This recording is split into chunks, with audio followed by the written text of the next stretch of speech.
Turn all this other stuff on too, but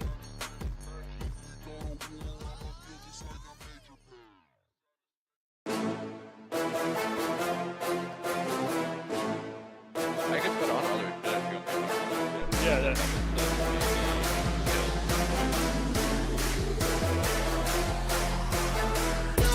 so when you look at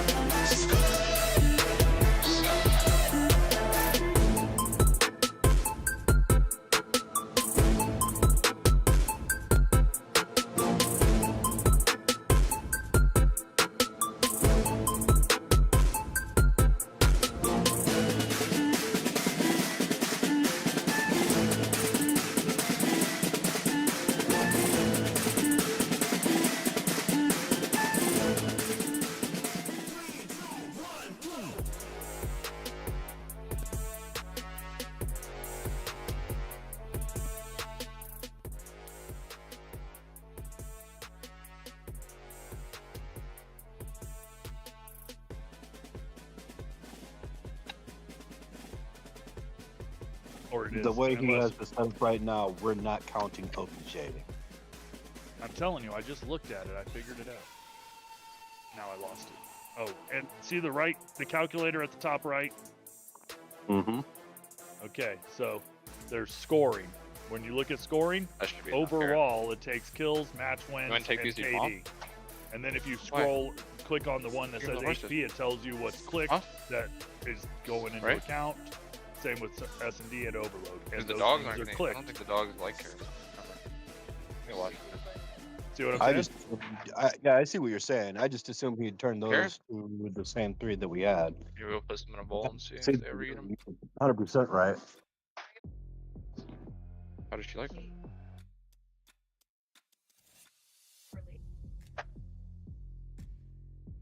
Maybe they'll eat them for some snacks or something. All right, bet. Let me make this now. You said GG breaking point? Yeah, breaking point GG. James. Boy. I'm gonna have to wait until your brother comes back.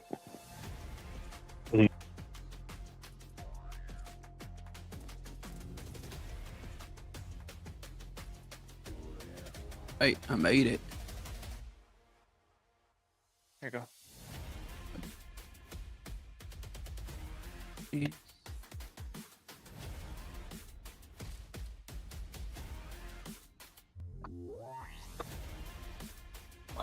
And then if you go back and click on the link in the stuff in your car quick. Where is it at? In the garage or in the car?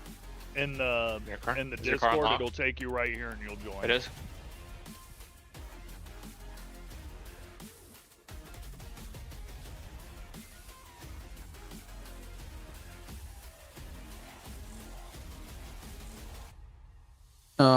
Is it the one? It's Oh, right there. I see it. Yep. okay. Breaking point 1, right? Fantasy League that Akaza posted on March 13th. Yes. Alright. March 13th at 7:02. Yep.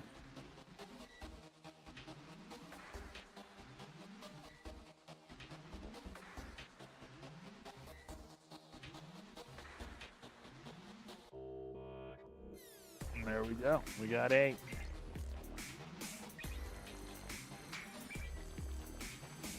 Give me 5 minutes.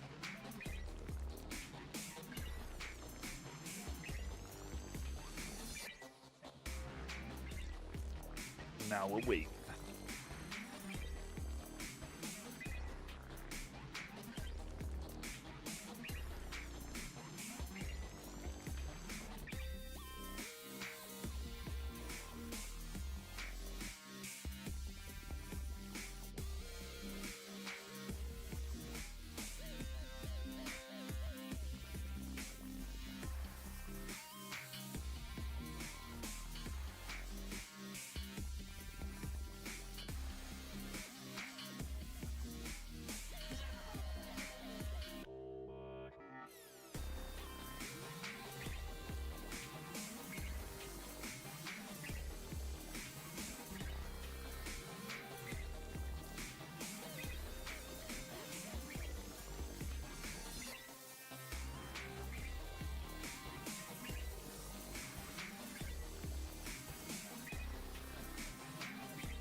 What time are we gonna start this? I'm coming right now. Well, Yeah, like, I Wolfen didn't said know we if it gotta was wait 3 for your o'clock. brother. So Oh. I don't know why, but that's what he said. Yo, we ready? Brother. Hold on, give me a second. We ready. We ready. Bez, who you picking up first? I don't know. It depends on where I'm drafted. Come on, Oh, Bez, that's give me it. the sauce. Shotzi. Shotzi's the worst pick. I don't think he's the worst What's pick. the worst but pick? Not anymore. 04 would be the worst pick, I think. I think L4 would be the worst pick also. Go for is that face kid? I guess you could pick Scump. I just saw his name. Yeah. That's crazy. Really? Yeah, that is definitely the worst pick. Yeah. He's got no match wins. He's got no stats. Alright. Low cook. Oh, why is my PC not turning on, man? This is crazy.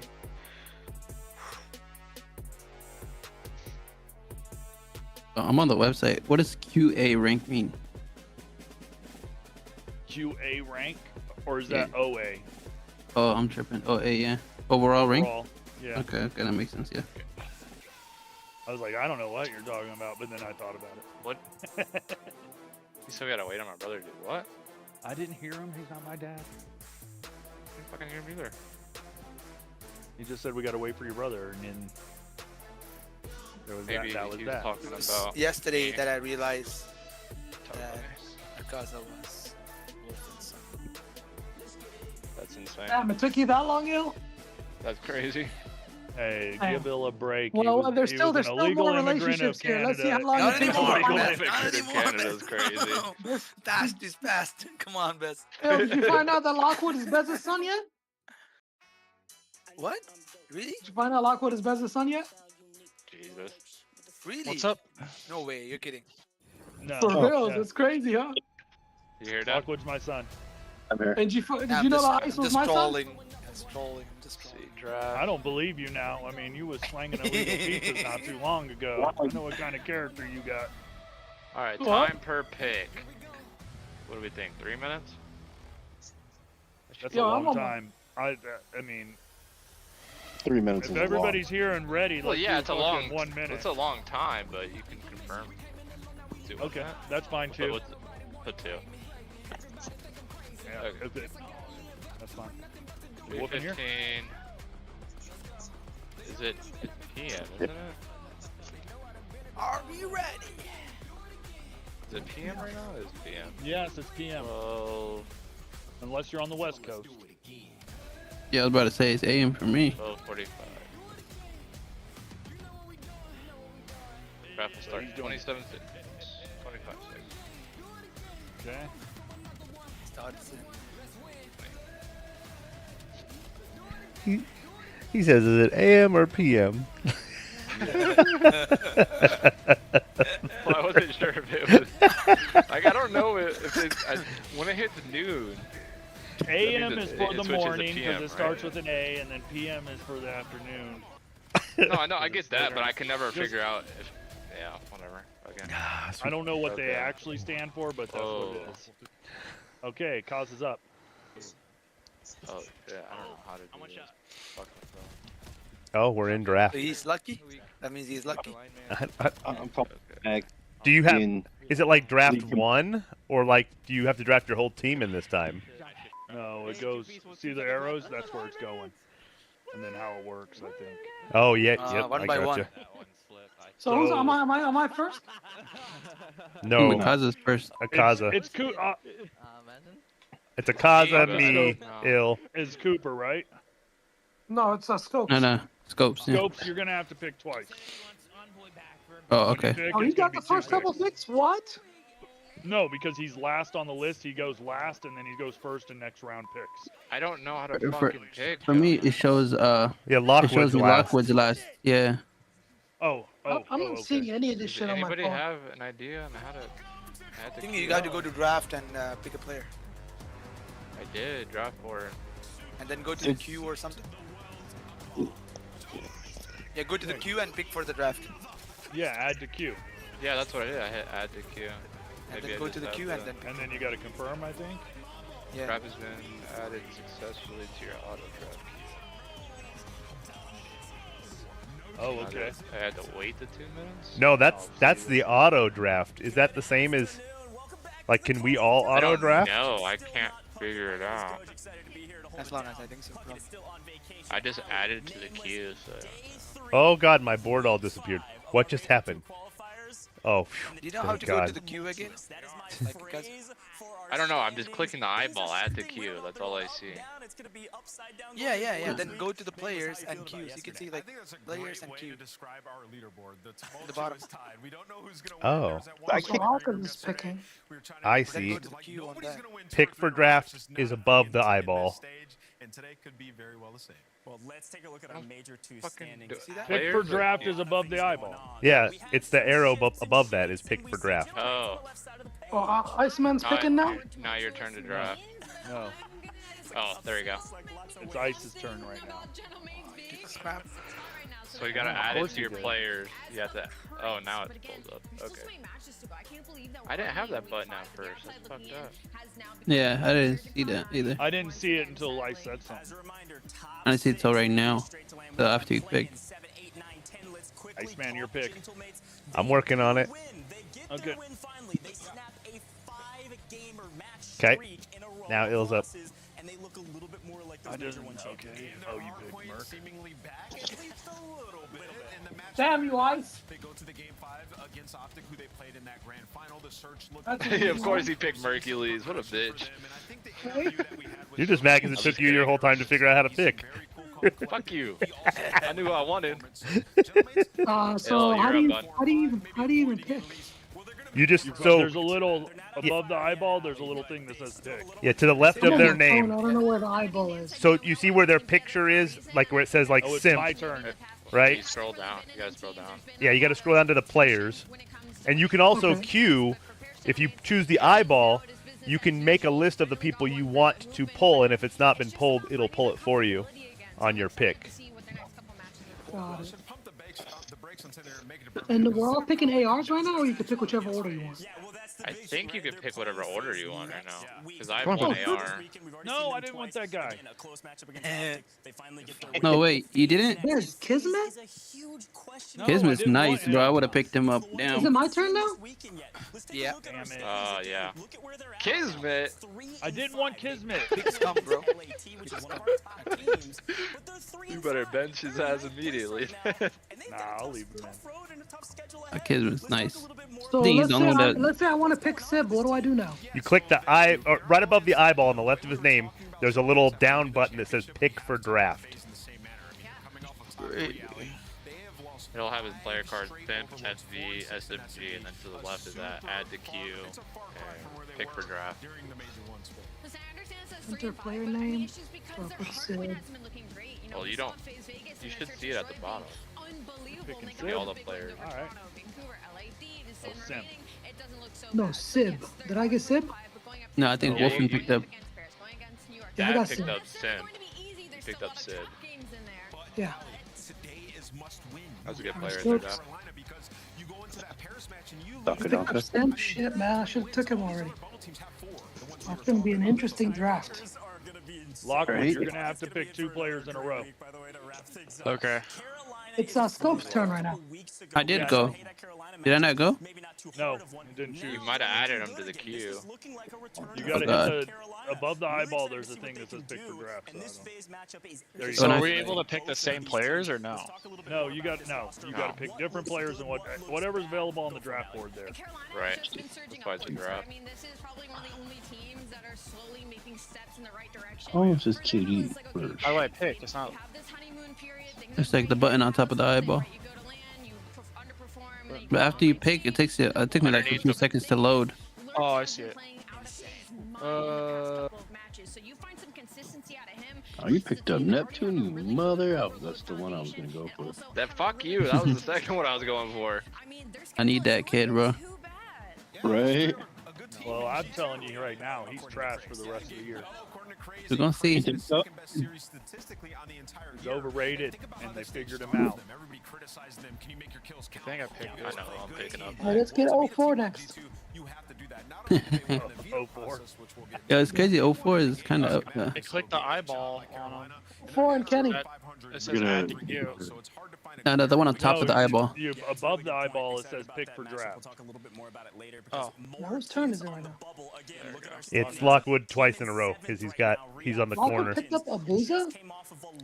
Yes, That's a good pick. Yeah, Booze is a good pick. not a bad pick. Il was not kidding about Shotzi, huh? I fucked my pick up. I was third pick. Ill wasn't kidding about Shotzi. Oh, now it goes back the other way. That's some hoe shit. Yes, yes. It's good. This is better, more Oh, fair. Fucked up. It's not good for me because I Damn, fucked Lockwood up my got it. first pick. Damn, Lockwood got the good shit. Yeah, that's okay. 2 and 6 in S&D. They just gotta figure out search. All right, it's your turn. you know, I was the last one to Go. go. Too, Yeah, by the way. I Yeah, did, you but got 2 good players there, Lockwood. Yeah, the last is kind of low-key the best. That's why it's random, bud. I mean, you got Merc. Merc on the list there. That's a good pick. Dillon's all right. Hell yeah. And we have to pick 2 ARs and 2 subs. It's your turn, Dad. You don't have to pick them in that order, though.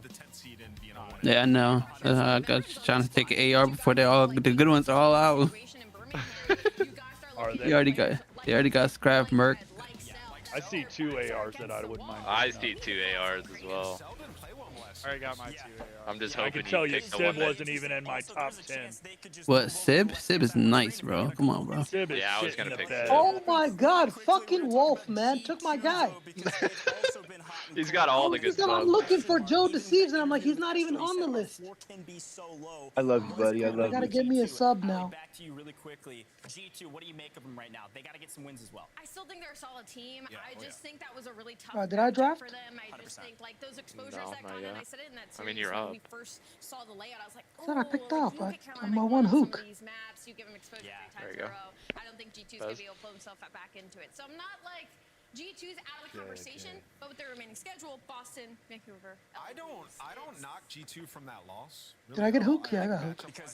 Damn, I wanted Joe Deceives. Yo, freaking Wolf, man. I mean, I look at that series and it's one of those where on the side of Carolina they're 0-9 on Colossus. Yeah, so they get rid of it. Rancor's Teams good. usually that Rancor's got the number 1 Did he just Canadian in pick the league. Rancor? You Blackheart. motherfucker. They weren't comfortable I playing did. them if you're Akaza, G2 you're gonna on get Blackheart. two Alright, yo, picks. go Carolina's ahead. a Pick up unique your team dashy, that guys. likes Blackheart, but not Colossus, so they ended up playing Scar, getting rid of that Blackheart, which put them down 0-1 in that series, and we know how dangerous Carolina is in search. So I think it's a 3-0. It's not as strong of a 3-0 as I would say some of the other losses are, but G2's still in a good spot. I think it's just a tough match. They're 5th currently. I want to take a quick look at the bracket as of current. This is if we ended our qualifiers right here, which we're obviously not. Here's a look at our bracket. This is what it would be. Quickly, Ant, back to you. So the What do you auto, think about this? the Q Oh my thing goodness, does not man. seem Imagine to work. FaZe and Carolina round 1. Carolina's like, yo, we get back to land. Let's run it back. We get one match. I mean, all these matches would be insane. Listen, FaZe when they do fall short usually is the first day of a tournament. So it's also one of those like I don't know, maybe you could catch them. Yo, but Land's Falcons- different, man. I like that. Hey, we still got a lot of movement, just a little not tease. fucking Here's doing our anything. schedule for the day, though. It's going to be G2 versus me Breach. refresh All it. of It these takes a- must wins. It feels Well, like no, it takes Surge a little versus while. Heretics. It wasn't even- Falcons versus there we Thieves. go. So excited about that matchup. And then, of course, we finally get There to it see goes. FaZe Fuck. this weekend, folks. It was like versus frozen. the It wouldn't do Ravens. anything. You're not going to want to miss all of our amazing matches today. We'll be right back in just a moment. I mean, I think Fred's a decent pick, yeah. Especially SMG. Okay, now Oh, He's I'm gonna go dashy. you get to pick 2. I think. He's gonna go dashy. He's gonna pick up a sub. Guess it. I don't know why it's not fucking taken. Refresh your browser. Okay, super. Okay. COD Champs Get tickets the- are on sale right now, now. too. Come see the best that teams could be lock in fine. for this season's grand finale in fabulous Las Vegas. All 4-day passes come with early venue access. Head to FazeVegas.com or scan the QR code to get your tickets now. Look like the pros to play like the pros. Bro, The these CDL fucking team flexes skins are are available garbage, now. bud. Scan the QR code or check out the in-game store now. Scuff, We have official to choose two controller of the flexes. CDL. Yeah. You don't Flex have to, can be no, AR or flex, sub ice. Flex means AR. Let's find out who's built for the big stage. The Heretics ready to Yeah, but if you sort by the fucking flex option, none of the bench players that are left have any stats at all. I know, so it's like, fuck, why would we pick those people? I'm a big stepper when I walk, money maker when I was thinking Other too. boys on a mission, never put them in a box. Clawing to the top, jaws open while they watch. Yeah, I'm getting to the chicken, I ain't never gonna stop. I'm the life of the party, know it's going down. If they wanna talk about me, I'ma tell them how. I'ma tell them, I'ma tell them, I'ma tell them, I'ma tell them. Everybody wanna be like me, fast lane, steady with the two doors on. I clicked the Everybody wrong wanna button. be like me, Didn't line it up but that's something that they never gonna be. I think I'm gonna But go. Kismet's good enough. What they can't play it. They can't play it. Yo, what? Bro. He knows it. He knows it. He knows it. Wow, 100 people in front of me, bro. I know, it wasn't keep fucking up. It took forever. He win it too. He gonna win it too. He just Yeah. having that type of series. Do not ego challenge. Do some dumb shit. Then your last Oh shit, man, that was. Is he channeling? Real. Of course you were thinking Dashy. You were a fucking Why don't you come on over to the Boston Breach? Wait, 4v3 plant though? This could be winnable. So, okay, so let's be, I just want to be clear here. Are we picking from the flex menu? Or no? Not yet. Where is he going? You don't want to pick. Bro, man, Sam, what is he doing? I would actually be tweaking. I'm not even trolling. I would be tweaking the f out. Right. Right, but are we picking those bench players from Flex, or can we just buy everything's going to be AR SMG? Crazy ego shells, I'm not gonna lie, but of course a fun matchup to watch. Flex We got is just G2 versus Boston, garbage. folks, all right? Again, a big matchup for both of these teams. Boston no, that's not what the Flex menu win. Let's you quickly click talk and you G2 remove AR first, and though. SMG We and you talked just a leave lot Flex. about them just a You just moment have all ago. the actual Let's kind of bench hammer home players some points for what needs to that are happen garbage. in this These guys. matchup for Yeah. G2 Yeah, that to ain't look happening, like bud. G2. Yeah, coming into Yeah, the I'm series thinking about these guys. I'm looking at it right now. I don't even know none of them. Absolutely insane, lighting it up, finding all the first bloods in SD, and he had an off day. I think it's fair to say. Yeah, he had lowest damage lobby. He got first blooded like 3 times, and you know the guy just wasn't playing well. So I don't think you get that Crimp again. I think Crimp plays well today, and you know we talked about stylistically the matchup versus Carolina and the vetoes, how it got away from G2 just because of what Carolina liked. That's not going to happen today. They're going to get some preferred maps throughout the series from start to finish. So this is G2's game to win. This feels a little bit just like a bounce back series for G2, like an opportunity here. Because like Ann said, I genuinely kind of just felt like an off day, a couple things not really going the way of G2 versus Carolina this weekend. And so now versus Boston, though, you're in a tight spot not only with standings, but like you two kind of mirror each other stylistically, especially if you're getting the best version of Boston Breach, which you don't get as often as you get the best version of G2. So when I look at Boston, my biggest focus is how are Soupy and Purge going to handle with the pressure from Estral and Crimp in this series, especially when we get to the map set. And then also, what Spark can do in Overload. They're going to get an exposure in that map number 3, and I don't know why, but I just have like a feeling that he could get not only very comfortable, he picked the wrong guy though. He's very agile. I think he could have a big opportunity. Yeah, the last time these two teams matched up was Major 1 Quals. Boston won in Game 5, but that's a totally different team. They now have Spart, and G2's obviously looks different as well. Yeah, I mean, just when you watch Boston, they're just not doing any of the little things right, man. Like every like small opportunity, 1v1s, 2v1s, after we get first blood, and on rotation, you just saw like they just can't get it going. I know. The first couple matches, Spart was fighting so many kills, and was making up for them. Yeah, I mean, they just they need to figure out the game. Talk to me about this, though. Obviously, we did a lot of green room talk. I say obviously, I was looking right in the major. What do you see here that is maybe obvious to you that's not obvious to the viewer? Let's go, Ant. Yeah, I mean, just looking at this one, you know, Boston go ahead and they're forced to. I know, but I haven't watched the last week or 2 weeks, but I've seen him in the major. He was so crazy. The 2 hard points that G2 have preferred throughout this split, they're in a good spot. And then for Boston, they've played 9 series, 8 of those have been Den overload. So we haven't seen an exposure. And G2, they feel good about that map. So yeah, G2 huge advantage in the map vetoes here. There you go, great breakdown from Amos. We gotta talk stuff pick'ems though. I believed in Boston yesterday, and I was let down. I do think they could win this. I'm gonna kick us off. I gotta go back to G2. Unfortunately, I didn't see enough from Boston to feel like they could get this win. G2's a good team. Yeah, I 100% agree. I actually am like even lower on Boston after that last series. Despite it going to Game 4, them showing some fight, I got G2 taking this. I needed the you went AR, bro. G2 yesterday. What's going on today? And I hadn't picked G2 in so long. Like, I honestly felt like I was on G2 hate watch, and then the one time I picked them, It's a they draft, lose. bro. I'm going Boston Breach. Save him for yourself, bro. You need one more SMG. That's crazy. Fans are going G2. Okay, so they're right there with us. This time, Allie, you stand alone. But we got to head over to our casters. Shift in study to hear what they have to say. Is it G2 all day, boys?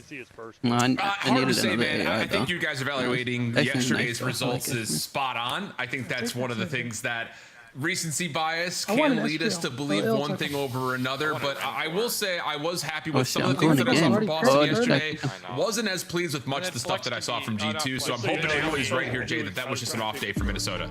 Yeah, because I feel like that's been the story of Minnesota so far throughout this entire season. They give you hope, so okay, they go out there and get a 3-0 versus FaZe. Next week you come out and get 3-0 versus opponent you're not supposed to. They just keep you on your toes, so hopefully they're able to have the bounce back here, because when you take a look at the maps and modes that we have in this, 4 out of 5 maps are heavily in favor of G2. So without question, they are the favorite to start this series with this opening den, because you see the numbers there for Boston. Everything is basically dead last. They don't have a den win underneath their belt because they can't figure out rotations. You can't figure out rotations, you're not going to win maps like this. Not going to have a good day. Well, we'll see if they can find a way to bounce back very quickly as we got G2 Minnesota taking on the Boston Breach to kick off our Sunday. Let's get it on. Sky has already given us an opening double. Has Minnesota already feeling pretty frisky, especially with Crimp's route, but it's red, it's dealt with. Estral trying to force the issue forward to flip spawns around just a touch, and now it's just down to dealing with Purge, which they're not quite able to do, and things will stabilize in the 50-yard line. Yeah, G2 just soaking up as much time as they can. Eventually, Spark's going to fly on in, alleviate some of that pressure, but Crep quickly filling in the gaps, lines up another 2, and Minnesota so far dominating all the mid-map pressure and this early P1. Now with only 20 seconds left, Boston Breach need to play a little bit slower because you don't want to flip all the way across the map, but you're losing every single fight. Man, Stump's and the now first place loser on task is a lot more tough. But Snoopy gonna give you 3 from front couches.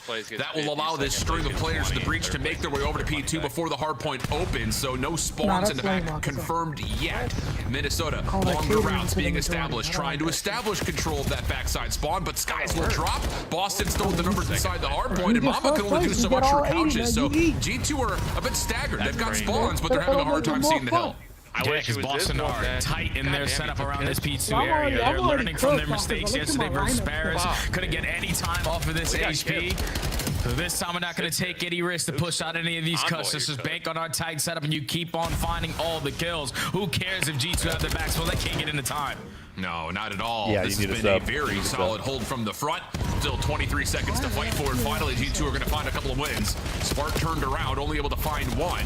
Nasty, last one left, will be dealt with. So scrap time of about 18 seconds go to G2, but all things told, considering Boston never held spawns, you'll take that if you're a Breach fan. No, without question, man, because usually Boston just break down off of those first couple of gunfights, but they were able to withstand 2 pushes there from G2. I think he's gonna to get 30 seconds off of the P2 and be early off the rotation towards P3. Just a battle in these fights. Trade fest. Yeah, where is it? Look, he's not on me. Killed feed, but Snoopy just holding down composition. He's under flex. Fill the gaps.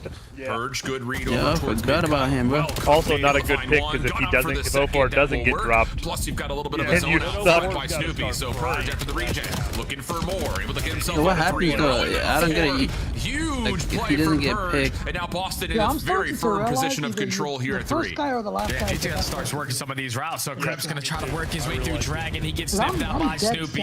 You haven't been able to get close towards his P3 time. Boston Breach, his setups is unbreakable currently. Now with only 20 seconds left, G2 have to cut their losses and start thinking about new. You're gonna have 2 players contested towards the yellow. They both win the gunfights, and you have players on the back, so this is a good moment for G2. Yeah, route from Estro must have been up top through window because Boston had a member who was trying to block in the back until Jojo spawns, but not able to get the read that G2 had fucked across the map. But still, that whole question marks about who's actually going to win these spawns as G2 are a little bit staggered again.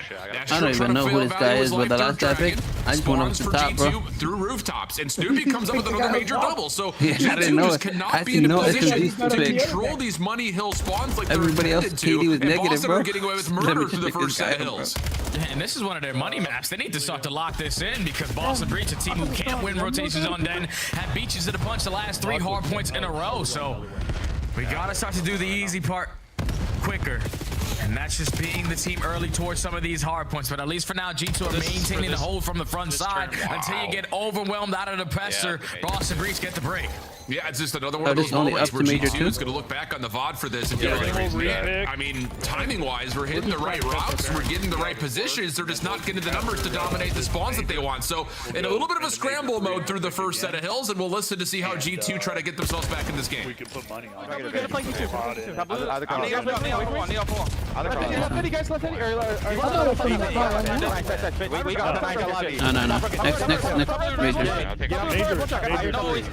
Next. You literally don't even know how to score on it.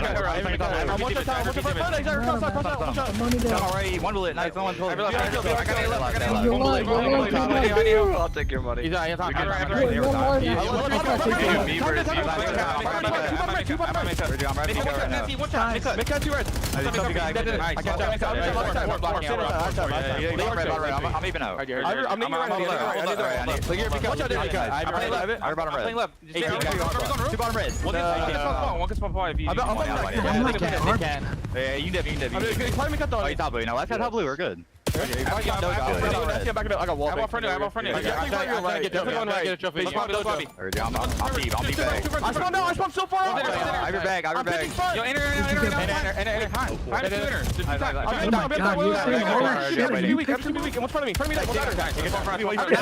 Well, I mean, again, if he doesn't get dropped, he's not going to get dropped in this round. He's going to be on my bench. I'm pushing in guards. I broke it. Back rush again. Watch out, back rush. No, In garage, 2 guards, both there. Except for this is fantasy, so it's still player. Last 2 were there. Too close. Now let's go. Whatever team that I feel like I'm not killing lobby. 2, 3. Get down. Sit down. Make him leave. No, we're literally about to hit the fucking bench players. I'm right safe. Yeah. Yeah, I mean, that's That 3 point, I don't even think times so nobody considered far in players, this they're map, just Jay, fucking where bench honestly, if you're Nobody's G2, you're just going to Kenny's start pretty claiming rotten luck. You're right about to get the spawns for P2, but Kremp spawns all the way out in Narnia, and Boston gets away with murder on the rotation back, and G2 just cannot fully get back into this game as we head over to 3, and Snoopy's going to contest with a Hellstorm. Yeah, that's just been their struggle so far throughout this stage, man. You can be the team early to the punch off the rotation, but your setups are easily broken into, and then when you're having to break back in, it requires someone to do something that you're not supposed to do, and that's like multi-kills out of multi-kills. Yeah, I grabbed him, bro. So far, you have no idea what you're going to see. They spawn in on the map. Sometimes maybe good, sometimes maybe bad, but at least for now, Boston. No, I just like that kid, bro. I like the way he plays. Yeah, that's definitely taking advantage of small mistakes or just small mistimings for G2. And on top of that, the SMGs are playing lights out right now for Boston, mostly because G2 can't get a setup put together. So Nasty on 4, winning over the dojo position of the map. Good read by Purge at mid.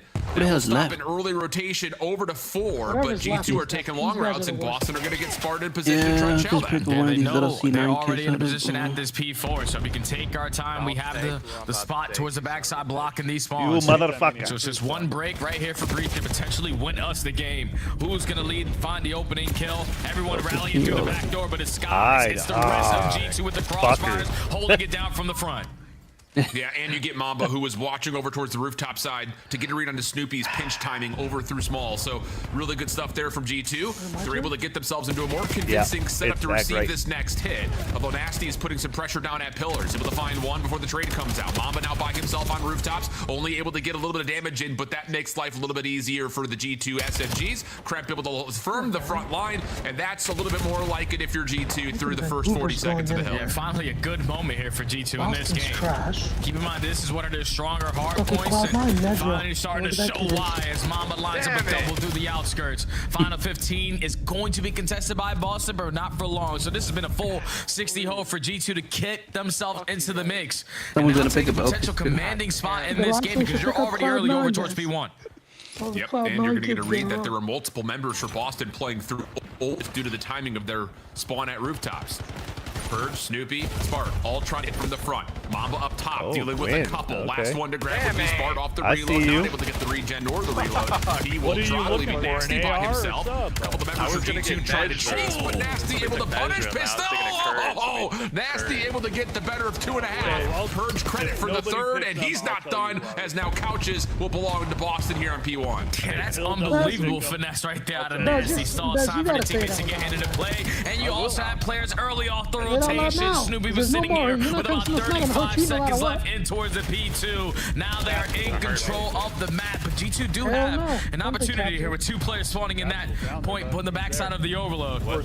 So you're still trying to contest for these P2 spawns, but Boston have soaked up all of that P1 time, still have a 50-point lead. Yeah, and Snoopy's gotten lost. G2 were searching for him, not able to find it. G2 spawning from the front side of rooftop. Industrial was going to have to pop off inside the hard point with Kremp. Already one of the 2 contestants have fallen, but Mamba gets there to reinforce just in the nick of time. Snoopy spawning up, holding his life, waiting for his teammates to join him. Nice first win from Snoop. Nade over into the hard point, not denied by a trophy, leading to Boston. Now opportunities to try to work their way in from multiple angles. But late trophies will get through, and G2 are still holding. 30-point differential in favor of Boston, but it's being cut into nicely by G2. Man, Skies' value is like so well in that corner, and all of G2 are just funneling their way back into this P2 hard point to keep the numbers on their side. But here comes Mr. Purge. He's been the playmaker so far for Boston in map number 1. Can only take down 2. Try to stall out time for your teammates to get into play, but Mamba strikes for 3, and we're going blow for blow right now. Tie game as we head over to P3. Yeah, Purge trying to hold off the rotation. Will only grab 1. Nasty playing inside a 10. Good damage comes through. Sky's in some trouble. Caught on the reload as Snoopy once again keeps Boston forward. It's forcing G2 to have to consider long routes. And that doesn't feel great considering the current score. Keep an eye on number 4 in red. No idea. Went to gunfight on the purge. Now an opportunity to pinch. Snoopy caught in the corner. Able to get the trades. RG2. Last player up close and personal. Krep gets the double and G2 are in the tie. Spawns now flip, so now if you are Boston Breach, you know that you cannot allow G2 to beat you off of this P3 time. So we have to start thinking about that new HP. You're going to contest from middle. You're going to contest from combo. And nades are going to be the reason why you find yourself in the number situation. Nasty and Spark combined for all 4. Boston can still win it here. 20, huh? Split spawn situation though for G2. Boston, good timing When you go to the from live and Snoopy. upcoming. Oh, turned on though by Krep. And that's huge. Nasty is now up creep without a paddle. 220 to 236. Yeah, click league Boston and then not scroll in a down. position to get You literally to just 4 read that, first. and it tells you to go to Nasty league. open up the spawn. He's already been seen. Shots from behind. Krep able to find the win, and G2 are in first. So G2 just gotta have a hold here, Al. But they're already losing damn, gunfights so around none that of us game. You are have playing one player who today. does get a None of close our bets spawn, are so today. Ashiel gonna spawn right into another gunfight. And unfortunately for Nasty, you lose the numbers through the front. G2 still here and pushing. Nasty falling off the map could be critical. All of G2 will spawn into pillars largely due to that and Purge having to value his life. But from That's why the I was like, front, damn, Spartan fucking- Snoop able to at least get some sort of a contest building. Mamba in the corner able to find one, but it's Nasty for 2. 240 to 240. I didn't even know we Nasty were still gonna play holding the this angle thing. but shut I down just by Skies. randomly G2 joined spawning close. It's a mad dash. A foot race to see who can win the gunfights on top of the time. Spartan able to open things up for 1, but not getting that Shriel is huge. Snoopy in the corner. Snoopy saves the game. 244 to 249. Minnesota still in. And the last gunfight gets them over the hurdle for map 1. Nice. Why do we continue to have maps like this, Al? Where at the ending of it, I am just at a loss for words. Boston Breach will outclassing G2 a majority of that game. But without question, it's that final moment where I thought Snoopy hit such a great route and is just not able to finish that second kill onto Krep. Because you called it to perfection, my friend. Krep stays alive, blocks the back spawns. Boston are all the way across the map. They have to go through the front side of P4 to try to contest. And the entire time, G2 were able to maintain Dragon side to close out Spark the is map 27 and number 27. 1. Not how they wanted to get it done, but G2 take the opening den. I mean, legitimately, the first 3 money hills that we get, 2 P2s and the first P4, G2 are looking at their setup and their situation saying, this is just rotten luck. For map the timing is miserable. We're in a position to win rotation and No, win you needed them spawns for new. 26. But one player spawns all the way out, and all of a sudden, someone pops off. It's Snoopy the first time in that P2. I had him for he walks 26 away with on 3 map through 1. couches. You go back over to P4. You get a couple I don't know of how. I others who put mine in right before the pass fucking game Boston started. setup, but then you lose a gunfight at the wrong time. Yeah, spawn I all guess the way so. out across That the makes map, sense. and all of a sudden Boston were able to kind of reap the reward of fighting from inside the hill and eventually winning another spawns. kill would have But then done, when we get back done just to fine for me P4 the and you, second but time around, I'm happy. that's where it feels like G2 are like, all right, let's just make sure we're really crossing our T's, dotting our I's. We have to hold from the front initially, but then we get the reads, we get the wins, we affirm control of the spawns that leads to that full 60 for the first time. So it's, the ideas are there. It's just rotten luck and some bad COD timing, and a 1v1 that doesn't go your way has G2 maybe a little bit more out of control of this map than you would have figured. But here at the end, rotten luck gets sent the other way. Nasty falls off the map at the worst possible time as they start to play for the rotation to 4, and G2 are able to read largely thanks to the SMGs again. Man, it's just with the numbers, with the close spawns that they had, and the opportunities with the stuns and nades to make those useful on that push. That's what G2 are hoping that they can get to close out that end, because it wasn't pretty, like you said, my friend. Take a look at the graph. Like, the first couple of hills are uncontested. Like, Boston get beat up at the early P1, make up for it at the P2. Then for some reason you beat them to the punch at P3 as well. Like, G2 are a team who, so far throughout this stage, are 4th overall in rotation. And on that map, you almost let Boston, who are 12th overall, beat you through the majority of those hills. That cannot happen, but you make the adjustments towards the very end. And thankfully, Krep had that gunny on him to secure those spawns for the ending P4. Because that is a photo finish and hella momentum that you gain off of that going into map 2 now.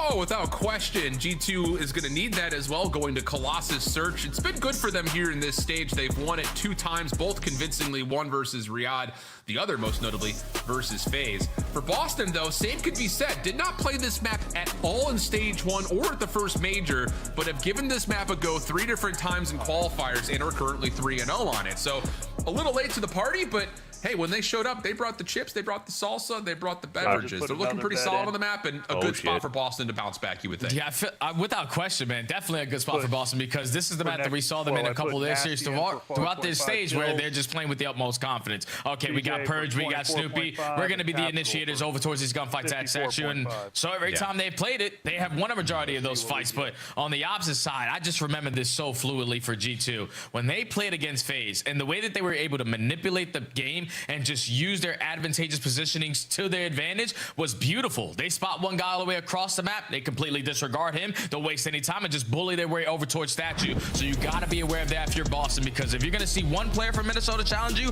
most likely all 4 are going to be in the vicinity. Yeah, I hear that. I mean, they really do have that whole death ball comp in a lot of ways, especially on the smaller maps. But here are your players to watch going into this matchup.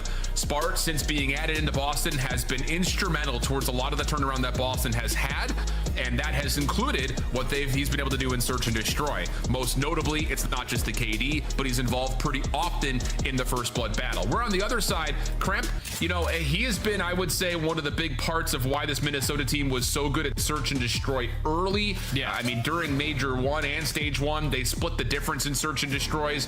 Here in Stage 2, kind of the same thing, but they're 7-4 overall in the Search, and their losses have been tight losses, around 10, 2 round 11. So, I mean, they have been in searches on every single series through this qualifier to this point. Just comes down to, can they really affirm that this is a map that could be added to their pool moving into Birmingham? I feel like it definitely should be, because this is a map where Krem can get loose. Even though it's Colossus, it's Krem losses for a reason. The guy figure out routes that creates openings for early First Bloods. And when we saw him yesterday versus Carolina, he actually struggled in that First Blood category, because I'm pretty sure we saw it also in the stats. Like, he's the #1 Stage 2 guy in First Bloods overall. So yesterday, Carolina were able to minimize his play, take him out of some of these rounds, and forcing G2 to be uncomfortable. I think you're going to definitely go back and do your homework if you are G2 to not allow that to be the case, because Krep is your S&D star and he needs to be alive in most of these rounds. And let's be honest, like a map like Exposure that we saw yesterday versus Carolina is very different to how Minnesota like to approach a map like Colossus. I think especially just due to the fact that Carolina is no stranger of also running you at 4 players large, just trying to take away space and then spread the map afterwards. That was definitely a key for their First Blood success, which led to round wins yesterday. So I think it's just one of those things. We'll see what Minnesota decides to do identity-wise. Like, are we going to see them trying to find information by way of a scope first and then try to hit something hard? Or is it just going to be fast, furious, take away the space, force gunfights on your terms, see if you come away the victor of it, and then play off your numbers advantage if you still have it afterwards? Because we've seen them really kind of do both. This kind of depends on the map that they want to play. Yeah, it also depends on the style that Skies wants to play in Search and Destroy, because you see how quick he is to adapting of the play style of his opponents. All right, you're not sniping in the first 15 seconds. I'll just put mine away and hit you with a nade spot. So it all depends on what the tone that Skies is going to give you early on, because with the boomstick, he can give you information over towards B, can create openings for Krem to get loose alongside Estriel. But if he decides to slow it down, run and gun with his teammates, then the M15 find an opening team frag. Like, this is just what G2 do in Search. I hear that. But we are hearing that Boston, you may have noticed, they all got deer in the headlights frozen for a second, or dealing with some tech issues. So we're going to step away for a brief break, make sure everything's all good with all 4 of the players, and we'll be back with map number 2 right after this. I guess you could say the Gentlemates, who have a 61.9% fucking map win percentage. The guild took the hard one. Oh, those roll for bears. Aw. Got the hard point. Hard point contested. 3 through 8. Have fucking. Oh my god!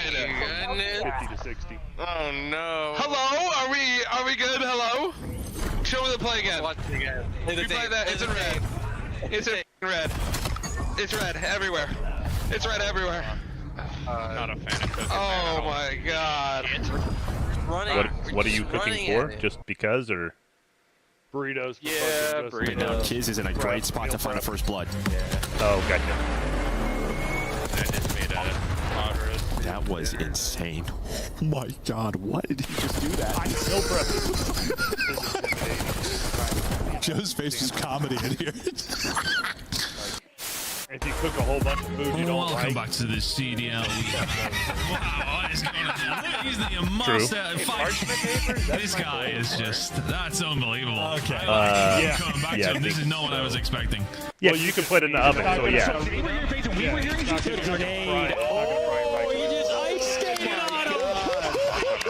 Yo, that was a skateboard move right there. I don't know. We'll see how long this lasts. I think it's a good idea, but Tyler is getting dashed. He might have infiltrated the house. He's out in the back. Actually finds one 3v2. The issue is Brandon is out of the play. Shotzzy finds another 3v1. Neptune last alive. Versus 3. Wait.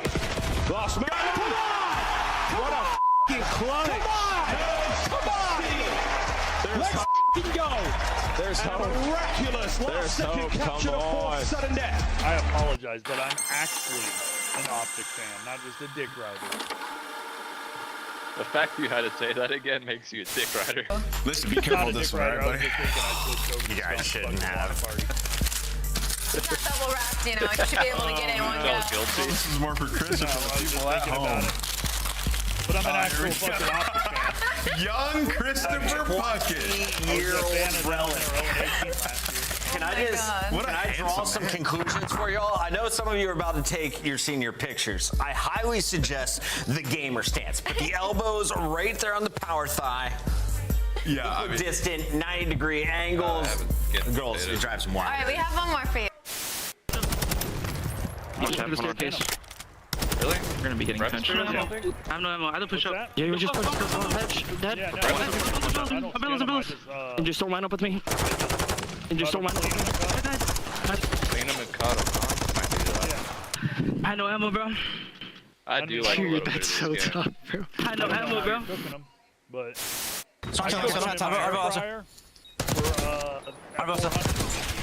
You're better. You're f***ing better, bro. I went to like Vault Door, I think. I've seen this, bro. Oh my god. He's in Vault. You're so much better. So what I do is I cut them all up. Oh my god! Holy shit. Let's go.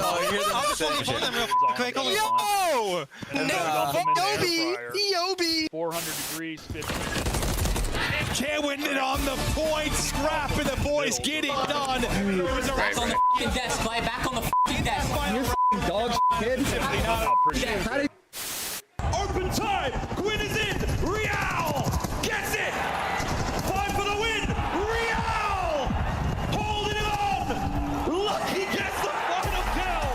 And what a map.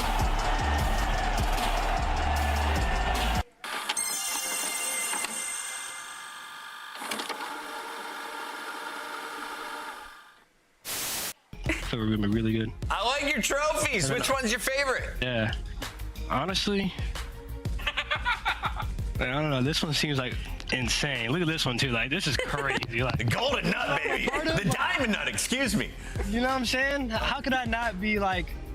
How could I not feel like I'm not gonna lose? You know what I'm saying? Like, come on. Yeah, and that's what I was gonna ask you. Is like, Sib, you're coming into a winning culture. These guys won champs. We obviously.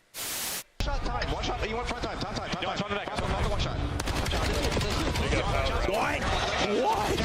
Oh. That looked like horse manure. Is that why they're our boy through dojo? You're good. I need this anyway.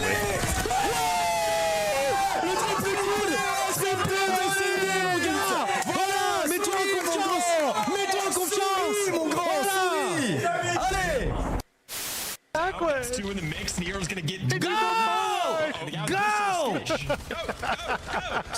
Holy shit! How many that was say ice? Oh, hold on. I said give me just a minute. There's only one guy. Wait, they gotta get it, bro. What the f? Let me know. What the f is Carolina doing? Bro.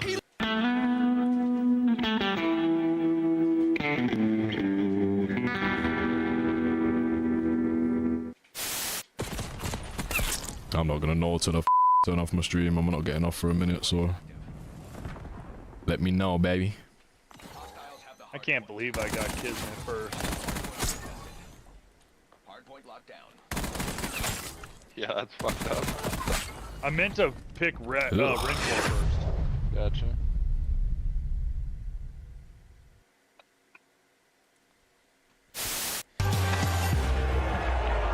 Creo además que Pikul tiene unas palabras especiales que dedicar. ¿Qué les quieres decir a la audiencia en el día de hoy? I just want to say, I lived 2 great years in the league. I love all of you, even the Greenwell fans, you know, love all of you. We make COD so much special. It's so nice to have it aquí en España. Vamos a todos, velas a las familias. Vamos Enetis! Get back dead. White car, sell him. Lockdown. On the black car, one shot, sell them. On you fucking idiot, pillar, mid pillar. Mid pillar dead. Not playing, he's running that, he just got fucking shit on in finals for 5K. No, core not so. That car right now. The fuck up, get a haircut. Good. Midnight. Come on now, come the fuck on. Who's fucking with me? That's every single year. That's Zuma's tournament every single fucking year. Give me that 3P. I'll fucking out of here. Yo, Scrap, you want the Twitter or me, big dog? I'm fucking tweeting it. Yeah, come on. Alright, hey chat, watch this. Alright, we gotta just go play the game. Let's take a look at this bad. Go one by one. This is not how you play the game. AG hit front by himself. That's the How many times did we praise Optic for their ability early on in this game to understand how challenge the good from inside on the cross as well. Keeps him alive now. The regen. Look at the battle.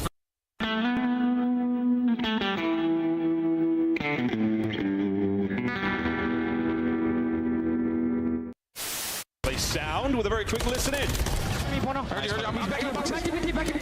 Last one, wishing Zach, wishing Zach. P3, wishing Zach. Gotcha. He told me. No, he did get to go. My bad, if I need you. You're good. Go, copy. There's 3 over. Short steps.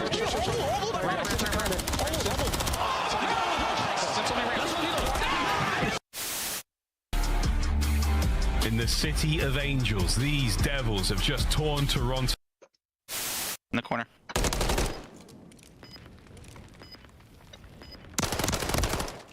Nice, bro. I would have killed him. I just ammo. This is ugly, bro. What are they doing on the map? Vickle now. Last one up. He's got a trophy though, right? He threw a trophy out. He threw a trophy out. I think this might be too slow. Either way, he got it. Oh, he does get it. Yeah, it was too slow. He gets it. He just hops it right away. Nobody checks the bomb. That's the problem. You gave them all the time in the world, and now Ultra have set themselves up perfectly for the barbershop hardpoint. The apartments, the alleyways, all the nooks and crannies are now full of Canadians. And you have a BZ at 9 and 22, and this is only a 20-point game. You're looking at big plays in the final moments, but Envoy takes down 2. Envoy the front line.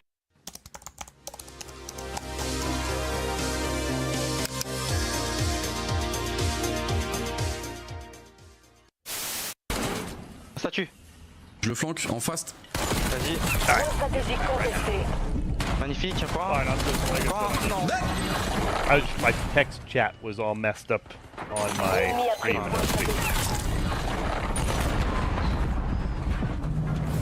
I'm streaming a watch party.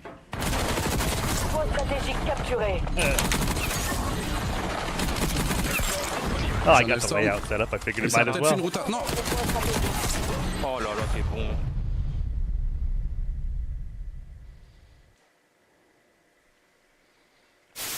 Map number 1, I'm leaning towards Toronto.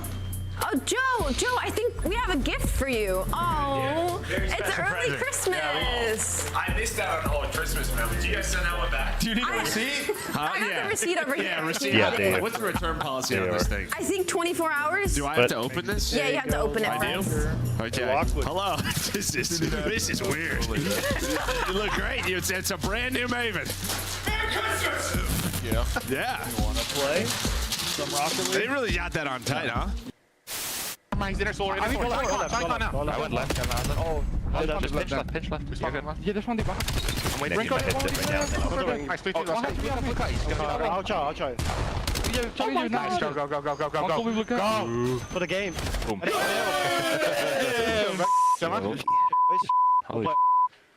What exposure. 8-0. It's not going to be 8-0, right? We're not going to lose 8-0, are we? Look at the pitch! Look at the pitch! Look at the pitch! 8-0. I promise you it's 8-0. I promise you it's 8-0. It's a world record overload. Golato! Goal, goal, goal, goal, goal, goal, goal! Have they played the game mode before? It's the Emmy-nominated Esports Engine Crew.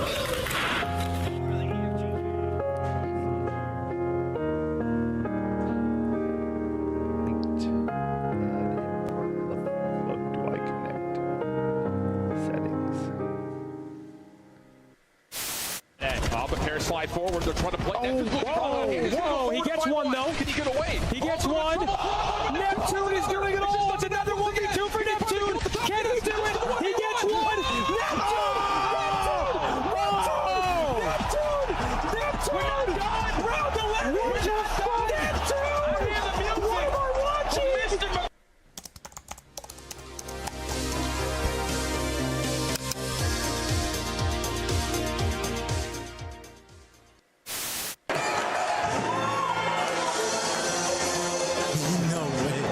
CDL song. No way. Are we about to get started? Yeah. Are we about to get started?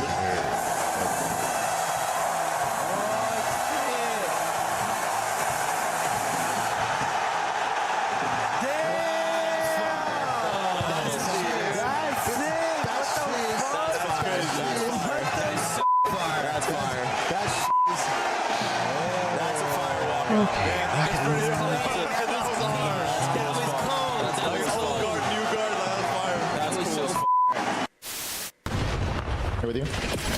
One shot. You which shot P2 if you need? Updating him. Good for you. Back secret, nice. All time. Balcony, nice. Hardpoint contested.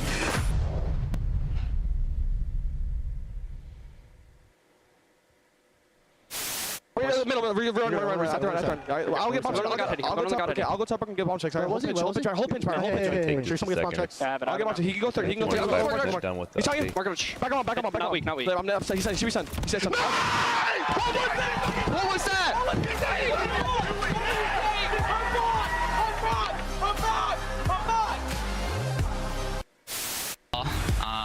You know, we knew we were going to come in and handle business. You know, they're a pretty team. I don't know what all the hype is about around this match. I mean, look at the scores. I did. That will be the game. Just get into P2. Get the final second. 250 to 110. Are you kidding? And you got the Bulldog already out his chair.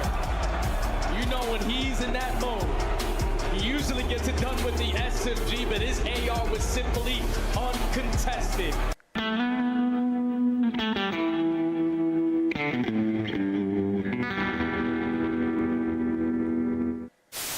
Billy, lie. But what the hell? What the hell is that? Wait, that guy's bowling. Wait, he's watching bowling. Look. You see, he's watching bowling. Yeah, what the fuck? I gotta throw, bro. Wait, is he trolling? He has to be trolling. Wait, is he trolling? He's gotta be trolling, right? Wait, he's gotta be trolling, right? That's not right. That's an Easter egg from the CDL. Nice, I have eight. Guarantee that kill. Oh my god! Let's go. They got one tick on B. You suck, dude! Let's get it, bro. We gotta win this out. Oh my gosh, Subclay? Try and work someone on the flank. He's able to find by Criminelli. The Craigs, they're able to get 2 headshots. They know that Formula's gone. Vivid. Ooh, I think that's a bit of an over challenge. Envoy, he goes to the defensive side. I'm trying Nobody to play able to some check Rocket the bomb. League. Crim ready for it. Nice shots. Criminelli now going to find all 4 kills. This is formal for the ace. All right, it's launching now. Third. 4. Oh, I'm open boxes. Illy wraps back and it's formal with the ace.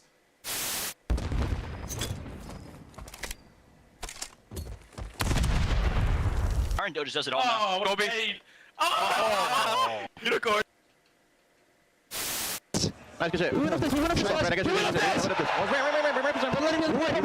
I have it. Dead. Nice. Dead. Let's go, guys! Let's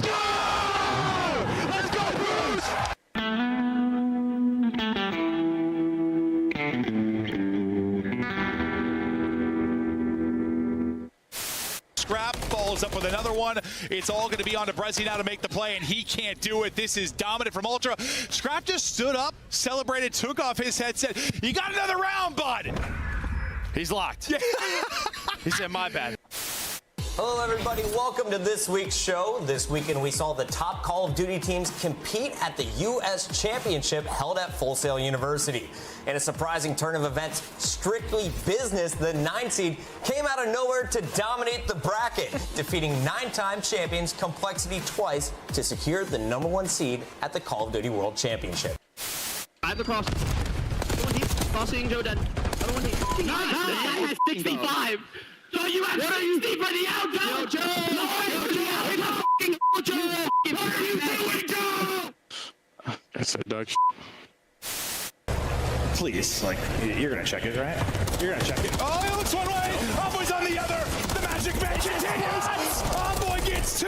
Scrap gets another. It's all on Nasty 1v3. I promise you, he's in that corner. It's in the 10's corner. It's Envoy's corner. My God! Pleasantries exchange between squads. Hands wide open. 4-3. 1, 2. No! Oh no! It's real. Oh no! Oh my God! It's over. That's a G. Definitely no Rocket League. G2 just cooked them. Oh my God! GG, man. He's done. Wow, bro. Wow. Look at him! Look at him talking shit.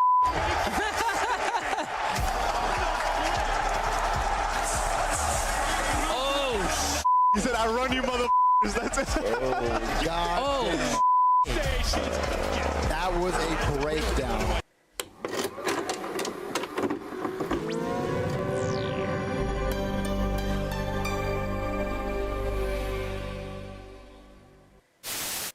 Listen, where am I looking here?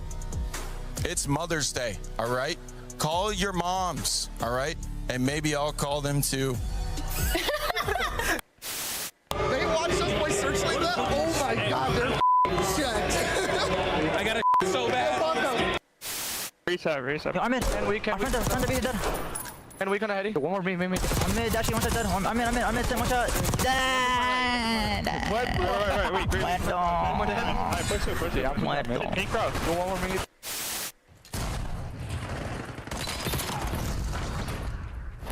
Okay, I don't remember how to So do. thing now. Il est mort. Est. Statue, ça spawn statue. No, you're good. I think I'm over here like, what the fuck button do I press again? You can Ravens watch are a work esports from live home team on from putting together a very congestive spawn trap. I'm sorry. That's good. That is good. That right there is good content. We're using that one. That is good content. That is the best way to call it. That is good content. Help me jack off, Prime. Absolutely. You know ball, buddy. Calling them a work from home team is so disrespectful, dude.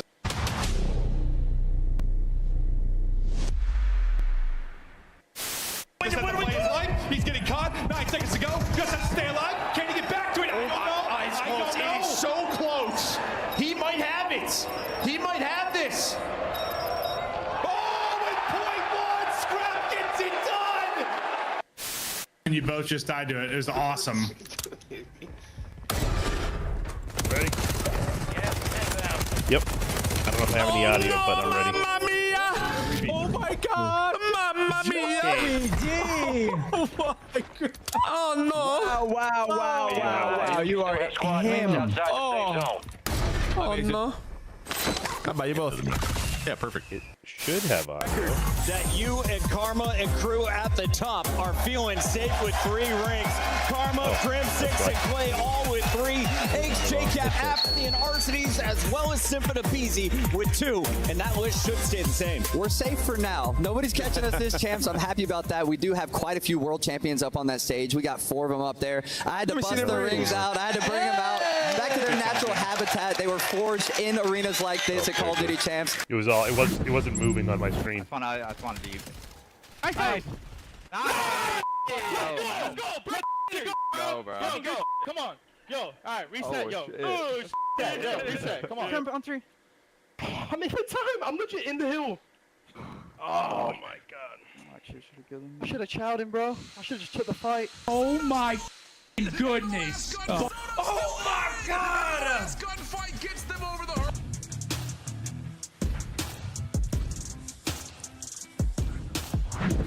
Well, we find ourselves in a little bit of a lull, but Boston have gotten back and connected and are ready to go. And maybe that little bit of an extra breath, Jay, is good for the mental to try to reset, because we were in a position where if they were going to continue to have tech issues, wow, the mental would have been completely chalked. Oh, yeah. So thankfully, like you said, they're able to fix everything on their end and be ready to lock back in for this matchup, because at this moment where Boston Breach desperately need a chance at this 10 points or a chance at this W, you don't want to get that potentially stripped away from you when it's out of your way. So you're still down 0-1. You've been able to, you know, have a little bit of time to think about the ending of that map number one, because realistically, Boston Breach should feel like they threw map number one away. Should have had their first 10 hard point win underneath their belt, but GT were able to capitalize on it. But as we take a look at the map simmos again, for everybody who took a little break, you know, got a little snack or something, reel you back in. Colossus Search and Destroy coming up next, where both of these teams on this stage undefeated going into this map. Yeah, that's the big reset point for sure. You know, the Search and Destroy generally across both of these two teams has been, I would say, improved. Hard to say for Boston because they came out of Major 1 not looking particularly great. And this stage, they've won 4 Search and Destroys. I think most importantly to note is a lot of their losses have been heartbreakers. 2 round 11s, you get a round 10 loss. So they are trying to like get over the hurdle still on a couple of maps that have been maybe more recently added, talking about maps like Raid, talking about maps like Colossus. So there are some things to be desired for Boston overall, but like you mentioned, getting onto this map in this stage, both teams have been looking really solid, and it does feel like they do kind of have similar identities, and I think it'll just be down to how quickly does Minnesota want to try to burst at Boston here, because we've seen Boston finesse and try to get a little cute at times, whereas Minnesota is just sometimes all aggression with all gas, no brakes. Yeah, and then when you take a look at these standings, look at how important this matchup is. Boston sitting at 10th overall with a 3-6 record. They only have 2 matches. This one's on our hands. I fucked that all up. Against Miami. That was a fucking easy one. Looking at these standings, the only head-to-head that Boston are looking forward to having is the one over FaZe, because Vancouver get 1 win, they jump right above them. Because unfortunately for them, you lost. I went right past it. And your other one was versus Falcons, but they're already sitting at 4 wins, so you have no opportunity to potentially jump above them if you don't get 4 yourself. So a big match still on the cards here for Boston Breach. Need to show fight. Well, it does feel like with 2 matches remaining, to guarantee yourself even a play-in spot, you need to at least win one of the next 2 to try to really affirm that you've got a chance at Birmingham and maybe even avoid the play-in spot. You would have to win both just to give yourself a chance at potential tiebreakers, it feels like, just based on not only their schedule that remains, but also looking at the teams that are around them and the schedules that remain for them. You know, talking about like a FaZe Vegas, they've got Carolina and Cloud9 still on before they have to play, you know, Paris in between that. So I mean, like, that feels like they should be able to take probably 2 of the 3, if not maybe all 3 of them. And you look at a team like Vancouver, you know, they've got a little bit more wiggle room because of the amount of matches that are still remaining for them, including the head-to-head versus G2. So lots of stuff there in terms of, you know, kind of figuring out what our 10 teams are going to look like in terms of either play-ins or confirmed as being part of the bracket.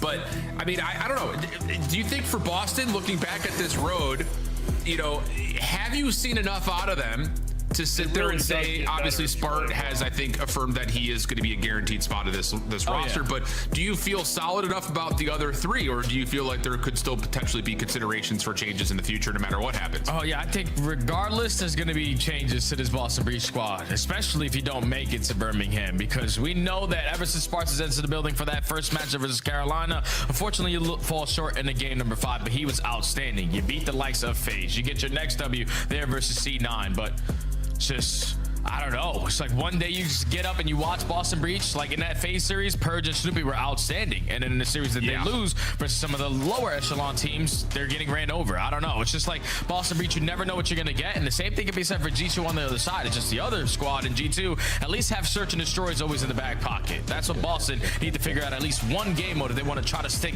together as a unit. Well, and on top of that, keep in mind that it's exposure for the overload, and Boston have been riding the den been horse pretty much all the way throughout this qualifier, to some success, some failure, but they have played 12 instances of Den, and they've only played 5 maps of the other 2 that are available between Exposure and Scars. So that's something to kind of keep in mind as a foreshadowing point. And as we jump on into round number 1, you talked about Skies kind of not getting contested, swapping to an AR. Same for Nasty. Pulls out the scope early, switches over, and he finds the benefit of getting first blood onto Skies, who did try to snipe his way through B. Yeah, Skies was getting super aggressive up to that side of the map, and now Purge is getting active on the opposite. He's able to spot Kremp, and he should be able to finish out this kill, because Kremp is going to be isolated, but he's finessing, he's dancing, and somehow, some way he's still alive, but Spark finds one. Yeah, that elimination from Spark keeps the numbers in favor of Boston. And even though it was a little bit sloppy outside of Tunnel, you're able to use the numbers to come back to the fight and clean it up pretty quickly. So first blood for Nasty turns out to a round win, and Boston are up early. Yeah, that's when Skies was using a sniper to put Kremp in a position towards out of green tunnel. But I guess Skies just rolling with confidence, decided to commit on that late pinch with the snipe, and was just caught off guard there by Nasty. Then once he gets first blood, you see what it does to Kremp's arrow on the mini-map. He's just forced to look between Tunnel and the OE. So just couldn't predict correctly. And then you also were a man down, and that allows Boston to cover more ground. So get the first blood, convert on it, Boston take the opening. Oh, fuck, I missed. Sky's going to snipe, similar position that Nasty was just in. And that may have been a moment where Sky switches the loadout as the aggression through top mid works out for first blood. Smoke down, Sky's in some trouble. He did swap over to the AR, gives himself a fighting chance, but Snoopy's able to find the beatdown, and then one more behind that. And yeah, how about it? You can see it. Purge and Snoop looking over the monitors of one another saying, hey, that works. Let's add that to the playbook. Yeah, you see Spark, he's not silent because he had no idea what happened around that side of the map. All he did was close out this final kill. But Snoopy and Purge smoke through top mid, run right through it after the first blood. Yeah, I was gonna say he was about to score on himself. Weak, so the beat down's good enough to clean up that kill, but just one with the smoke, one with the chaos is the breach. Quickly up 2-0. Yeah, I love this tempo from Boston as well. I mean, we talk a lot about how if Minnesota can get a feel out of the map, they will be very quick to join together and just try to brute force something, and Boston are not giving them the chance to do that yet. So first 2 rounds, convincing for Boston, only dropping Purge in the first round. So 4-0 for Snoop, who is your bomb carrier. I don't know what you mean. And he's got eyes towards A. Late rotation for Minnesota, tagged up by nades, and Boston will use that information to reevaluate what they want to do as Purge almost gets another first blood this time at mid. I didn't stream. I wasn't streaming the game. No, not able to bank off the wall the way that he wanted to. And now 35 the stream seconds only already shows what I tell off it the to round. show. Now G2, you see the way they're rallying everyone through the top mid. They were just bombarding with the gunny to use those to their advantage, and now they put themselves in a 1v3. Yeah.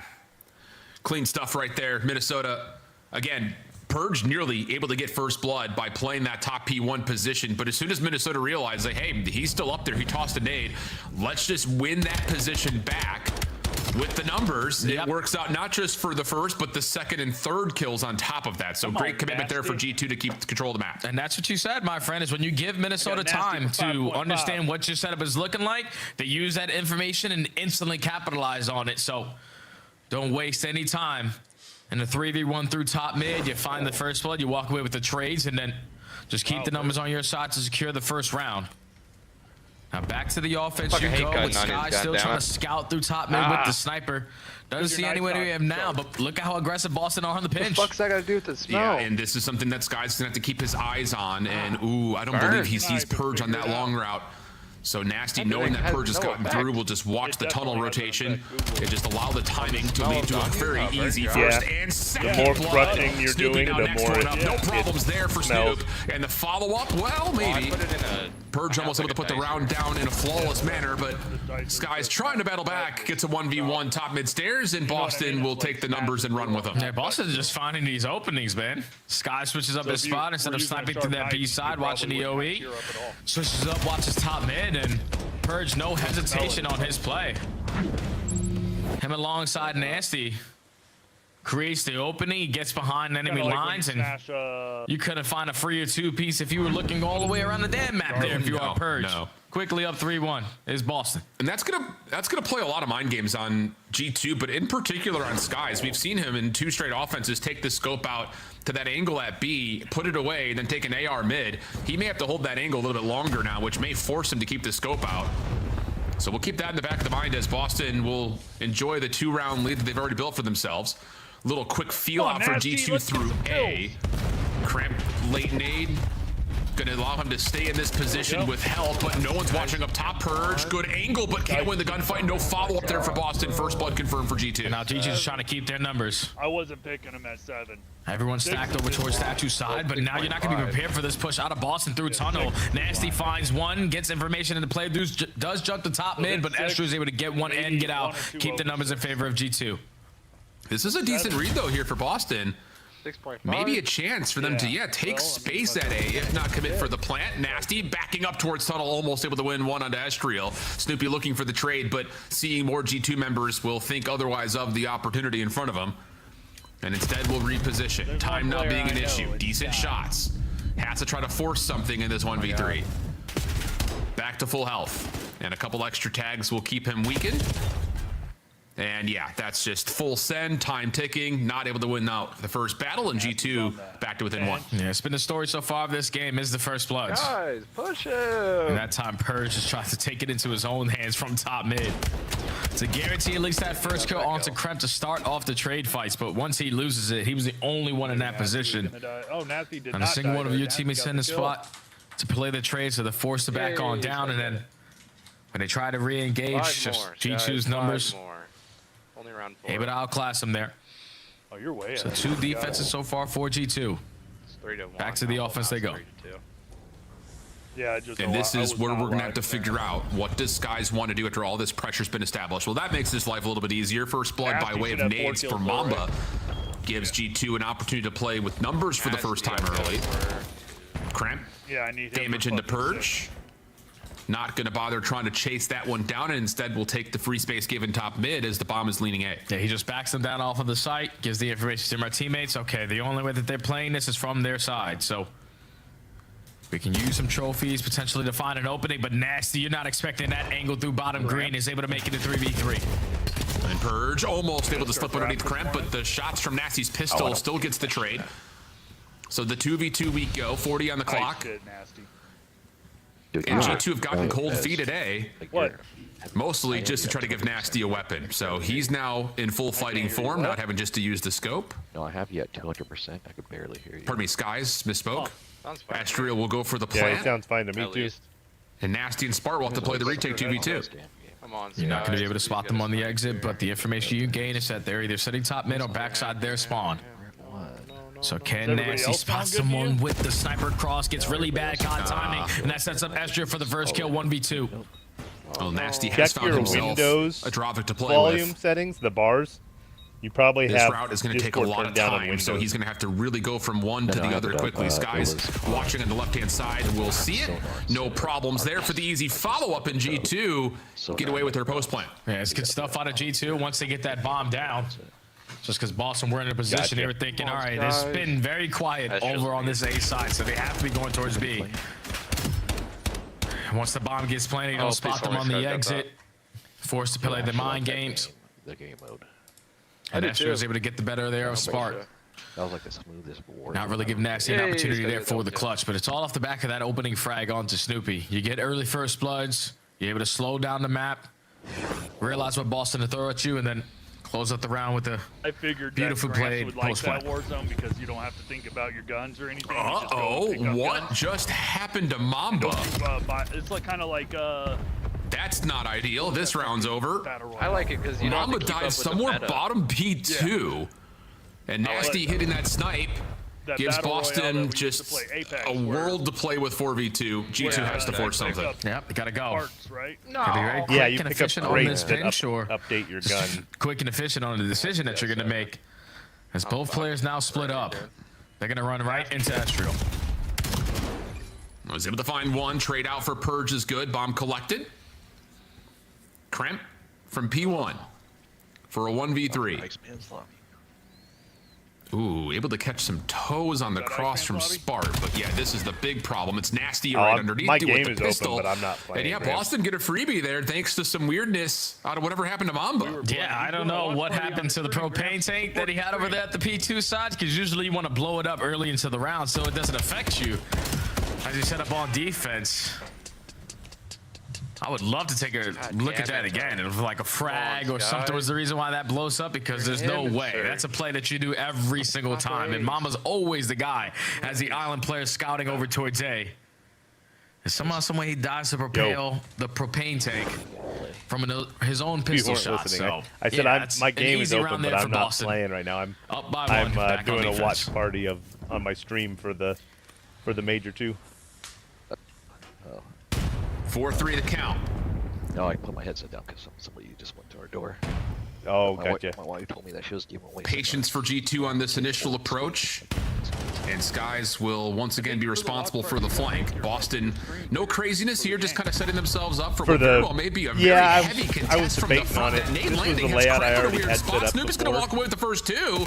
Another weird moment for Boston as they just kind of force G2 into a weird spot and say, okay, we know they're worried about the flank over and over again. Let's just hit him with 3 from the front. That works. Yeah, that's exactly what that play call was for G2. It's been Snoopy and Purge just so running the down other one of these option lanes. I could do is Let's have a I could go like this. Now when we decide to hit the go button on the play call, a nade is able to get a couple players weak. That's what gives Boston this slight advantage in these fights. Snoopy's just gonna fly on in for the first 2, close out with the final kill. So and Boston quick on their decision making, now at game point. It's just so much variability on the defensive side for right now until I can. That keeps leading to these moments that G2 just have no way to respond offensively. No, hang on. Because they're just getting stuck. So, and then overlay your now we're taking a look to see what G2 want to do. Keeping the gas down. Kremp is in a good spot, able to see his shoulder, but he doesn't expect that. Snoopy's down below him. Mamba trying to work with it. Trade goes the way of Boston. And a chance to quickly close this map out. Yeah, you got the numbers. Just don't force any one-on-one gunfights.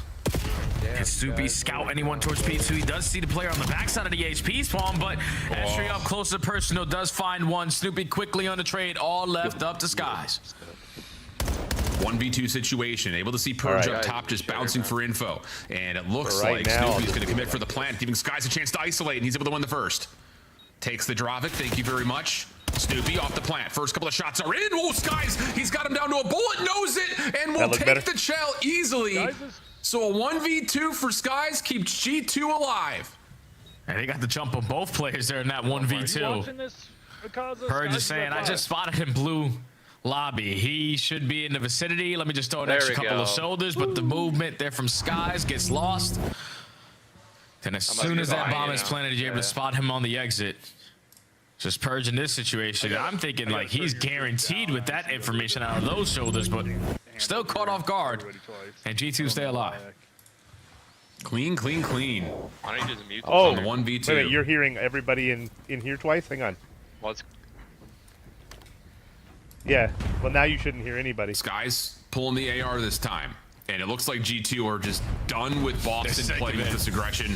Yeah, dude, there's like, let's just get the bomb down and play our post plan. Or let's just take the fight to them. First blood good for Kremp. Spart on the response. Extra weakened up makes it easy for Spart to double down. Mamba keeps things level though. Sky's now trying to join, but the bomb being down means you have to commit for these gunfights. Pistol works out. Nasty now to the 1v1. Sky's once again for a clutch. And he only has a pistol. Oh no, he has M15. And Nasty's gonna get back to the reset.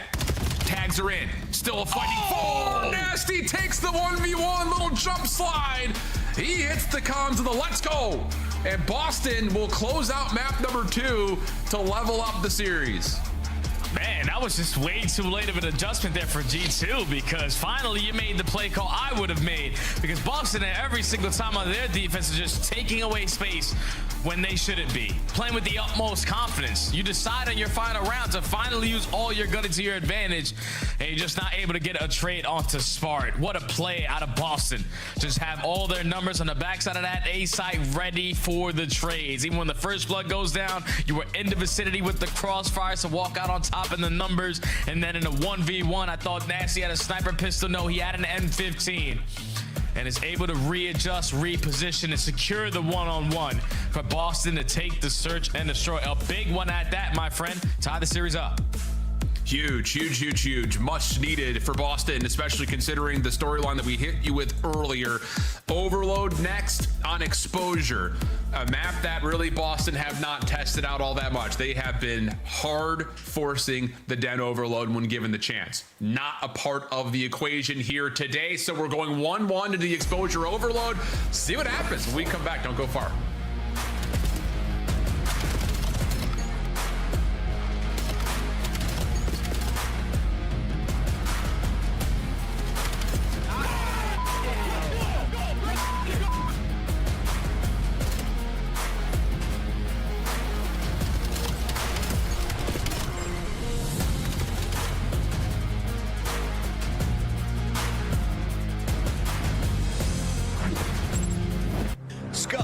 Official controller of the CDL. A clove? You want to take the skin off the outside. You can. Monster the best thing Energy, to do is take that clove, sit it on your cutting board, of the CDL. take a knife and smash it, and then that'll take most of the stuff so you can just pull it off. Come see the best teams lock in for this season's grand finale in fabulous Las Vegas. All 4-day passes come with early venue access. Head to phasevegas.com or scan the QR code to get your tickets now.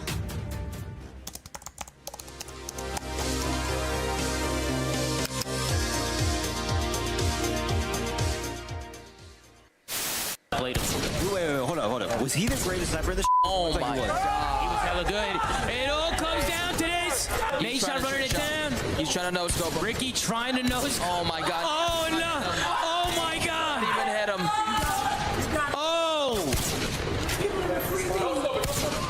GG.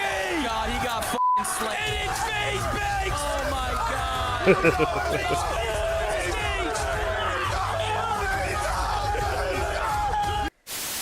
As well, all down to the smoke play from up high.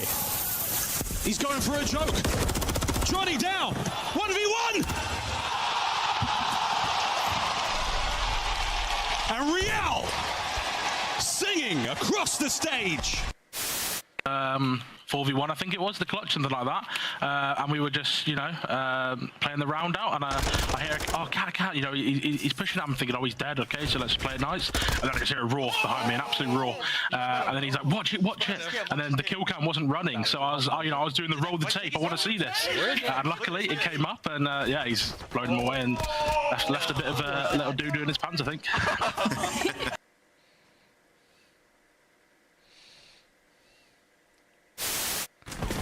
Backside, weak. Help me. What's right? Yeah, two backside. Watch out! Nice! Let's go, baby. Come on. Thank God. Did I get an ace 5-5? Hey.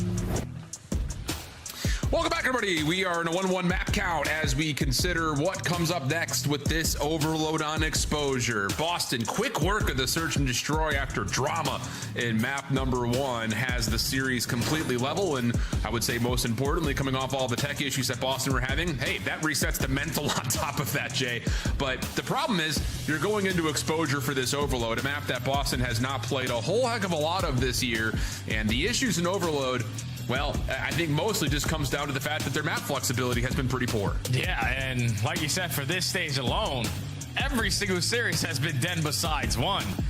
So just throwing a new map into the mix might be the perfect recipe for success, because even on their Den, where they're sitting at 4-4, it's like they're really good in one category, and that's barely getting any scores, and also really bad in one category, allowing the other team to dominate the time of possession. They're really good in one category. Plays a little bit different. You got barely more getting opportunities any with the scores. spawns that you get to quickly get counters and not always be off the back foot. And I know if you are G2, this is a map you are desperately wanting to spawn back into, because you played this yesterday versus Carolina and got destroyed, got outclassed, got outslayed. When you got players of this caliber who are fantastic at winning those one-on-one gunfights, Crep is the guy who, without question, I'm looking for, who didn't have the best series yesterday, to have a completely turnaround here on this overload today. Yeah, and I think a lot of this map right now for both these two teams is just getting a good start into the first minute and a half of this, because let's be candid, like we've often seen, I think especially thinking back to when Boston had played this in Major 1 quals, that was in the middle of a lot of the game being determined of First point, spawn up point for the EMP, it turns into TDM for 3 minutes of the first 5. And it's just low scoring overall, which, to be fair, has kind of been a byproduct of a lot of Boston overloads. They don't score a ton, and that's perfect timing because you see it here in stage 2. They rank 12th in goals per game. But I think in particular, it's just the fact that they don't get much of a chance to even see an offensive front, mostly because they're looking for those perfect situations. And we've talked about that a lot when they were playing on Den. The same, I'm sure, will be a problem, or at least a question, as we look at the exposure. Just got to be able to capitalize on those moments where you get those close spawns and you have the numbers advantage. Because losing track of players is going to give you nothing but headaches, especially on a map like Exposure. So a break off is going to be key. Boston uses stuns and nades to try to get some kind of information over the top, but Kremp is getting the better of Purge through mid connector. You find the opening kill, and now it's just, can we find the rest of mid map? Well, yes, you can. You get 3. Sky's able to stay alive. He's able to turn that into 2 before dropping, so that will keep Boston from grabbing the EMP. Still looking for map control. Snoopy, a little route over through dirt. Good for 1. Woo. The awning window keeps him from finding 2. And Kremp comes back to the battle to keep things, again, relatively slow here in the first minute. Yeah, both teams just want to find kills in sync before they retrieve the EMP, and now Kremp and Mamba find 2 at the perfect moment. Purge gonna get the trade on at least the first and onto the second, so another individual player just slows down the push. It was Skies for G2, this time it's Purge. A minute already wiped away from the game clock. Yeah, 3 eliminations now for Purge in a row. Nasty gonna join him at mid, not able to collect the EMP before it resets, so some work to be done here, especially with the EMP not just being reset, but also the gunfight being reset. Purge back to the fight though, now on 4 in a row. Skies wants to give that a go, but he gets naded as he takes the peaks, and all it takes is a bullet from Purge, who's looking for everything, and now he's on 6. He's gonna grab the EMP and try to join Snoopy over to this A point, and he's completely alleviated the pressure as he gets a win, but from mid-connector, Mamba comes up from behind, finds the kill, and will instantly grab and reset the EMP over to the other side of the map. He has 2 players with him as well, so off the respawn, Boston better be prepared for this push because you're going to get overwhelmed over towards B. Kremp with a frag, Escher with the gunny. Only 1 player here on the defense, and it's going to be Sparty Supreme. Lines up a double. Goal line stop there for Boston. Yeah, Skies does get that kill, so maybe a little bit too quick on the action there was Mamba. Skies in trouble, or is he?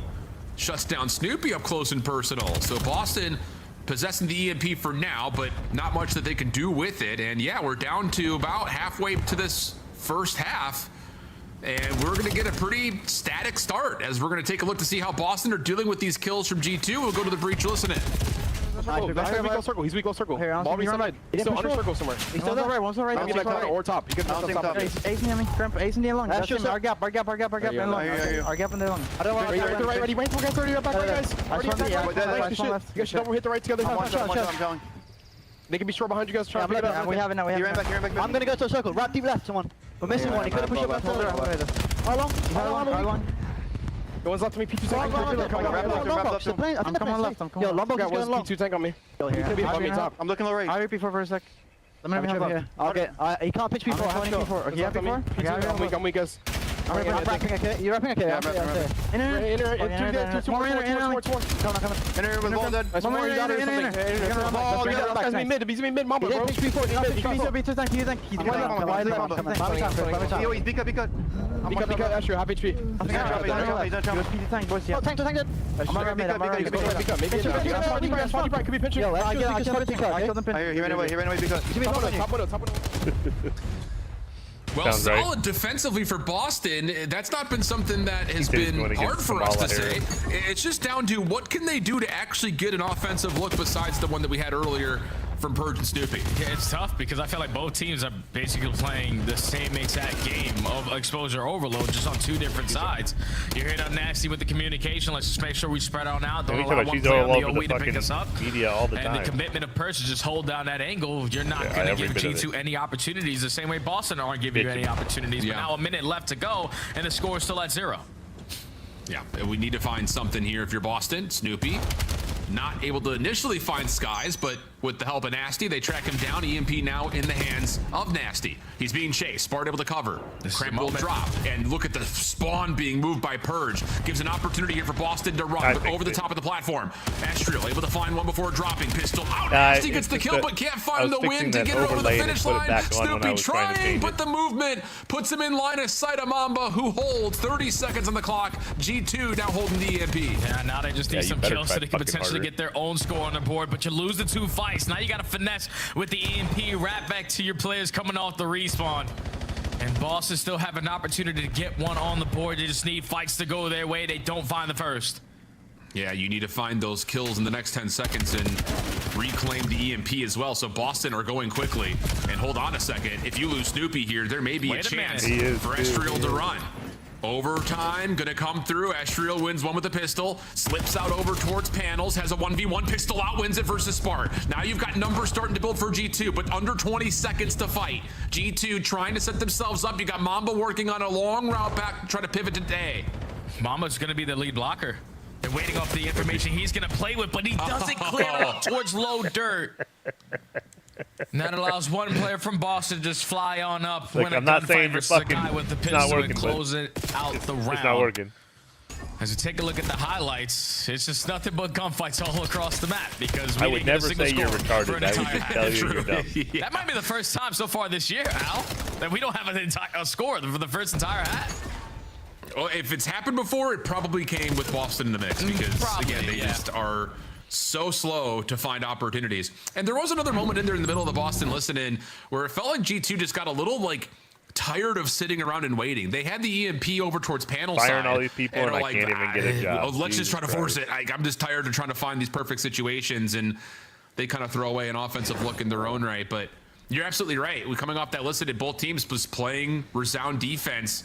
You don't know that. And playing the same game, although, again, that's the big stat line for now. G2 time of possession has been convincing.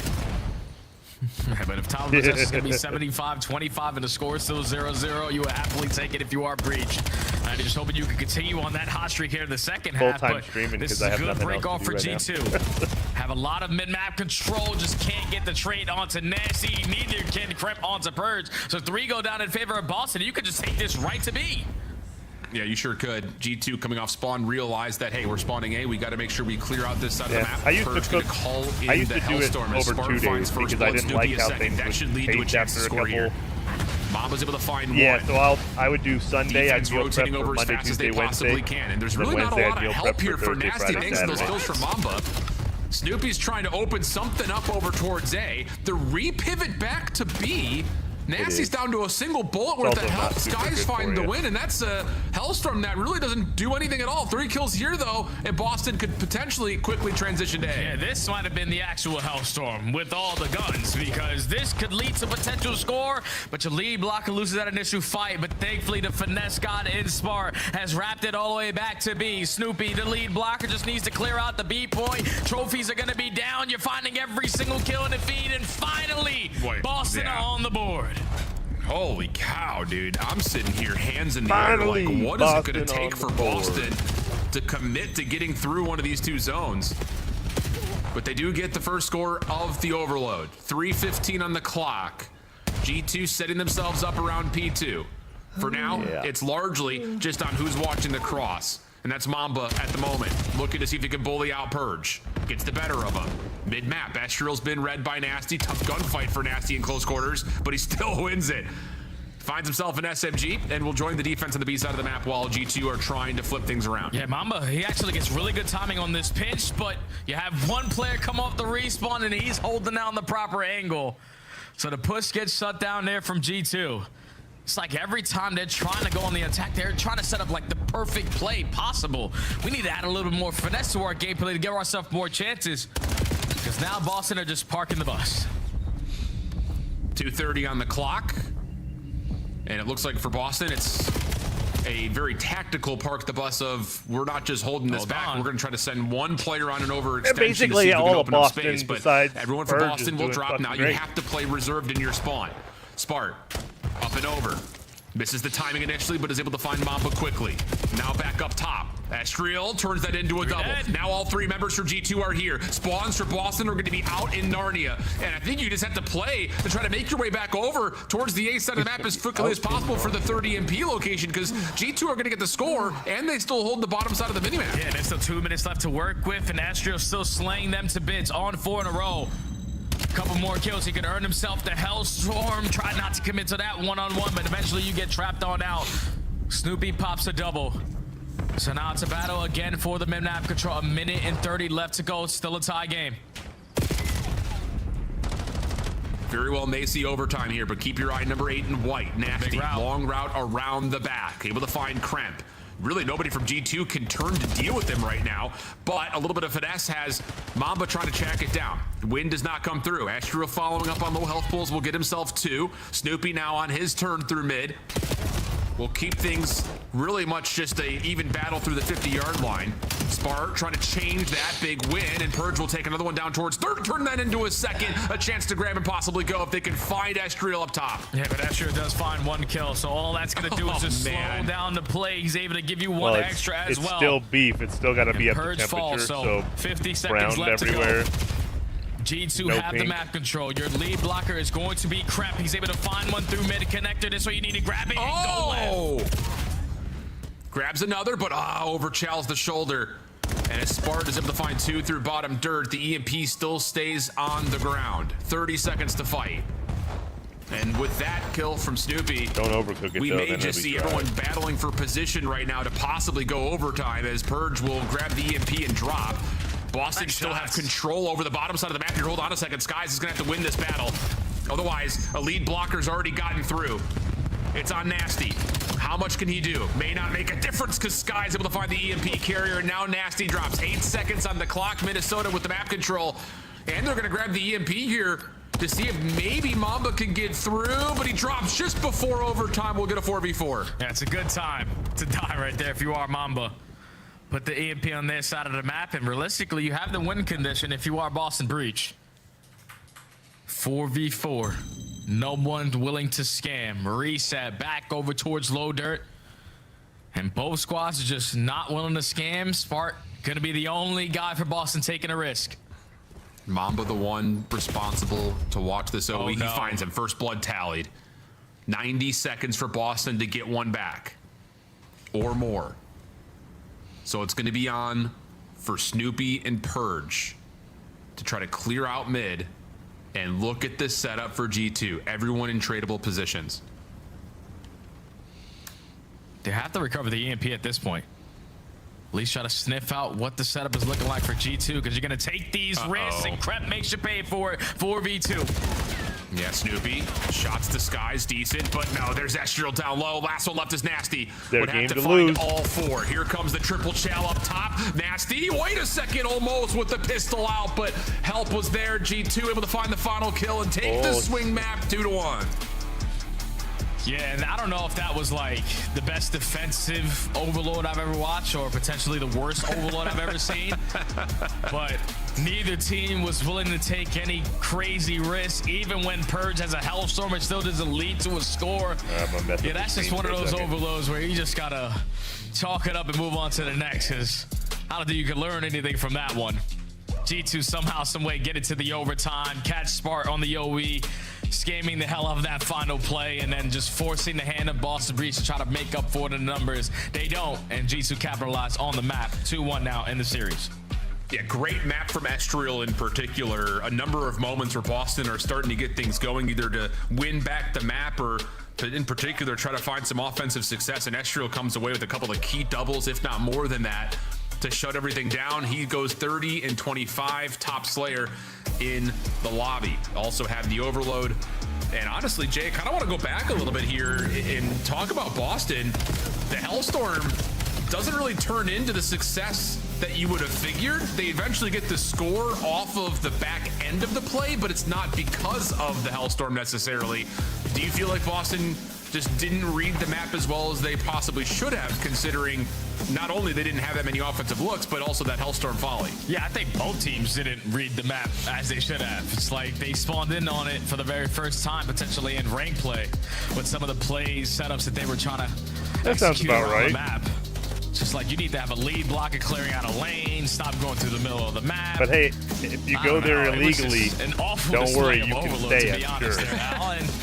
And we're just going to have to move on from that one because, like I said, this is both teams who struggle in the mode, and for both teams who struggle in the mode, you can see why, because it wasn't easy for either team to walk away with the win. Yeah, I mean, we're in the middle of March, and both teams have only played the map twice until this meeting, so there's also a factor in that. And yeah, it may not have been the craziest exposure overload, but Jay, you got to remember, we also casted the Miami-Vancouver Clown Fiesta that was on this map in stage 1. Yeah, that was a 1v3 overtime win, though. Super gave us some kind of highlight. That's something. It just took us 6 minutes to do it. Now we go into Colossus, Kremplossus for map number 4. And to be fair, I mean, Boston, they've played this map quite often as well, and have found, I would say, just a number of also dramatic wins and just dramatic finishes, generally speaking, on the map. But for Minnesota, you feel good about your chances of closing this thing out in 4 and avoiding having to go back to another search and destroy. I think she said it. Oh, yeah, without question you do, because this is supposed to be your map, right? You've been doing the fundamental part correctly, at least beating the teams to the punch. But so far throughout stage 2, where you need to increase your hold percentage and your breaking percentage, that's where it can come back to bite you on a map like Colossus, because you saw what Boston did on the search and destroy. They are just running at you on this map. At the same time, though, you got to the aggression that they're going to throw at you, because Boston, this is their best hard point on this stage with the new player, with Purge and Snoopy having consistency between each other. This is where they feel most comfortable. It may not be true. And that's good news for Boston on the other side. Again, it just feels like a very even battleground between both of these two teams. And to be fair, when they had played this map between these two teams before, it was a 3-point game. It was early in the season. It was stage 1.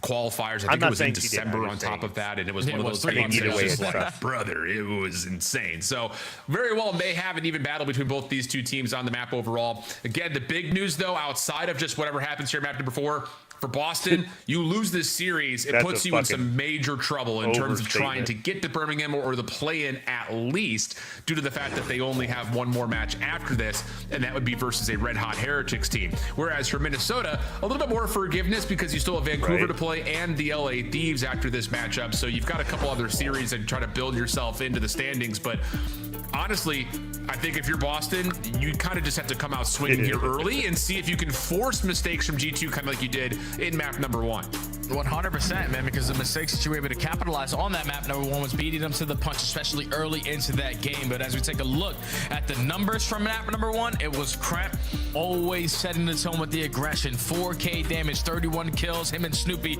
mirroring in the KD department. Just Kremp a little more active on the objective, putting down more shots, and those couple extra shots led to a 2 or 3 point lead in that map number 1. But on Colossus, I'm expecting Soupy to definitely match that pacing of what young Kremplossus is going to get loose on here with. Yeah, that's at least the expectation, right? So we'll kind of see how it goes. But you hit a really good point that I just kind of want to keep kind of teeter-tottering back and forth on. For Boston, they have played this map quite a bit in the stage. Really? And even though they find themselves 3-2 on it in the stage 2 qualifiers, their 2 losses were 222 to 250 and 246 to 250. So again, just kind of reiterating the storyline that every time we see Boston and Minnesota for that matter on this map, it ends up being pretty electric in terms of how the finish goes. So after Den was about as tight as you'd like, it feels like we could be in for another electric finish here. 250, 244 was the map 1 score. And again, if you're joined late, the big storyline there was G2 were making the right reads in terms of how to rotate around the map. They just kept losing out on their setups, largely due to some rotten luck on timing. So we'll see if Boston can, again, continue to build those mistakes and punish G2 on it as we jump on into map number 4. And it's all about this early stat true control, as you see both teams putting a lot of focus, and Boston have a lot of their numbers reinforcing on this side of the map. They go 3 for 1 in the trade battle. They're already dominating all this P1 time, and they're in control of the map, forcing G2 to now just flood their way. Yeah, and also have to respond to make sure no one gets through that P2 side of the map. Good win there from Kremp. Follow up with nades landing at P1 will allow G2 to have the numbers. Nasty trying to hold a bit of a shoulder.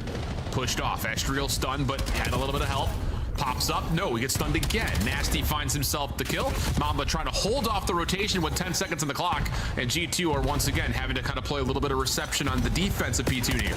Yeah, they have the right side of the map that they want, but not the positionings that they want, because you're just forced to iron up off the spawn. But thankfully, Skies and Mamba combined for 3, so gonna alleviate that pressure from the front side of Sashu and be uncontested for at least a good 10 seconds here.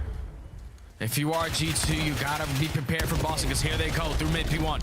Yeah, that's where they're set up for now. Try to jump down over the top of Skies. Mamba's able to punish with 2, playing a little bit of oversight on it. Good read onto Nasty, who was trying to push out a P1 on top of that. And now here comes a route from Kremp.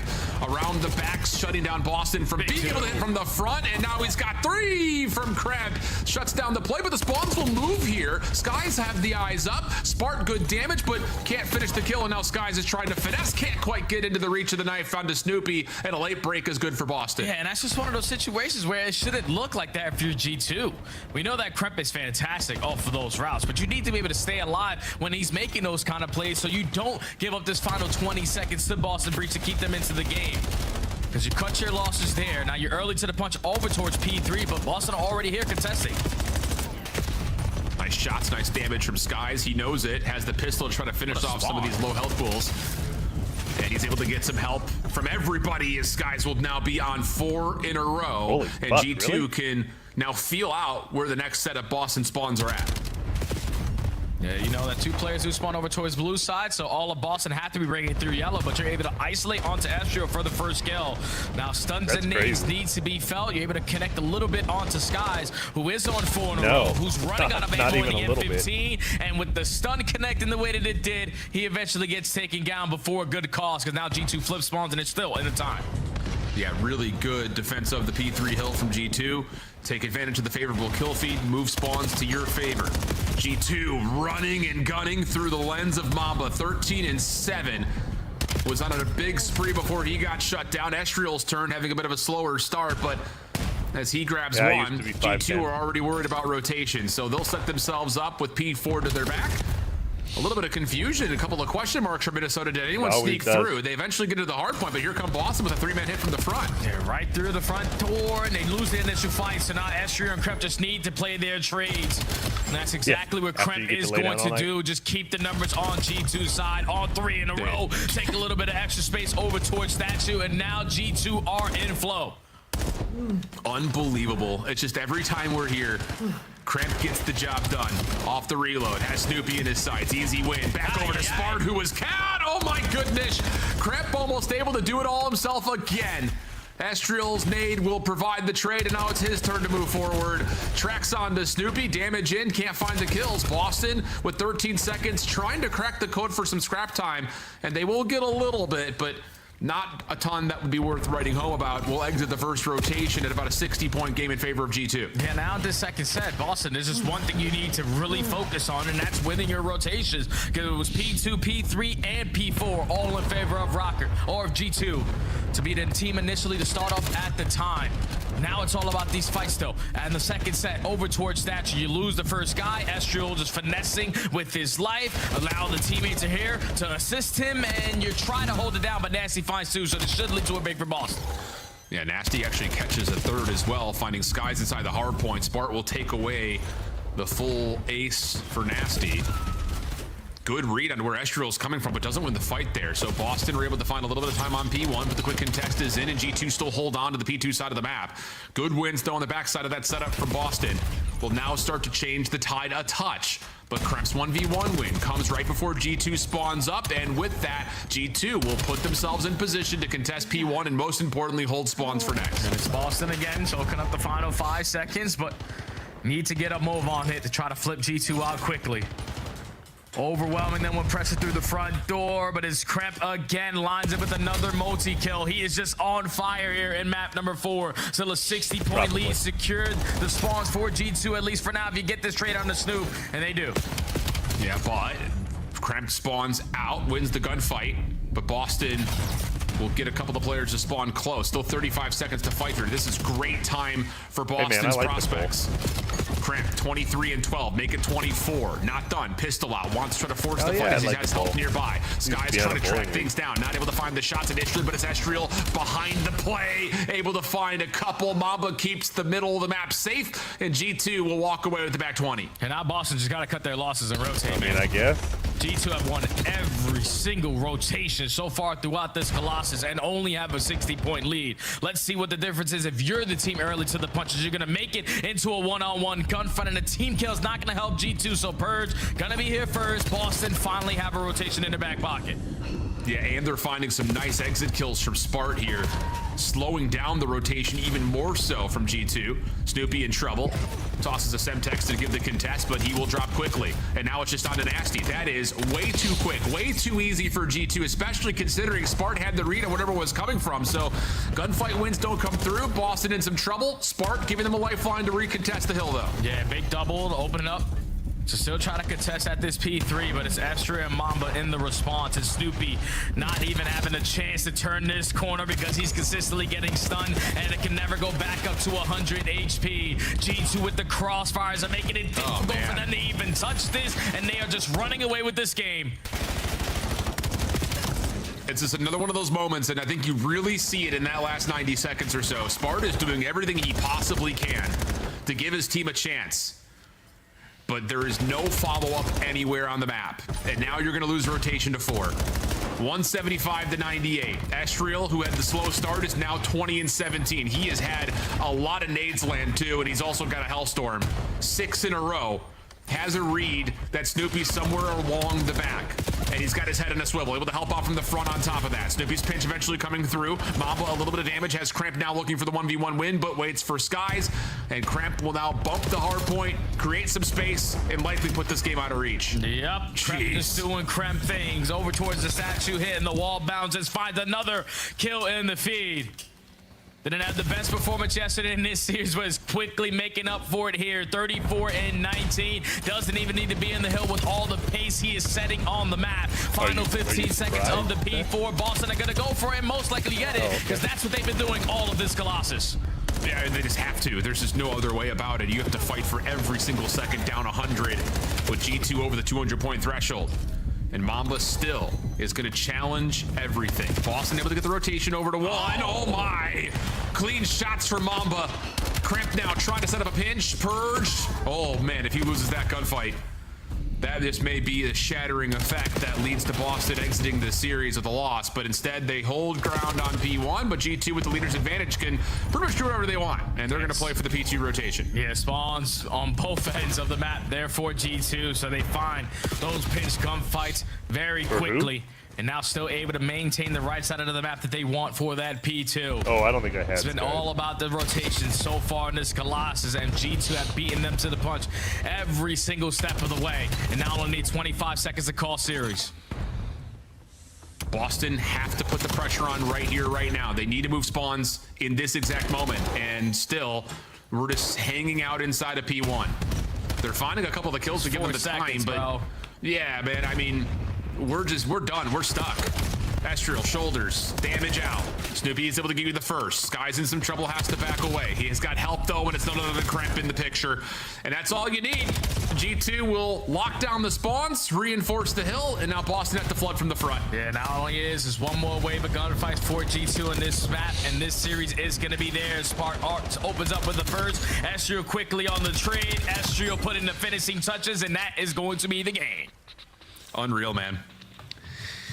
It's just another one of those moments. You see G2 at a Colossus hard point in the series, and you know who you're going to watch, and he's going to give you a show. That man being Cramp. So, like you called, Jay, the rotation game, key for the map, obviously, at this point in the season. But more importantly, G2 don't make the same mistakes that they had kind of follied on and misstep on in the den. They get the lockdowns, they get the spawns almost every single time, and they take advantage of it.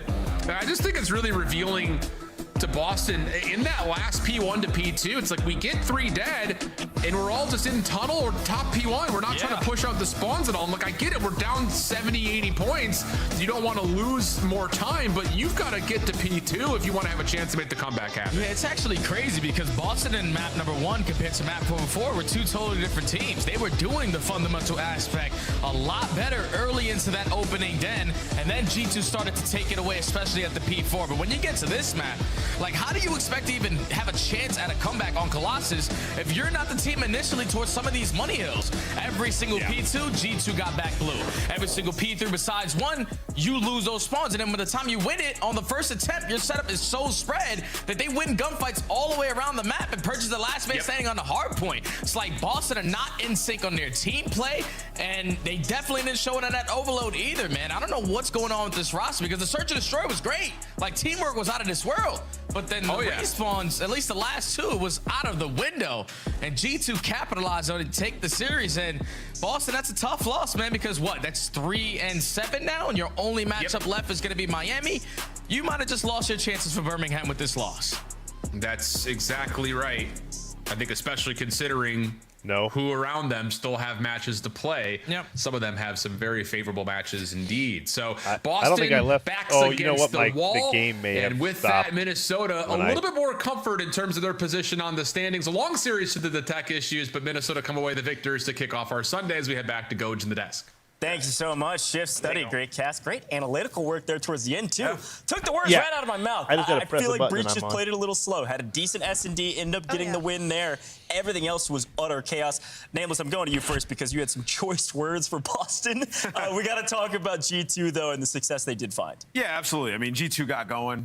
You know, after they win that overload, which was super chaotic, Boston had so many opportunities. Which we'll talk about when the tape starts rolling. But we get to that game 4, and you know, Boston just hitting the front over and over and over again on P2 and on P4 just kind of made it easy for them. And, you know, off the rip, there's some good things happening for Boston. They're in this game, and you know, as soon as we get to you know, the P4 on the first rotation, it's over with. As soon as Kremp goes on, I think it was 5 streak he went on. By the way, this is also played by Skies. He repositioned finds 2, and this is kind of where it begins. They get the last chunk of P3 and instantly get into P4. And Boston said, you know what? Screw it. We're down 50 points. Everybody, let's just fly front. Somebody make a play. That's legitimately what happened in their mindset, and from the rest of the game, they had the same play style. Something fun about me, I've always wanted to be a coach, and looking at this, I wish I could be a temp coach for Boston for one day. Just sit them down about Colossus Hardpoint and be like, the one time you guys found success on this map was when one of your SMGs, namely it was Purge at the time, was hitting routes. He was going bottom, he was trying to get top mid control, he was trying to pinch them constantly. I saw nothing. I saw none of that. I didn't see any rotations out of Boston. We lost every important gunfight. We didn't try to do anything creative. Nobody tried to hit a route. And on top of that, we were too slow to set up the team pushes. When we did set up the team pushes, you were still sending one person in by themselves. And I know what they're worried about. Like, they're worried about when they take the slow developing route, that Kremp or Estriel is going to get super aggressive, get positioning up front, and then you just kind of get left on an island in the back. Well, guess what, guys? That's just the risk that you have to take in Call of Duty. So I hope they learn from it and grow from it. On the flip side of that, though, G2 winning this with being iced after map 1, incredibly impressive out of them. Yeah, and also Kremp was just winning every gunfight. I mean, the guy was going insane. And welcome back, right? I mean, obviously had a tough series last time. Today looked amazing across the board. So I actually think we're going to be talking with Kremp. Makes a lot of sense. Monster Energy Spotlight. He's ready to rock and roll. Kremp, how you feeling, man? Crushed it on that last map. That's got to feel good. Feel fantastic. Got a little bounce back after losing to fucking randoms yesterday. So, I mean, it feels good right now. Yeah, it feels good. We needed that. Yeah, talk to me. You know, I saw your tweet where you said, like, it was just a terrible performance out of you. What happened yesterday, and what did you change coming into today to where you look like the normal Kremp once again? Honestly, I think when we play on, for example, the server we play them on, it's not like they have an advantage because we're all on, like, somewhat the same ping, especially with the ping tool. It's more so, like, I play very straight up, and I think I learned that, like, I need to play more creddy sometimes, get the free kills, and, like, I got exposed on, like, a 50 ping, so because I'm just chowing everything, so I look dumb. And then I had to learn from that. Let me ask you one follow-up about your team. So, you know, we talk up here a lot about Rookie of the Year and, like, who's going to win it. And lately, we've been leaving Mamba out of that discussion a bit just because he doesn't light up the stat sheet. Can you talk to the fans and us about what he does for you guys and why he's so important as a teammate? Yeah, honestly, I feel like he should be front runner. In my opinion, I feel like he's a fantastic player, great teammate, and is knowledgeable about the game. I also feel like he's one of the more aggressive ARs, so his stats don't depict actually how he's performing. You know what I mean? Like, you can have a .9 AR, for example, Kenny some other years, but he was still a fantastic AR. Yeah. You know what I mean? It's just a pressure player. He's playing for the win. Not a lot of people are. That is fact. I was about to say, that kind of sounds exactly like what Ant has been saying about Mama during this entire time. And Crimp, I want to ask you about that map number 3, the Overload. Was it as uncomfortable to play as it was to watch? Because that might have been one of the worst overloads we might have had to see in this season. Nah, that was actually atrocious. That's a burger ball. We just move on, go forward, and we realize we got to learn from it. We already talked about it, honestly. There. So. Does he stop it? Nice. Well, hey, obviously a fantastic win. A good opportunity for you. Demo. Talk to the fans of G2, man. This is a big win for you guys. Obviously, you know, on paper, it looked like you would win this matchup. But just from a stats level, looking at your record now, this is a huge win for this major that's coming up. Talk to the fans, people at home. Appreciate everyone from G2 for their support. Appreciate my family, my girlfriend, and teammate all my friends. Appreciate everybody. People saying we're inconsistent. I mean, the game's inconsistent itself, but I think we're still one of the better teams, and everything else is outside noise. So stay confident, stay with us, and we're going to keep winning. There you go. That's Cramp, G2. Crushed it today, my man. Congratulations. All right, thank you. Thank you. Cheers. Another good interview. Good insight on Mamba, too. Yeah. That was some fun conversations we had in the green room there. Yeah, we'll have to keep his name in there. I can't pick G2 anymore. This literally proved it. I said it. I was like, I felt like I was on G2 Hate Watch, so I can't pick him today, and they win. It's just whatever. Let's take a look at the Scuff player of the game. I believe this is the end of map 1, if I remember correctly. Oh, yeah, let's talk about this. Yeah, go for it, Nameless. Oh, my God. Yeah, I mean, it was kind of a wild ending. So directly prior to this, Snoopy had a huge play, right? But he ends up not finishing the final kill, and Kremp is able to sit back there, and they actually secure the spawns, and it's just a back and forth fight. At one point, it felt like Boston was going to be able to get in and hold it to the end. Nasty falls off the map after a sensational play. He found a huge kill, and you know, when he spawned in the back, I hit it the wrong way. Pressure, so G2 able to close it out. Yeah, it was a little awkward. I mean, like Ant already kind of hit on it. It was just trades back and forth and back and forth. Who's going to find the two? You know, first it was Crump, then it was Nasty, and then Snoopy's coming from the back line. They end up getting this final kill if you're Boston Breach, but it's a contest for like that last millisecond. It's insane. Yeah, it just gets absolutely crazy here. Boston actually get back in the fight. Ezreal finds 2. The trade comes in, right? It's very important. It's Skies versus Snoop. He's dead, and now what do we do? Kremp gets in, and they're just not able to. They just need 1 second, So unlucky, man. So if that guy didn't jump, he would have contested. I think the cons I think we heard the cons. They're like, we should have just chowed. We should have just chowed all for it. It was so close, man. I think it was like the last tick. Crazy stuff. A good matchup. A big win for G2. Quick look at the standings and see where everybody's at, because yes, things continue to change. Tumultuous tides. Remember it. That's what it looks like right now as G2 do jump up to 4th, technically over Koi now because of some tiebreakers there. 5 and 4, Nameless. That breach loss is so big for FaZe. Like, massive for them. Because the head-to-head, Yeah, because their schedule, they have some tougher games. So this match today is still very important. They want to avoid the play-in in general, but Birmingham chances feel a bit better if you're a FaZe fan. Yeah, 100%. Hey, we'll get to FaZe a little bit later today. We're going to Surge versus Miami next. Soup Snipes coming back. We're going to be seeing it here shortly. Let's see how much of a difference it makes.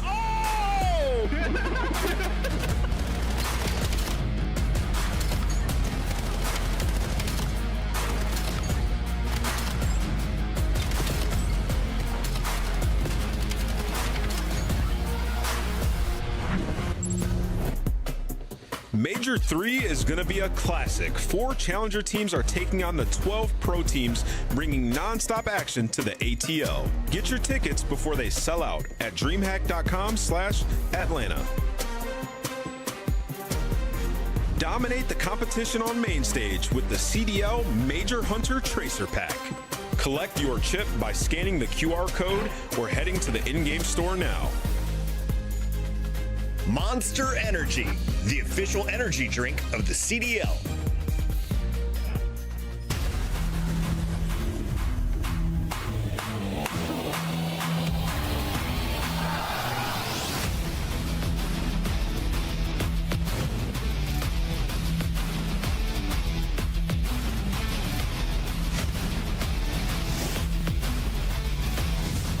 That was awesome, Scott, dude.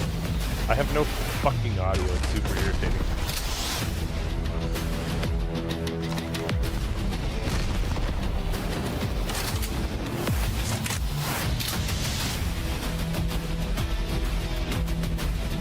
What brand?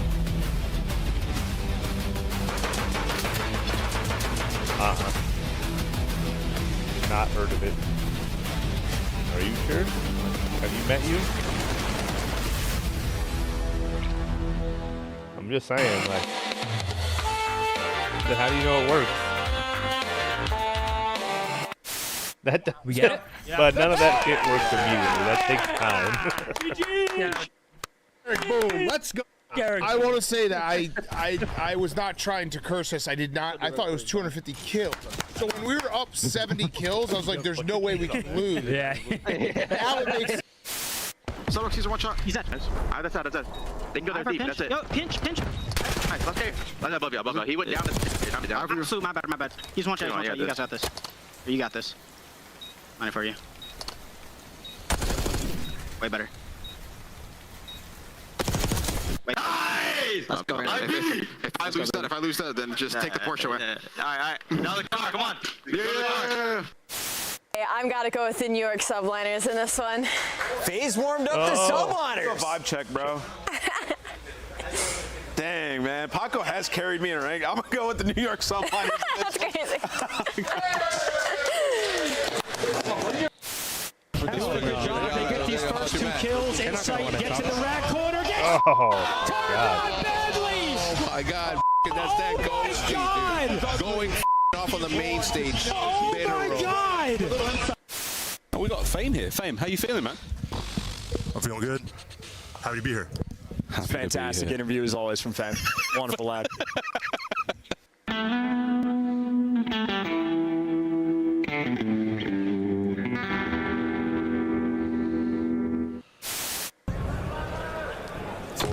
In game 5. Oh, no! 4v2. Welcome back to the Call of Duty League. We got Miami Heretics back in the house. They got to take down Surge. Looking good on paper for Miami. They've got a lot of momentum. They got a lot of wins under their belt in a row. Nameless, talk to me about Miami. Why is this team so different? Yeah, they're one of the best teams to watch right now. They're super well-rounded. They're the best search team that we have in the game. They've had improvements basically everywhere. Hardpoints, clear, overload. They've had a lot of improvement. 3-1 in the last 4, like top 5 in possession time, setting up some good plays there. So they're just a hard out. And then when you go into a series knowing that, like, okay, we can more than likely take both S&Ds, and we have the best search player in the game in Super, who's just going to be first blooding you left and right. You just feel like you have such a massive edge. And to that point, Super and Rancor 1 and 2 in overall KD to split. Yeah, no, Miami's been unbelievable. They're in that top 2 for a reason. Sitting right now, one of the first teams with 5 wins outside of Opposite Texas. Their S&D has been unbelievable. Not only do you have basically the strongest sniper in the league in Super, but you also have other players around them that are putting up insane numbers. Trace has been unbelievable during this split. Even Metals has found some consistency. Everybody had been going. I said it before, like, he has like a 0.7, 0.8 even when it was my turn, so I was like, all right, well. Teammates like Rancor and Super putting up double digits regardless. So this, to me, outside of Optic Texas, might be one of the scariest teams in the league, especially 100%. With these final 2 weekends. If this is one of the teams left on your schedule, you're basically screwed. I mean, they're back of their BS. Last year, they became the best S&D team, and that's what got them through it. Like, who is going to show us how to beat them? Because at this point, it's like smoke him out and try to close the distance or pull the sniper out. Neither one of those have worked. It definitely didn't work when they played the Falcons. I mean, when the Falcons couldn't handle them at all. It was crazy. And to your point, Metals did pick up like a 1.52 KD, by the way,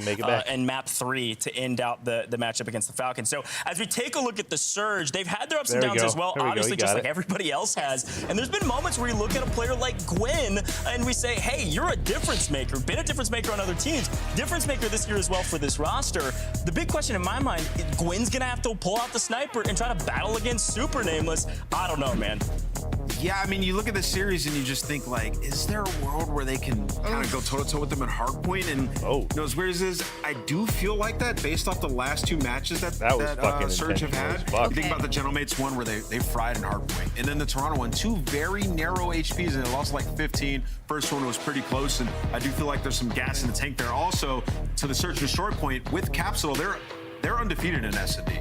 and their defense in particular has been great, right? So realistically, we're going up. These are two insanely good SD teams going up against each other. I completely agree. The only difference is I think there's a slight skill gap when I look at both these teams. I think Lunars and Gwen could definitely hang with Rancor and Super on their best days. Now, is today going to be a best day? I don't know. That's what we're going to find out. And for Vancouver, I kind of put them in the same area as Carolina Ravens for me right now. They're making steps in the right direction, but it's still not enough to consider them as a gatekeep team, as a team that's going to beat a top team. They're just going to take them the distance. And so when I look at these maps and modes, I'm already looking at that exposure on Miami Heretics. I see that as an opportunity for Vancouver Surge because they like exposure, but I'm also thinking about the aggression that Miami puts on a map like this that's this small. It's not going to be easy. I don't hate the hard points for Vancouver. Like, Miami been playing a lot of Den and Scar. Scar's out. Come on! And then the Den is one where you feel decent about it if you're Vancouver. What about the Scar? What about Den Overload? I mean, they're 1-7, I think. Surge is 1-7 on Overload. Are pretty at Overload. No, that's the game mode where Vancouver just have had no life. No chance. Coming back. I don't know. That's a wash in this series. Like, they're probably losing that. You gotta steal either both SDs or both. Yeah, it's not gonna be easy. Yeah, it's going to be very, very difficult for Surge. Is it possible? Absolutely. We've talked both ways for a lot of our teams. We got to talk about our scuff pick'ems, though. I know where I'm going. I've been supporting Miami since I got here, and I got to stick with it. Miami all the way. And what about you? What are you doing? Yeah, I'm going Miami in this one. No, not you. Somebody shows our me other teammate. They can take he hit it across down, the I'm front. picking Miami. That part, yeah. I'm definitely going with Miami Heretics. Miami, I assume the fans are with us. Yes, they are. We have to ask our casters. They're going to have a lot of fun with this one. I can only assume. If he wouldn't have hit it, though, I had a shot in the house. My fellas, take it away. It has been taken. Thank you, Goj. Okay, Chance. A red hot, stinking red hot. No touch, only look. Miami Heretics gone up against quite a tepid Vancouver Surge. Where are you going? Nowhere. I'm here at work. I'm at home. Have nothing going on other than casting the beautiful series today. Where are you going? That's the right answer. I'm not going anywhere. I was just checking to make sure that you weren't going anywhere. Probably going to go to the game in a moment, but oh my God, worried, mate. I'm worried about Surge. I'm worried because, good God, it's going to be a spicy opportunity for them. They've got to go big. They've got to go big. We've got to see the best we've had out of them. For the lot of them, it's going to be a difficult matchup against a team that has, quite frankly, run the hearts and minds of CDL fans for a long, long time. Can't wait to see them play in Birmingham. That is, of course, the Miami Heretics. I'm slightly biased. I do have a jersey. I'm a big fan. What can I say? I'm excited to see them play today. This is cracking me up. Miles, so, obviously we have producers in our ear when we're working and whatnot. And I just got hit with it's like a LeBron James stat of here's his numbers with a headband, without a headband on Wednesdays. They just got the whisper in my ear. TJ is playing with his lights off. I repeat, he has turned the lights off. All right, well, maybe TJ is going to fry. He gets the first one in the lobby. Apparently, he's going to be on one today. And we'll find out if Tej and the lights make the difference today. Well, so far, it's not a bad start whatsoever. A couple of kills going their way. Heretics will be the last players up in time, and only for now.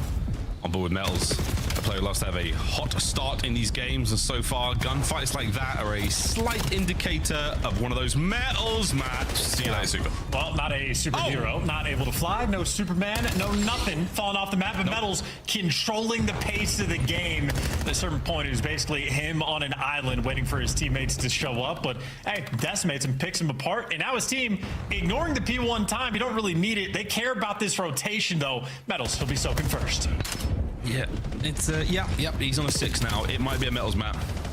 Nope, thank God Luna's put that one to bed. Gwyn joins him in the feed. An opportunity there for the hold, Vancouver. Still, despite the shenanigans and the excitement, such a low-scoring game so far. Not a lot happening.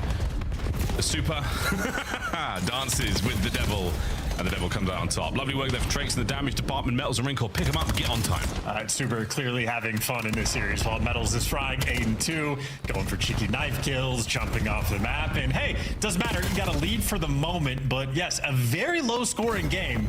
There's already been a minute burned off of the game clock, and we're only halfway through P2. Yeah, quite strange. Just over, well, not a typical game of exposure here. Or Expo, no him or Matt. Well, Gwyn on the attack towards P3 here.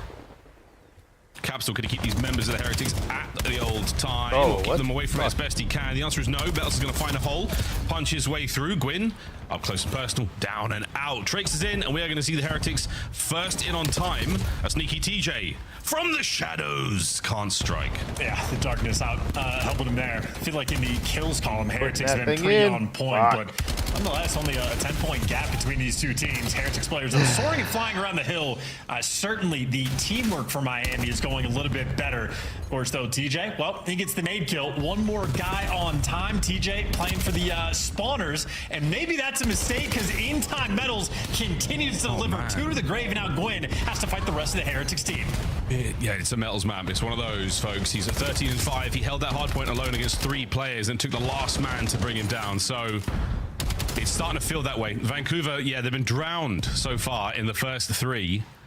Next hard point's coming up momentarily, and again, the Heretics in position to cut the rotation. No one there from Surge in a position to really get forward. Gwyn's got to go big. Good stuff. Finds one. Metals in the back, over towards Nu. Oh, what an unfortunate spawn moment there.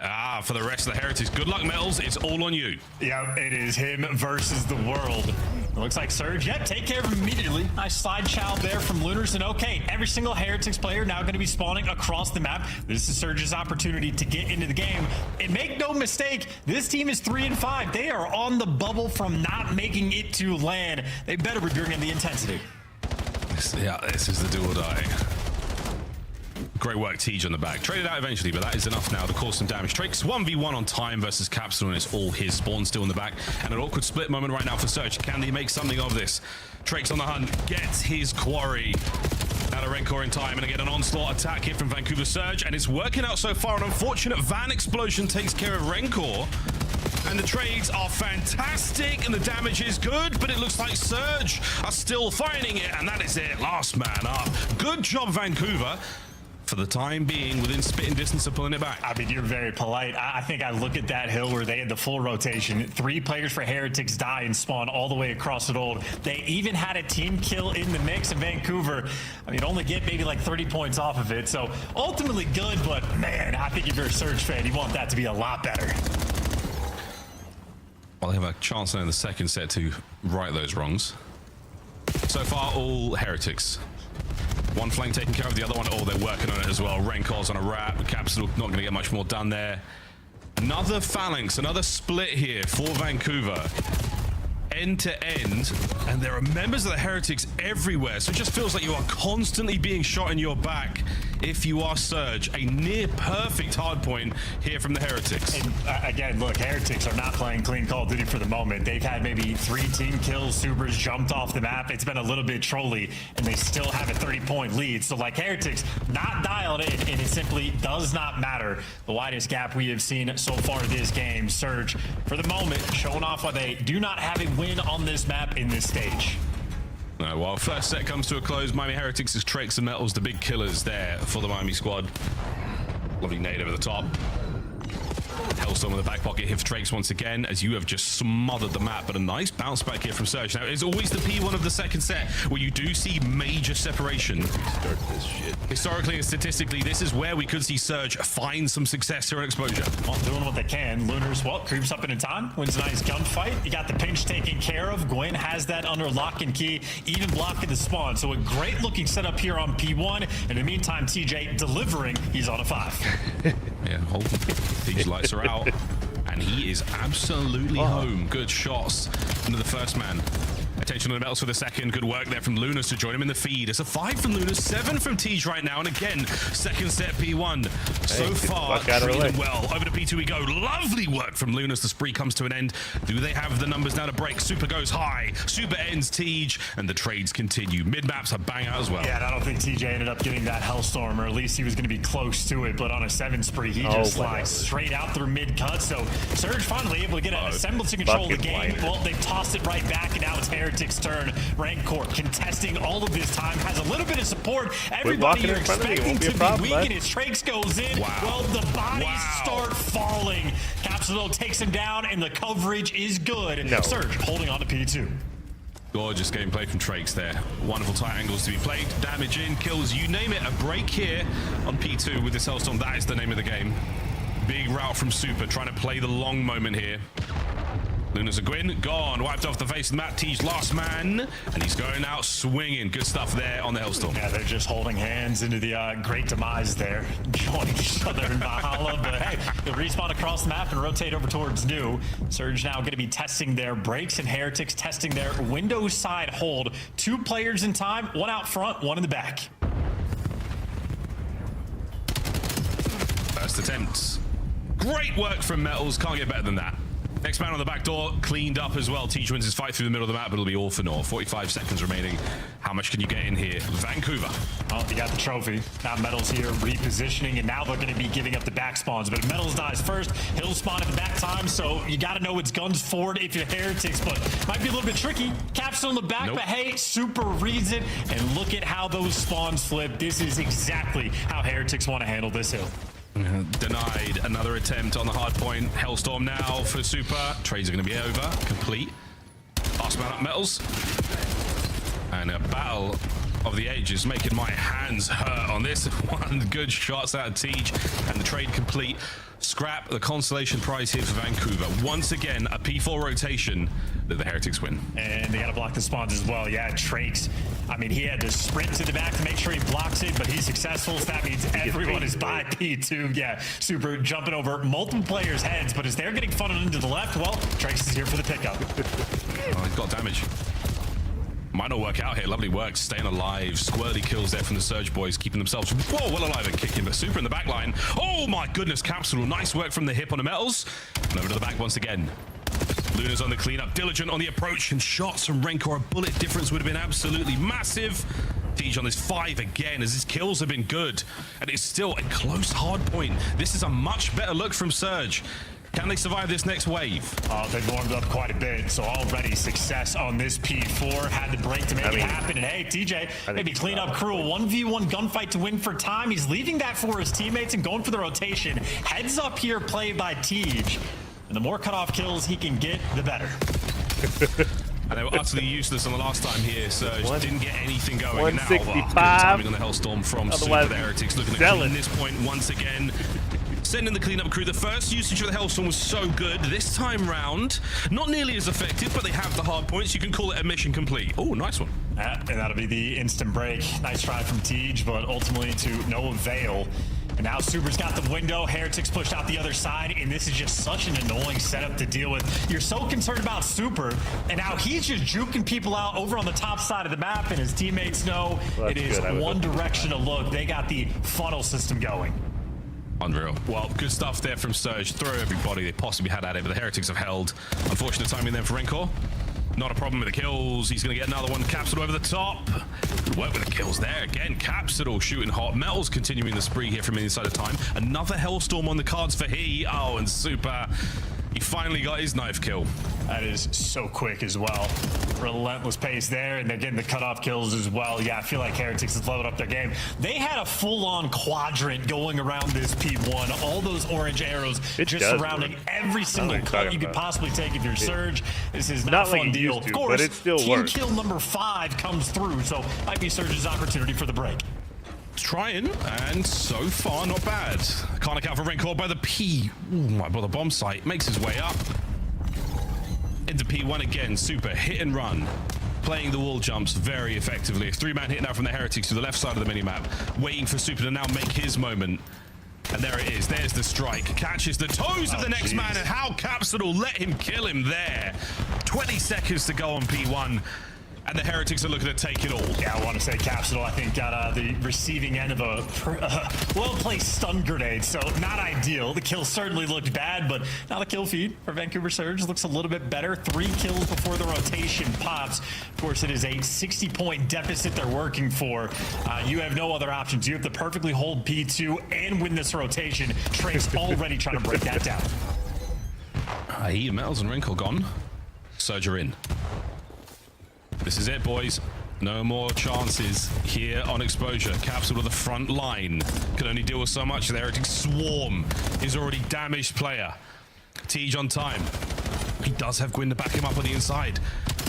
Shots from Teej, not good enough. The big dive, go over the top. Gwyn can't get the second man. Reinforcements from Capsule sharp, ineffective. Rencor alive on time, and 10 for the win. Yeah, they flipped out, so Heretics just want to win this here. Super surging forward. That's a 4-spree form, and he gets to be the cutoff man. Surge, last-ditch effort to go towards the time. It might be food for fodder, or maybe enough for the break. Metals versus the world. The contest is finally in. Surge, bringing the fight.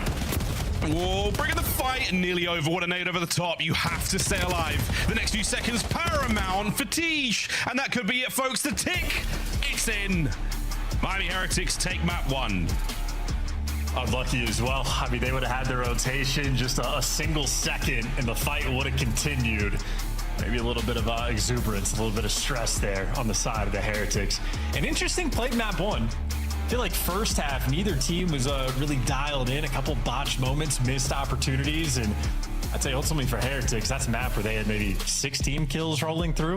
Super falling off the map, and in the end, a 50-point win. So the unwinnable map there for Vancouver Surge. Their record extends to 0-6.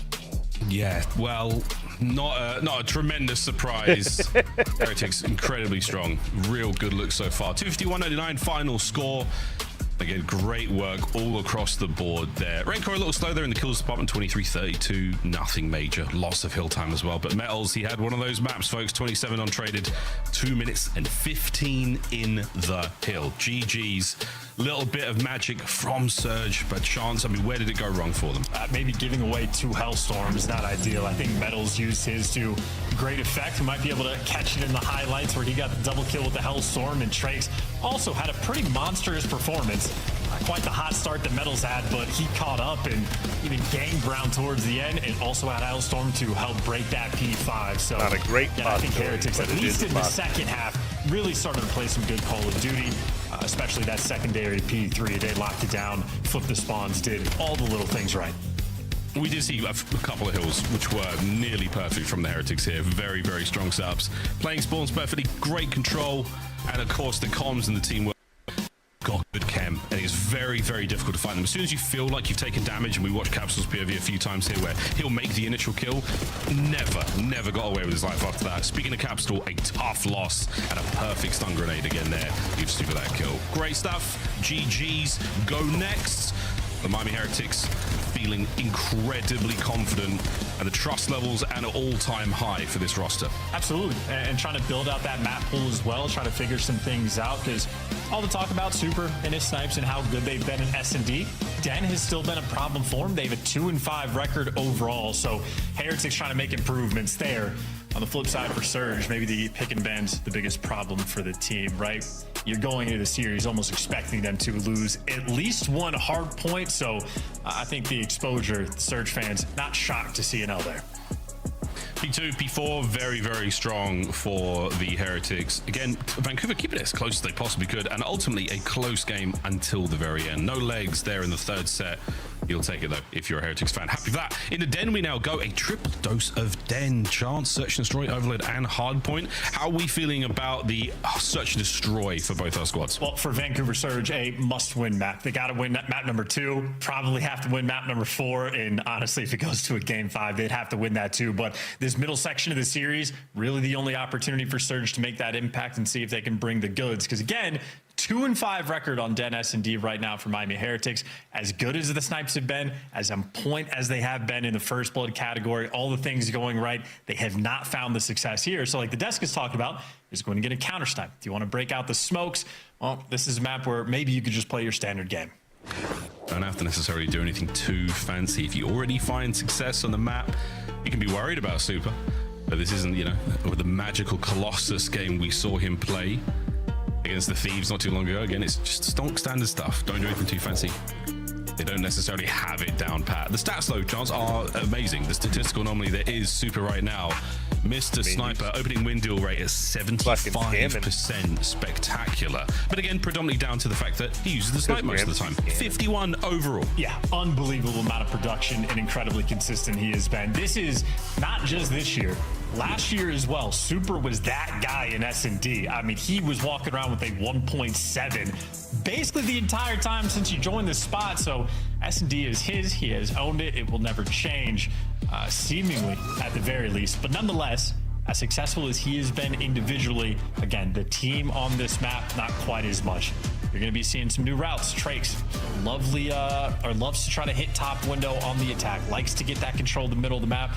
Different ideas the Heretics are going to be playing with. They need to find success. Try something new, because as you said, the record not great. And Triple Den, in the run up to Birmingham, they want to make sure that the map record and the map pools are as squeaky clean and as diverse as possible, because you don't want to be running into trouble at the LAN. Gwyn, sniper in hand, and they've taken quite a lot of space towards A. Metals already on the bench. Metals already dead. So beautiful stuff there from Lunars. And hey, already you're feeling great. You get this bomb down. You got the flank under lock and key. And you got Gwyn on the front line with the snipe, but 2 players in front. Got to hit the shots. Unfortunate type. Oh my goodness, what a shot on a Renkor's thigh. The man couldn't escape with his life. An outstanding start here, but Trake's now on a bit of a flank, and he's getting very dangerous here on the inside with the bomb. Capsule can't hit the broadside of a barn door. My good God, can he get in there and find some damage? Cap going with a pistol. Second man, not good enough. And what an ugly finish. You'll take the round happily if you're the Heretics. That is start to finish. Everything is wild, and there you go. That is Trakes for the ace. Double kill with the pistol. And unbelievable stuff. Renkor with thighs so thick, they actually gave him the headshot there for that one. Wow, it was a headshot. And none of it matters because Trakes killed the entire team. Yeah, good stuff, Trakes. We were praising the attempted flank, the reads from Lunars. It matters not. Yeah, let's have a Trakes PV. What's he going to do this round? He's got 2 players ahead of him to deal with inside Dojo. The triple cross towards the outer wall. Careful, the whole team. Careful, boys. Super. Oh, truly ineffective. But wait, Trakes is alive. Metals joins him. Metals now on a bit of a spree. And he finds himself in Dojo alone.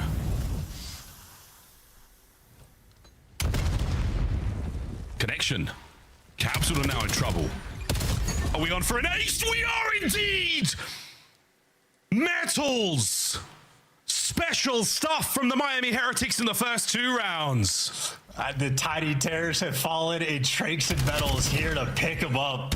I mean, just taking turns, teeing off right now on Vancouver Surge. Map 1, they were the dynamic duo, and I mean, hey, an ace from Trakes and now an ace from Metals. And Gwyn calling out all 4 of them in the conga line. How about that for some team cam? Just to make Metals a happy lad. We'd love to see it. Not the pequeño terror, not the pequeño terror indeed. 4 on the round from Metals as well. Back to back for the Heretics. Goodness. Well, another round up. Another Halo gunfire. Capsule's going to get himself closer. Good shots into the first. Catches him on that transition out of tin. Pressure now on. Renkor's on a bit of a flank. And Gwyn, oh, unfortunate. Can't hit the next man. Renkor does. And now Trakes overwhelms the bomb site. TJ down. An effective retake of the bomb site there from the Heretics. I mean, listen, if you have round 1 where like your strat pays off of your surge, you pick up the flank kill, Gwyn hits the snipes, everything going right, and you get aced and double killed with a pistol for the final kill cam, and you follow that up with round 2 of getting all of the information in the world, and you get aced again, I have no faith in Vancouver Surge right now. No, there's a lethality to the Heretics gameplay that is only matched by the fun they seem to be having. Again, in all our years of the COD League, my Spanish hasn't improved that much. But they are definitely enjoying themselves right now. 3 towards A, 1 on the attack towards B. It's going to be Trakes here. He's got 2 defenders to deal with. And they're looking at each other. No, I'm saying it's crazy that they can't. I mean, whatever setup that Capsule and Gwyn just had, confusing looking on the minimap. Either way, entirely controlling the A bomb site now, but without the bomb in hand. The Heretics wrapping this out, so they're keeping the front line position, but it's a bit of a trick play, and well, Metals is going to fall, so very aggressive positioning, and you are dying all over the map. Now it's the AR player's turn to clutch. No good. 1v4 for Renkor. Makes it a quick 3. They're going to fan out through lobby, over by the bomb site as well. And Renkor now with a single chance to pull this off. Tej hits him on the double dip. Right. An ambitious strat call there by the Heretics does not pay off at all. There you go. Yeah, very interesting minimap now that I think about it. Maybe too creative for their own good. If you're knowing you're wrapping the bomb out, you can make some noise, you can be involved, but putting yourself in the tiny room is like putting yourself in the darkness with Tej. Maybe for one lucky person, that's a fun thing, but in the world of Call of Duty, that's a nightmare. We had that generational run where we were calling out his relationship status, trying to get him out there on the market. We don't have to go back there, but it was a wonderful memory. All the fun and games here. Super hasn't done a thing. He's got nothing. 0-4. Hasn't hit a bullet. Useless. Win. Almost caught a player there on the hit. His teammates falling around him. Drake's gone. Super's on the board, and another clean round for the Miami Heretics. Yes, you can clearly see, though, that Heretics will, A, playing with confidence, and B, recognizing that Den has been an issue. Again, that 2-5 record overall. And this is the map where Super has had the highest level of production with the sniper. So now they're mixing it up. Instead of letting this cackling maniac get after it with the sniper, they're hitting the quad strat. Let's 4-man attack the A site. Let's do this weird stuff on the attacking grounds. Either that or they're straight up trolling. It can be tough to tell. Well, that's the thing we don't know. We just don't know what magic is going on in the camp there. Coach methods. I mean, they're putting Super in a corner. They're just... He's spinning in circles back there. 3-man hops in towards 10. There's a strong defensive showing here from Vancouver. But Nate goes over the head. Oh my goodness. Over the head of Capsidal, and Metals takes the head of both Gwyn and he. Trakes finds himself with a snipe. Can he get anything here? Tees through mid. Keeping this a little bit uncomfortable right now for the Miami Heretics. They are not safe yet. Bomb plant. Mid-map challenge from Rencor as he hunts down Tej. Luna's now at a 1v2, and this is doable. Guys on one. Not anymore, it's not. Not anymore, it's not. Whoa! Rencor, right time, right place. Hop on the intel, and look at the comms. They are having a huge amount of fun right now against Vancouver Surge. And I'm curious too. Super's been showing off some nice spots lately. Whatever corner he put himself in by like back square, he was doing something on the minimap. Might be an interesting look. I don't know if you saw it, Miles, yesterday on like the scar and like the little back corner behind like red steps. He had a great line of sight to like see into like the overload spawns back green. So Super's working on the bag of tricks. Might be 1-5, but Heretics are working on their game in perfect counter-strat call. Yeah, they're 5-1. Don't worry about it. Trakes, yes, right. Trakes will get damage on everyone. Luna's, oh my good God, it's a bang out. It's a 1v1. And Super, you can finish out this map 2-5. Luna's does not want that to be the case. The bomb is down on the rooftops there over by the A site. And Luna's now patience to avoid the embarrassing scoreline. Well, this is Super spot, so if anyone's going to check it, it should be number 3. And Super now knows to clean house, check out the bodies, get himself another weapon. Oh, and Lunas goes upstairs. Good God, if they could hear us now. The check is good enough. And Super, that dumpy, sticking out a little bit too much from the corner. Lunas gets it. And the map continues. They're having too much fun, baby. Can't lose too many rounds in a row. I mean, again, I don't know if when it comes to Birmingham, if we're going to see Heretics and just 4-man hit stuff on defense and offense and run it down in a conga line. We'll see if that's how they're going to play Den in the future. Right now, yes, it looks like they were just watching some Advanced Warfare VOD. And went, hey, the better team can just play like this, and it's fine. Well, not there in that round. Looters. Good there in the clutch. They're working on, of course, though, a 5-2 comeback. No, it's definitely a viable strategy, at least once or twice in a map. Super there, unfortunately flagging 2 of his teammates. Doesn't want to pull that trigger in the hope of the collapse. Metals, yeah, spotted out by Gwyn. There we go. Gwyn not good enough for the second. Over the top, Drakes, what a second. He slams Lunas. Smoke and the reset right now. Heretics control of the A-bomb site. Yeah, huge shout for Trakes for Rookie of the Year potentially. He has been on fire and under the radar because of his teammates' success, but that is, I mean, extremely good movement there. And there you go, bomb planted. Rencor was dealing with 2 players on the pinch, but he managed to get out of dodge, go across the map, and meanwhile, Team Cap have just now made it through P2. Yeah, he's eyes on the first man, and he will have eyes on the second momentarily. Raincore, if you could take one with you, that'd be ideal. Surge should be in position for the trade, but no, Super backs him up here. Plenty of shots into Tej, closes it out. A one pump and a done, and there is the sniper to close it down. Wow, Heretics. Efficient and dangerous work on Den S&D. Very excited. Obviously, S&D has been a focal point for this team. When they go to Birmingham, we know they're going to be a threat. Excited to see if anything that we just saw displayed will come back again. Maybe so, maybe not. Nonetheless, Vancouver Surge in the dark, down 2-0 in the series. And still, of course, only 3 wins so far this stage. At a very tough spot, but hey, Heretics look good, stats look great. Didn't need the first bloods. They could clutch anything they want. Shout out to Trakes, not just an ace he collected, but 11-3 overall. Him and Metals really enjoying themselves today. Oh yeah, very much. When you are given the moment, you must rise to it, and they both back-to-back, well, back-to-back maps, back-to-back aces, back-to-back whatever you want, back-to-back dens now.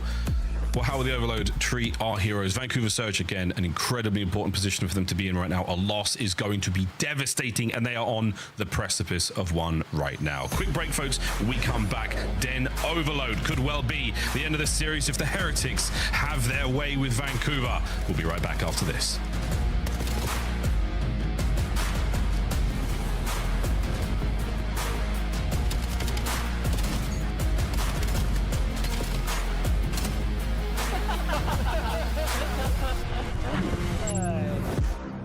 Black Ops 7 returns to the Esports World Cup in Riyadh this summer. Scan the QR code to be notified when tickets go live later this month.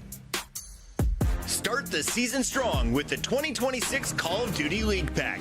Grab yourself the CDL operator by scanning the QR code on screen or check it out in the Call of Duty store in-game now. Scuff, official controller of the CDL.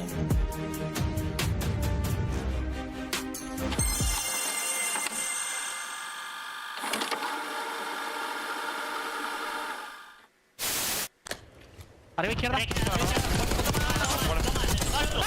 Buena, queda uno. Sí, dale, sí, debe. Sí, ese puede ser que esté jugando con la espalda. Qué buena, Escucha. Buena, súper, qué buena. Qué buena, niño. Would you rather stack a point and just get that extension? Because they don't even have 2 ticks done yet. Now they will, as Formal, he gets pushed up into wood, and they're just playing around these spawn kills. Yeah. They're looking everywhere. Layout, only one death in this round for Optic. Oh yeah, this has been a clinic, an absolute clinic.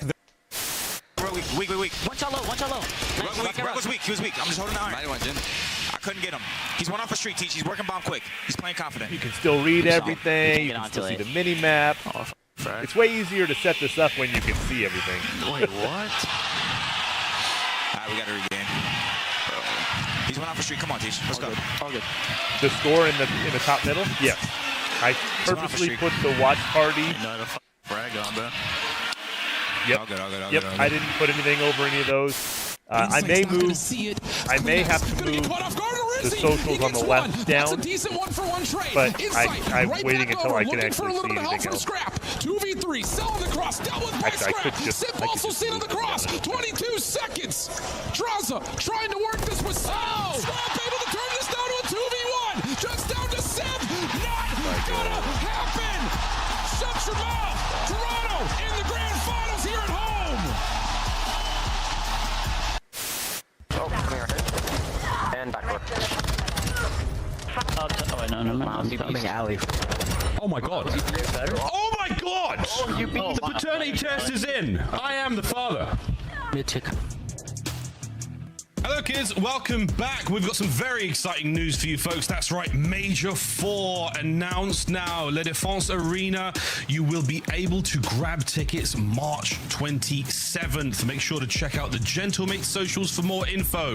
Major 4, June 26th, 27th, and 28th. Be there. It will be a historic time at La Défense Arena in Paris. We will see you there, and we will see a lot of our teams there. It's going to be a good time. Tickets available on the 27th of March once again, and you'll see these teams there in some form, because you never know, by then team changes. That sort of stuff happens all the time in the Call of Duty League. Gentlemates socials for more info, folks. Get over there and we'll get over there too. In the meantime, we're going to go over to Den. Yeah. Welcome back to the Call of Duty League. My name is Miles, and this is Chance, and he's going to tell you how this game of Overload is going to go. Well, for the Heretics, by God, are they going to enjoy themselves some Overload. It is a mode that Vancouver Surge very much struggling in, and Heretics, listen, man, confidence is key in any competitive environment, really in any competitive endeavor of any type, especially so in Call of Duty. These guys now have all the confidence in the world. Yeah, it's one of those games where that intangible trait is an incredibly strong one, and it is going a long way for those boys. Right now, Surge, I mean, we've seen the player cams time and time again. They're very frustrated. They are struggling massively, and Search and Destroy was a must-win for them because this mode has treated them so poorly as far in Stage 2. Dead last, 1 and 7. And once you get into the nitty-gritty of the stats, it doesn't get much better. They are being handled. They are being battered and bruised by their competition here in the league. You can lick your lips, Heretics. This is going to be good. When I was doing my meal prepping, I was doing 3 a day. See that lovely fist bump coordination from Heretics. Then I do 2 snacks as well, which would be like a shake or they protein drink or something, against some of the teams at the bottom. So in a sense, they're in a good spot to qualify for Birmingham. They just do not look like a team that is playing with any degree of fire or competitive intensity. And that is going to spell disaster potentially on this very map. Because not only were all the stats dead last, they're also not getting kills. Even in the KD department, they're not finding success. If C9 can do it, anybody should be able to do it. Overload's a complicated game mode, but some of these new guns are looking ferocious on it. But then Wednesday for Thursday, Friday, Saturday. The DM, Heretics certainly have. Well, Gwyn seizes the first blood. He joins them alongside him, so we've got a slow approach through mid. Heretics have yet to fly forward, and as I say that, it's a 1 pump from Super to get a couple of kills for Trakes as well. So back over to square one. Everyone respawns up. Melee. So he's still vying for control over the mid map. And despite getting the first 2 kills, hold could be no map pressure at all. But hey, could be to execute. Wins there for 2, and Super's here for a double time. And that'll Come be the on, game son! too. So wow, that's, I mean, enjoy, gentlemen. That's a 3-piece. That's I'm all so much happier with right that layout spawn. now. That's tremendous damage. Pick up, going over towards Dojo. Trakes will be the point man here. Can't almost find a kill looks like I might know what I'm doing. Good enough. Is it enough to get in there? The answer is no. Red Call will be stopped here. A little bit of tags in the capsule will slow things down, but that will be the play done for now. Device towards the bottom side of the map. That's where it will respawn after a capture as well. So the Heretics playing for the second. Super lying in wait. What's Trakes here for the No, coverage. it's over. DJ crossing the middle of the map, wants to make a play in the long term, but the rest of Surge not approaching, and as TJ falls, well, the play is going to get absolutely stopped in its tracks. Capsule, good for 1. Good for 2, and okay, he dragged enough to the grave with him. Heretics won't get scored just yet. Not just yet. Yeah. Raincore, you can find another one that would help a lot. Spawner's going to be up close there on the B portal, the B goal. For now, Raincore is still the dance is on. The quick swap now, the crossover towards Aiken. Mel's getting in time, and it's through. There we go. Drake's actually the carrier. Metal's on the kills. Bottom side of the map we go once again. Heretics, they will be winning the foot race towards the new EMP. And you saw Vancouver Surge really relying on TJ to make a play to try to get that score facilitated. Meanwhile, Heretics working together really well as a team. 2 kills down the feed, pick the device up, and just run. I mean, you're winning every single gunfight. This should be an easy get. That should be it. Yeah, right on through. Surviving man, he's going to be a Heretics player. He will be in the orange jersey. Now he's on the attack towards spawn. Very awkward spot to be in right now for Vancouver. Will they identify this play? Top side of the map. Good save from Gwyn and Teej. That helps a lot. You've still got Trakes here with possession, technically, of the device. And now the continued pressure from the Heretics towards the B goal. Capsule just immediately out of the window. No regard for his own life. And, well, Heretics now plenty of pressure. Metals gets 1, gets traded. Super trying to cook the nade. And, hey, successful. Heretics doing just enough to keep this train moving. Still rolling. All aboard. Red Core pumps the brakes momentarily. But right now, oh, nice save, Lunas. Metal's unable to get there in time. He might be able to catch a few more players here on the cross, but no, that's going to be the device outbound now. Through the middle of the map, we've got an APB on TJ Haley, who's trying to go big. He's trying to go all the way across, and he has crossed the map. Trakes, though, in position. Not enough for the kill. Next man up, Rencor. And he's down as well. TJ, he's good for goal. He's good to go. Run, TJ, run. He's putting it home for Surge. The Golden Child, and that's a Hellstorm as well. Not only a good route, but won 2 clutch gunfights. Who needs lead blockers when TJ can do it himself? But hey, needed that. Minute and a half left to play here in this round. And I mean, Heretics, they picked the device and they are gone. Gwyn just lets them through. Possession change now. Heretics still with a slight lead. Great defensive line from Surge. They're reading the play through mid as well, but they don't want to give up too much space. Yeah, Tej worried about the flank. The battle taking place off camera right now, but we've still got Capsule winning it through mid. Oh, he holds. He's got to turn now, though, through Dojo. Now the next wave, a potential goal once again for the Heretics. They line up for a second. Drakes is here, over the top, goes for goal, and it is in. Heretics 3-1. Oh, that's brutal. Oh, it just gets some nasty, nasty kills towards the end as well. Insult to injury. And now 44 seconds left, and anybody's going to score. It's looking like the Heretics, this mini-map, they are crawling all around your spawn. Rancor, an easy route right into time. And that is an absolute beatdown of a first half. And keep in mind, what these players are right now seeing on their screen is Super's 3-piece, where he took a man from behind. And now anyone that missed it on Vancouver Surge, get to watch that from his point of view. Yeah, that's unfortunate. Yeah, that play... I think they should base so dirty, so filthy as these highlights will be indeed. So filthy. The bacteria died of an infection. It is disgusting work as the Heretics, again, good stuff in that first half. A couple of desperation caps again. Yeah, it comes down to the last possible man the Surge have to kill, and they're just unable to do that. They would get in one of these bets. DJ with the miraculous run alone parlays does get the job done. So at least they're on the board. Second half is still a very, very solid mountain to climb. You know, TJ had a nice run. I feel like the series has been TJ's trying to make good plays, and they're just not having a lot of success off the back of it. Unless he does everything. I don't know what else you say to that other than, unfortunately, maybe true. Wow, nice big 2 here for the boys. Surge fighting in. And we are finding kills now on the attack. Vancouver Surge, we're going to see what happens here. Sweet child of mine. Just go to a Heretics listening, quick. Quick. Muerto. Puedes pillarla, meterlo por lobby, muerto. Ya pinche, voy pesquera, taquilla, lo mato yo de taquilla, dame un segundo. Mata chal, tío. You said you were done. Muy tocado, metal. Estoy pinchando a la derecha, no hay prisa. Pueden estar en con. Con. Aguanta, super. Yo te mato, taquilla, son dos de frente. Oye, pinche de frente. No, corre izquierda. Sí, pero no puede. Muerto uno. Mata a CJ, otro más. Muerto, ese último. Me pushé. Puede estar en Garden, Estoy pinchando Garden ya de vuelta. Tengo uno fondo, Tengo dos, muerto uno más. Otro spawner más. No puedo, está en spa. El otro de derecha, la Sigue spa. Está en la ventana, me hable metal. Tienes tiempo, metal. Estoy esperando. Voy a pinchar la derecha, Han ido dos spas ahora. Vale. Ahora por medio. Otro más, Garden. Vale, estoy pushado. Lobby, para con. Lobby, solo con lobby. Tócalo tú. Garden. Ahí no puso, va para roto uno. Van a correr, estoy abriendo pedo yo. Va para roto, van para izquierda, creo, Sí, vale. No hay info. Por la izquierda. Fuera info. Están colados en el balcón. Uno en el info. China, último. Hacen derecha, matarlo. China, tocamos un segundo, super. Está muerto, super. Hacen derecha, ¿vale? Me gusta. Me Garden, ¿no? Ahora otro más, izquierda. All right, well, with the Heretics about to, maybe get another score, but a wonderfully dominant position to be in. Let's go to Vancouver Surge for a listening. Barely what you put in. Here. Get back, done. Upper mid. Blue, weak. 2 there. Still alive. Hyper chow. 2 there.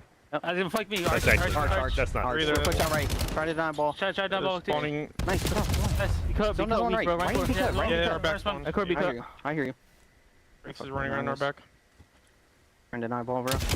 Yo, I'm left. Low mid metals. I hear you. Tricks not spawn. There's 2 in our spawn. Looking for one out. Yeah, but metals is front up on me. I got nade. Rancor's be cut. Nice. One is so down ball. He1 done. Nice. Yo, try to get ball control, bro. I can streak. He's top blue. He's top blue? Okay. Top blue, no dub. I hear you. Looking low down. He want tricks. We're watching pitch from blue. Top blue still. Top blue weak. He jumped out. He couch. Back out. Couch to me. Tricks. Sweet. In our spawn. He's in just top broken probably. Got one. Michigan gonna spawn. I hear you. I'll see him. Drop him. the death throes of Vancouver Surge in the second half. 2 minutes to play, and it would be a miracle. They've got to somehow find the gas to pull it out. I straight up, just for what it's worth, had a better understanding of Heretics listening than I did Surge's in that moment in terms of like direction and flow and what was going on. So that's not good. I'm not bilingual. And of course, if you are down 3 goals in overload, if you're Vancouver Surge, you have to move and attack this device. They're fucking retarded. They're playing like it's a 0-0 game. It's not ideal. No, this one he sends it. As the always, pickup from Mills is there, and it's going to be number 5. This is a new kill streak that we It is off the back of a 2. Normally in ranked, now a you 3 had from Metals finding another next man capsule at least. Has the courage to send it and find that kill. Once again, oh man, it is just everywhere possible. The Heretics are causing problems, and Drake's making a case for at least the push. Good God, he's always there trying. That was down the hit towards the bottom side of the map. You got coverage. The damage is superb, baby. Oh man, Super's up next. Drake's is gonna get it. A minute to go. A Vancouver Surge will be sitting at 3 and 6 in the standings. This has been one hell of a series from the Miami Heretics. Like, we can't quite tell it's Super Scared because he's just playing the sunlight, but even in ranked cores, when you go to him, they're legit just laughing. This is one of the more disrespectful series I think we've seen this year. Heretics, it is just, they're doing Trakes on it here. 5-1 lead, enjoying the victory lap, clean shots coming through. Trakes having a field day. Yes, they're doing Trakes on it. It is definitely going in the book for a later date. Lovely work, team. Lovely work, everyone. Vancouver Surge, a very tough day in the office. They have been dealt with. The last sign of life, the final push towards the A goal. It will be 5-2. Oh my God, it nearly wasn't. Shout out Tej, getting it over the line. And yeah, bottoms up. Heretics, enjoy their libations, enjoy a drink, enjoy the rest of your Sunday. What a dominant display from them. I don't even know if they warmed up today, honestly. It feels like they took the first half of that exposure just to get the guns flowing. And yeah, well, jubilation on one side, pain on the other. Not a fun spot to be in for Surge, but for Heretics, maybe the main focal point for that team is probably working on some new den strats, figure out maybe new ideas for the map, and boy, did they ever. 4-man hit things, just run it down. Offense or defense, doesn't matter. Let Super Snipe over you and just get active. Trakes and Metals had one hell of a series. MVP? Probably Trakes for me. Overall, maybe a little bit more consistent, but both of those players, absolutely outstanding work today. Well done, lads. They enjoyed themselves a happy Sunday. Well, GG's 17 assists there from Mel's. What an effort he put in. And again, the spawn traps. We saw it again yesterday. Trakes, his POV against the Falcons, I believe it was. And again, he's so good on Scar. The spawn traps in Overload, he's very much got it dialed down. The whole team knows exactly where they want to be to guarantee those rallies, guarantee those multi-cap situations. Their set pieces are brilliant. On all the Overload maps we have seen so far, Search and Destroy and Den look pretty damn good as well. 6 and 2. They get a testament to whether or not Vancouver Surge had it today or not, or whether they really did come prepared. Maybe they did, but the execution was not there, quite frankly. My God, the Heretics, simply too much. Back to the desk. Vamos, Miami. Holy cow. I think they warmed up in the first map. The first map was kind of sloppy from them, and it didn't matter. They still won by like 51. Yeah, I mean, it was like on the side of Vancouver, it was desperation anyway. Because like both the P3s were controlled by Miami. It did get a bit close. They had that nice break where they double slid in P4. But in the end, like Miami in this series, you heard Chance say it. They're laughing the entire time in their player cams. They were playing with their food. Vibes were immaculate. And I mean, it helps when you're slamming your opponent. Yeah, it helps when you're kind of winning 6-2 and you get into the overload and it's like 5-1. Like, yeah, it kind of helps when it feels like you're just playing ranked with some bros. Well, and I will say, this is, Miami's the second team now besides Optic to reach 6 wins. They feel in complete control. They've also broken what feels like a curse at this point. Nameless, you were going to the green room and you're like, I'm scared they're going to lose this series because I just remember they've won 3 in a row. Yeah, I'm like, dude, it's just so hard to chain wins together in this league now. But, Ali, we were talking about, like, Rookie of the Year, and we brought the Mama question last series, man. Every time.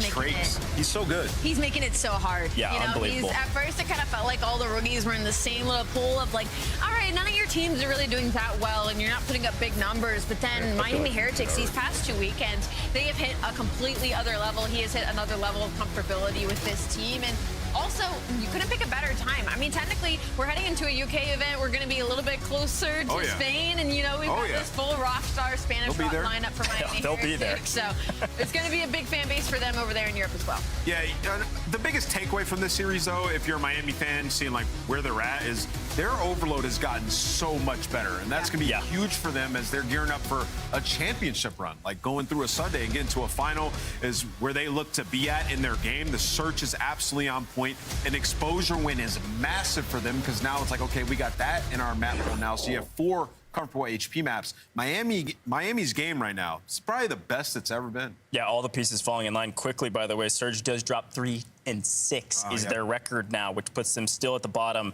tied with Breach down there with that loss. So a lot going on at the bottom, but at the top we've got Miami, and I believe we've got the Monster Energy Spotlight, our winner spotlight.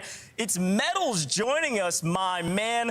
Can I just ask a quick question? The vibes were insane today. Were you guys just laughing, having a good time? What were the comms like?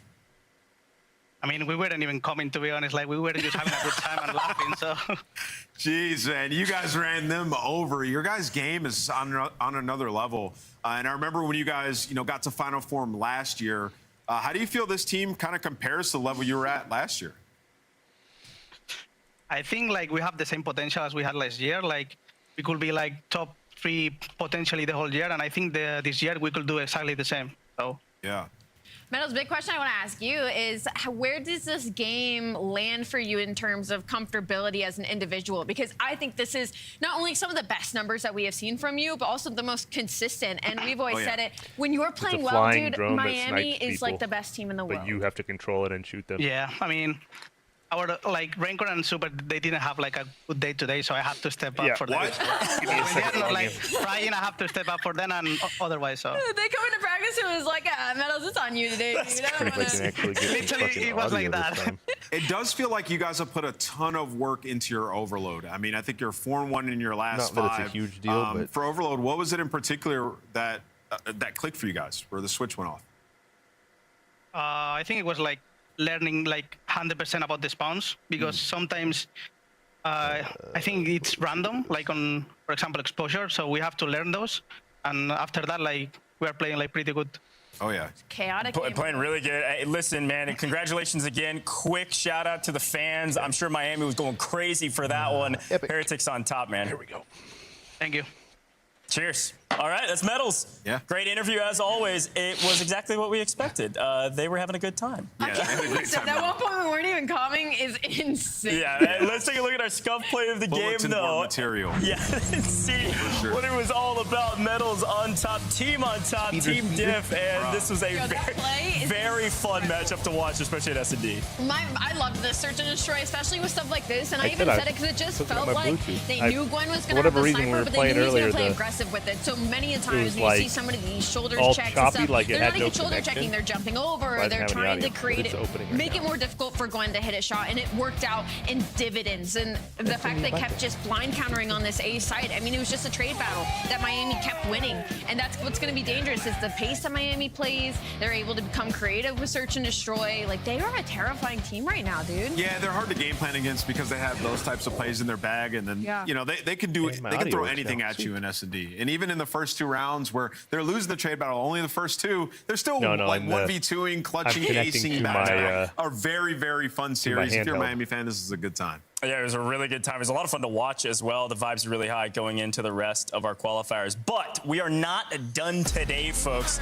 LA Thieves getting back into the mix here. And they're going to take down the Riyadh Falcons if they want to maintain a position at the top of our leaderboard. Folks, a lot on the line. You're not going to want to miss this matchup.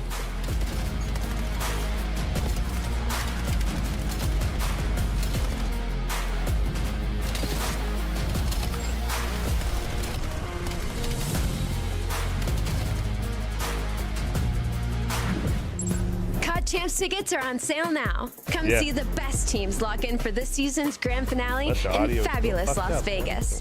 All 4-day passes come with early venue access. Head to FazeVegas.com or scan the QR code to get your tickets now. Look like the pros to play like the pros. The CDL team skins are available now. Scan the QR code or check out the in-game store now. Scuff, official controller of the CDL.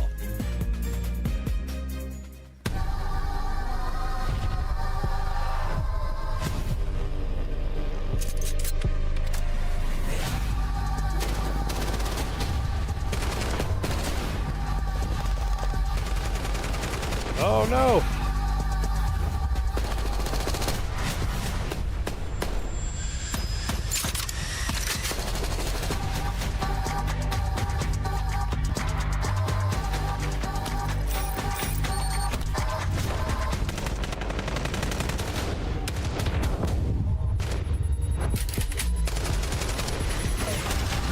I've been able to hear you the whole time.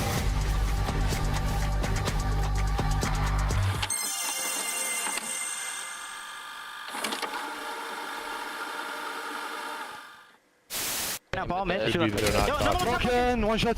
Let's just run him in. That's right. Yeah, that's just. I mean, we just trolled at the beginning. We brought the ball to them to like relay it on the A side, and then we. I don't know. The top window. One shot there back mid. Excellent. It's. I did so bad. Like, I think I'm glitching. They just scammed it. Like when. First dub. Go, baby. I pitched that we should give one to Boston. Okay. Okay. Boston, let's get nasty long time. Oh! I like that. Yeah, put them on. Oh, and here's mine. Yes. Who's your favorite duo? Oh, shit. Oh. Joe, you might want to get tested after that one, buddy. You're going to see that dynamic duo take it. Oh my god. GG. Nah, this is GG, bro. It's over with. It's not GG Toad GG. It's not GG Toad GG. It's not GG Toad GG, bro. Oh my god! Oh my god.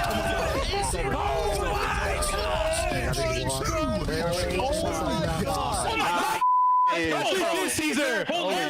Caesar!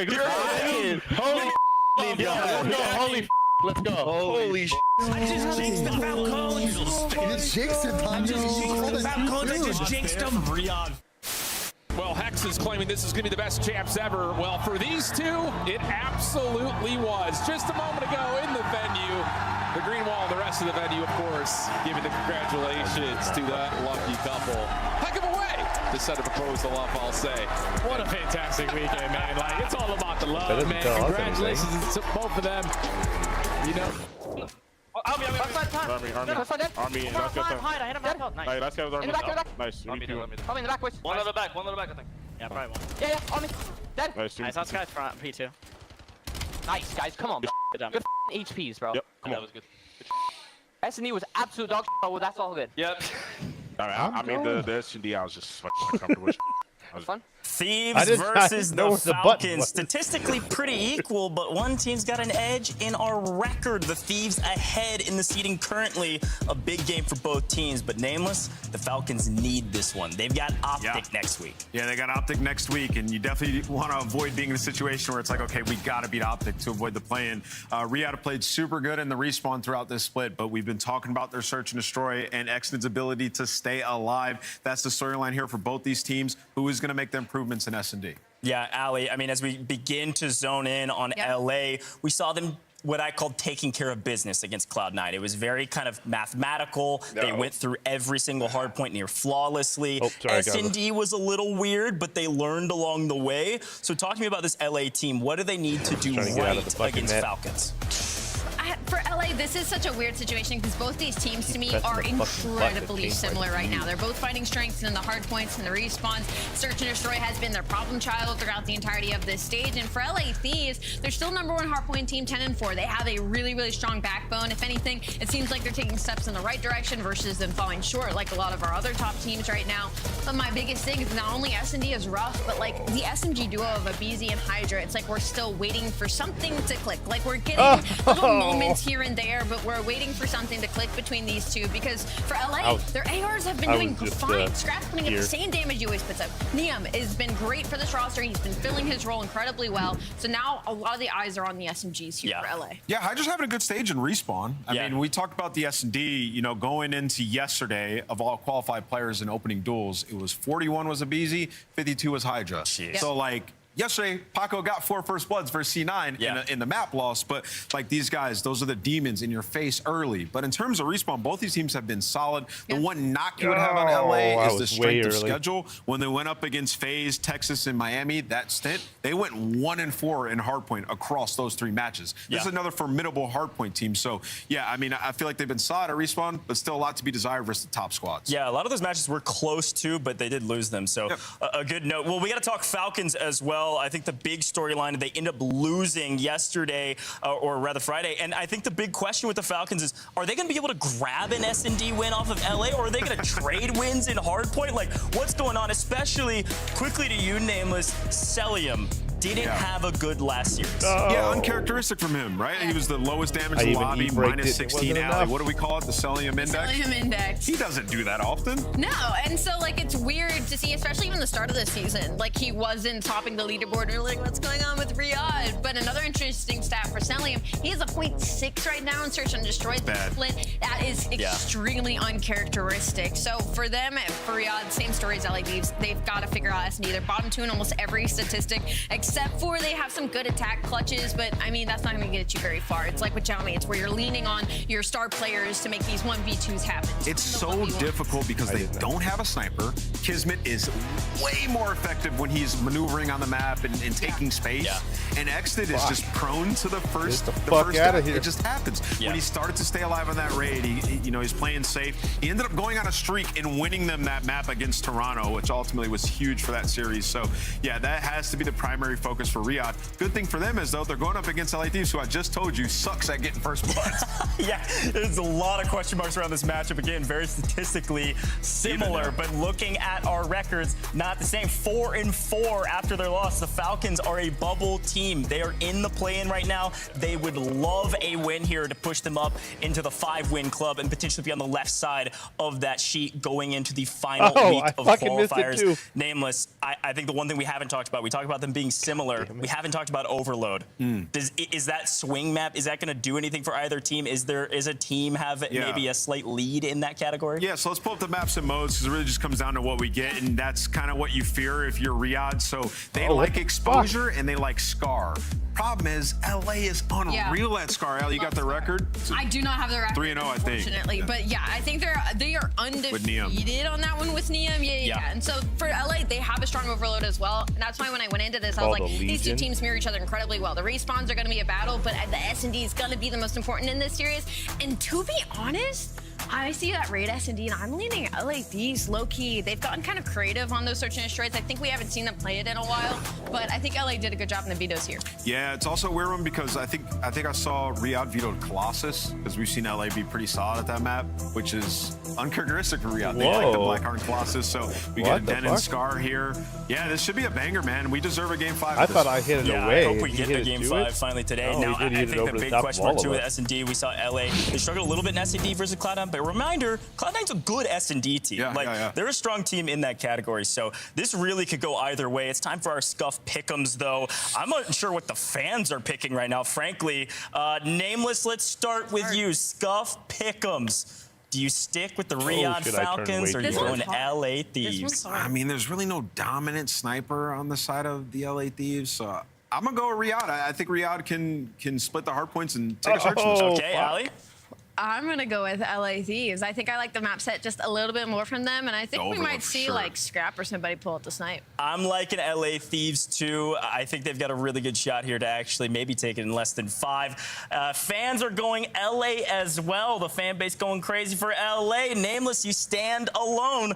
Let's head over to our casters. Shift in study. Take it away, gentlemen. You got a banger on your hands.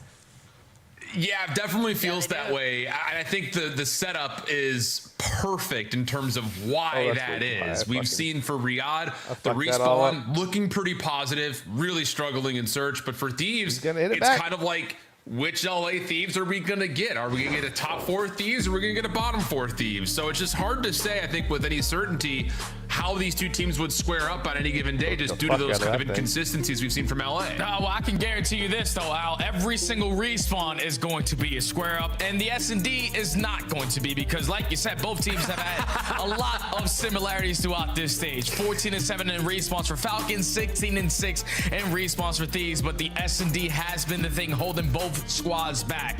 So that's what you are definitely going to have highlighted in this series, because you're expecting it to be a battle. But the only thing that threw me off, Al, when we talked about the veto systems going into this series, is the fact that the hard points we have threw me off guard, because Falcons formidably are known throughout the season to have either Blackheart or Colossus in every single series. They had the opportunity to choose Colossus in this series, but they actually decided to pick Den. I don't know if they put this in the map because of the way that they were able to handle C9, but yeah, we're going into a map that they don't really find themselves having a lot of success in versus a different team in Thieves. Nailed.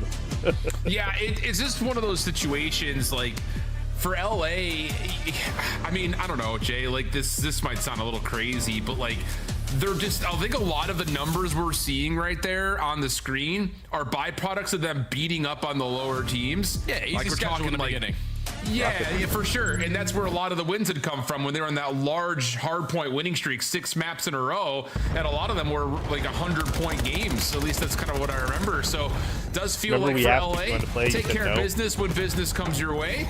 But can you find ways to, you know, at least hold up against another strong respawn team? We're about to find out. We're on Den hardpoint for the Riyadh Falcons taking on the LA Thieves. Let's get help. And the best way to basically capitalizing hard points versus the Falcons is by beating them in the fundamental aspect. When you force them to be on the back foot to break some of these hard points, that's when you can catch them lacking. So Thieves need to be a step ahead here in the opening. And 20 seconds remaining at the P1. You cleared out house, you dominate all the mid-map control, and this time technically is going to be yours because Falcons are hitting the alarm routes for P2. Scrap's gotten a read on this. He saw exited cross through tin already, and that's going to confirm that position. Kismet out of top window, though, does find a win. Forces Hydra's hand at Couches as he's trying to hold spawns the best he can. Great stun, gives him a chance at an even gunfight versus Kismet. Tracking is just a touch better. So now LA will get a rooftop spawn before P2 opens, but they've got numbers. Falcons going to take a little bit of a pause, hit a beat, and see if they can just come up, spawn up, find a way to break from the back. Yeah, this is what LA are good at on Den. Being the team when they are set up, basically unbreakable. Abizi with the frag finds the opening kill, but it's Exit and Kismet flying on in, getting the trace to at least apply the pressure in towards the P2. Last man standing in Celium, and Falcons get the break. Yeah, really nice moment right there from Riyadh. That little contest that you saw on the staircase had LA kind of all panicking, like, oh, they're hitting through Couches. Wait, no, they're not. Where are they? And that moment of split indecision allows the Falcons to crack the code break on in 20 seconds to fight. But now from the front, LA, 3 straight eliminations, have them with the numbers, and they will finish off selling the last Falcon standing for the scrap time. So great P2 for LA, and a 50-50 rotation over to 3 on the way. Yeah, now Falcons have the numbers off the rotation because Kismet finds the first gunfight. So now you want to overextend a little bit in towards Dojo, but you don't clear out those corners, and Hydra makes you pay for it. He's able to pop a double, but it's still going to be Falcons off the rotation in the time early. All of these spawning towards Dragon need a break. Yeah, Xnid tagged up on the way over through mid-cut. Nicely cooked nade, shuts down Abizi on this attempt for LA to stack up from Dojo side. Pred gonna wait for one more point of contact before the Falcons try to take over Dojo. What are we waiting for? And a little bit of caution, I was about to say. It's just they're anticipating the LA hit. Finally, it develops, and that's 3 straight eliminations for Riyadh. They should push this out now, and they will. 2 more players will spawn pillars. Actually, 3 will. Bit surprising, I would say, but Celium's got himself set up with a trophy system to receive this next hit if it does come for LA. Yeah, and that's one of those plays right there from the Thieves that definitely caught me off guard, because you had Neum just basically put his controller down in the middle of the map, had one player spawn right next to him, and then eventually you go for the push, and it gets shut down. So perfect plays don't sometimes work out, and now Falcons are going to make you pay for it. They're chaining the ending of that P3 now to the P4 because they had the roto. A couple of kills, though, from the front, shuts down the outer rooftop and the interior small room play. Kismet is in trouble, has to back away. Very wisely values his life and will rejoin the Falcons over at Dragon. Hydra will be isolated. 4v3 now over to the top of the hard point. Neum the first point of contact here for LA. Scrap shut down the pinch from Kismet, so the numbers will turn back over in favor of LA for a moment.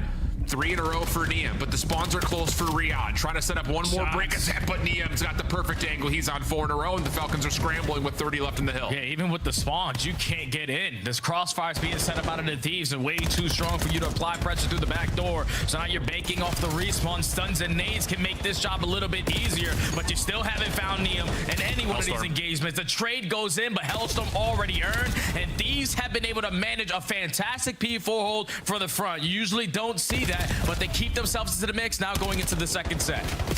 Yeah, really back and forth affair. Both teams showcasing moments of brilliance through this first set of hills. And we'll rotate back over to P1. Shut down onto Niam as Cell is able to own over towards mid-cut. Scrap trying to pick that up, but has to watch multiple things at once. Exton just diving forward, able to find the first kill, and that will turn the hill green for the Falcons. Niam looking to open up space through mid, but that's shut down, and that's a perfect feed for the Falcons, now earning some good time on P1. And look at the information that Pred is giving. You know you have Kisman in a position hard blocking towards Dragon, so you know you are forcing Thieves all through mid-cut or through Broken. And this is now going to draw Niam's hand with the Hellstorm. Tries to give his teammates some space to work with, and that space works out to perfection. Scrap, Abizi, and Hydra light up the kill feed. The break is good for P1 time. Celium still keeps his 4 spree alive until Niam's able to get the read, take the shutdown, and force the Falcons to have to hit through rooftops. Kismid had the first shots onto Scrap, but Exton was there for his trade. Nice shots onto Hydra.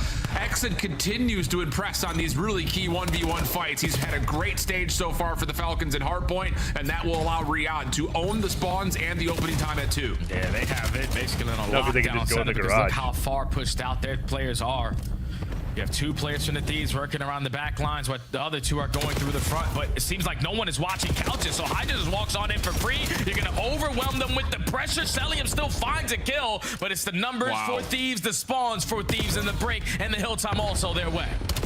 A very odd moment right there for Falcons. You had someone who spawned up a little bit outside of garages, went over towards the overload point at the bottom of the map to rewrap the staircase at Arches, and all that focus over towards hole and couches allows LA to find a couple of straight kills and turn that into a spawn flip, plus now the hill. 20 seconds to fight for. Hydra able to shut down Pred in the corner through the couch entryway. 1 more to grab. Falcons scrambling over towards P3, and as Kismet drops, LA will hold the lead with 10 seconds to soak a scrap. Niam off the rotation, but he can't find the opening fight. Abizi quickly trying to play the trade, but bullets go down. Team fire set him up for Exton finding his second kill. So rotation again in favor of the Falcons over towards the P3, but the initial fight goes to Scrap. But the setup is all from the front. Falcons will spawn Dojo side.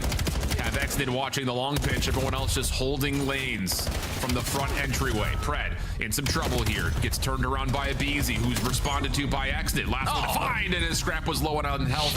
Exton will turn that into the final double to keep the Falcons in the hard point. 30 seconds to fight. LA trying to set up. A big moment in this match is we'll see how the Falcons calm through it.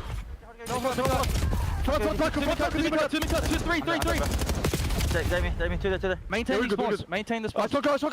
I spawn out. Back dragon on me. I'm dead. 2 dragons. Oh, dead. Ah, just on the back, bro. That blue. Blue. Yeah, all that blue. Obi jumps down, bro. Dojo, scrap. Dojo scrap. Dojo scrap. He's backed up.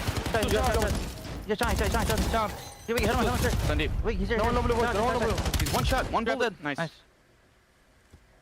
I see him, patio. Close to me, Abizi holding patio. Abizi weak. He's here, I'm trying.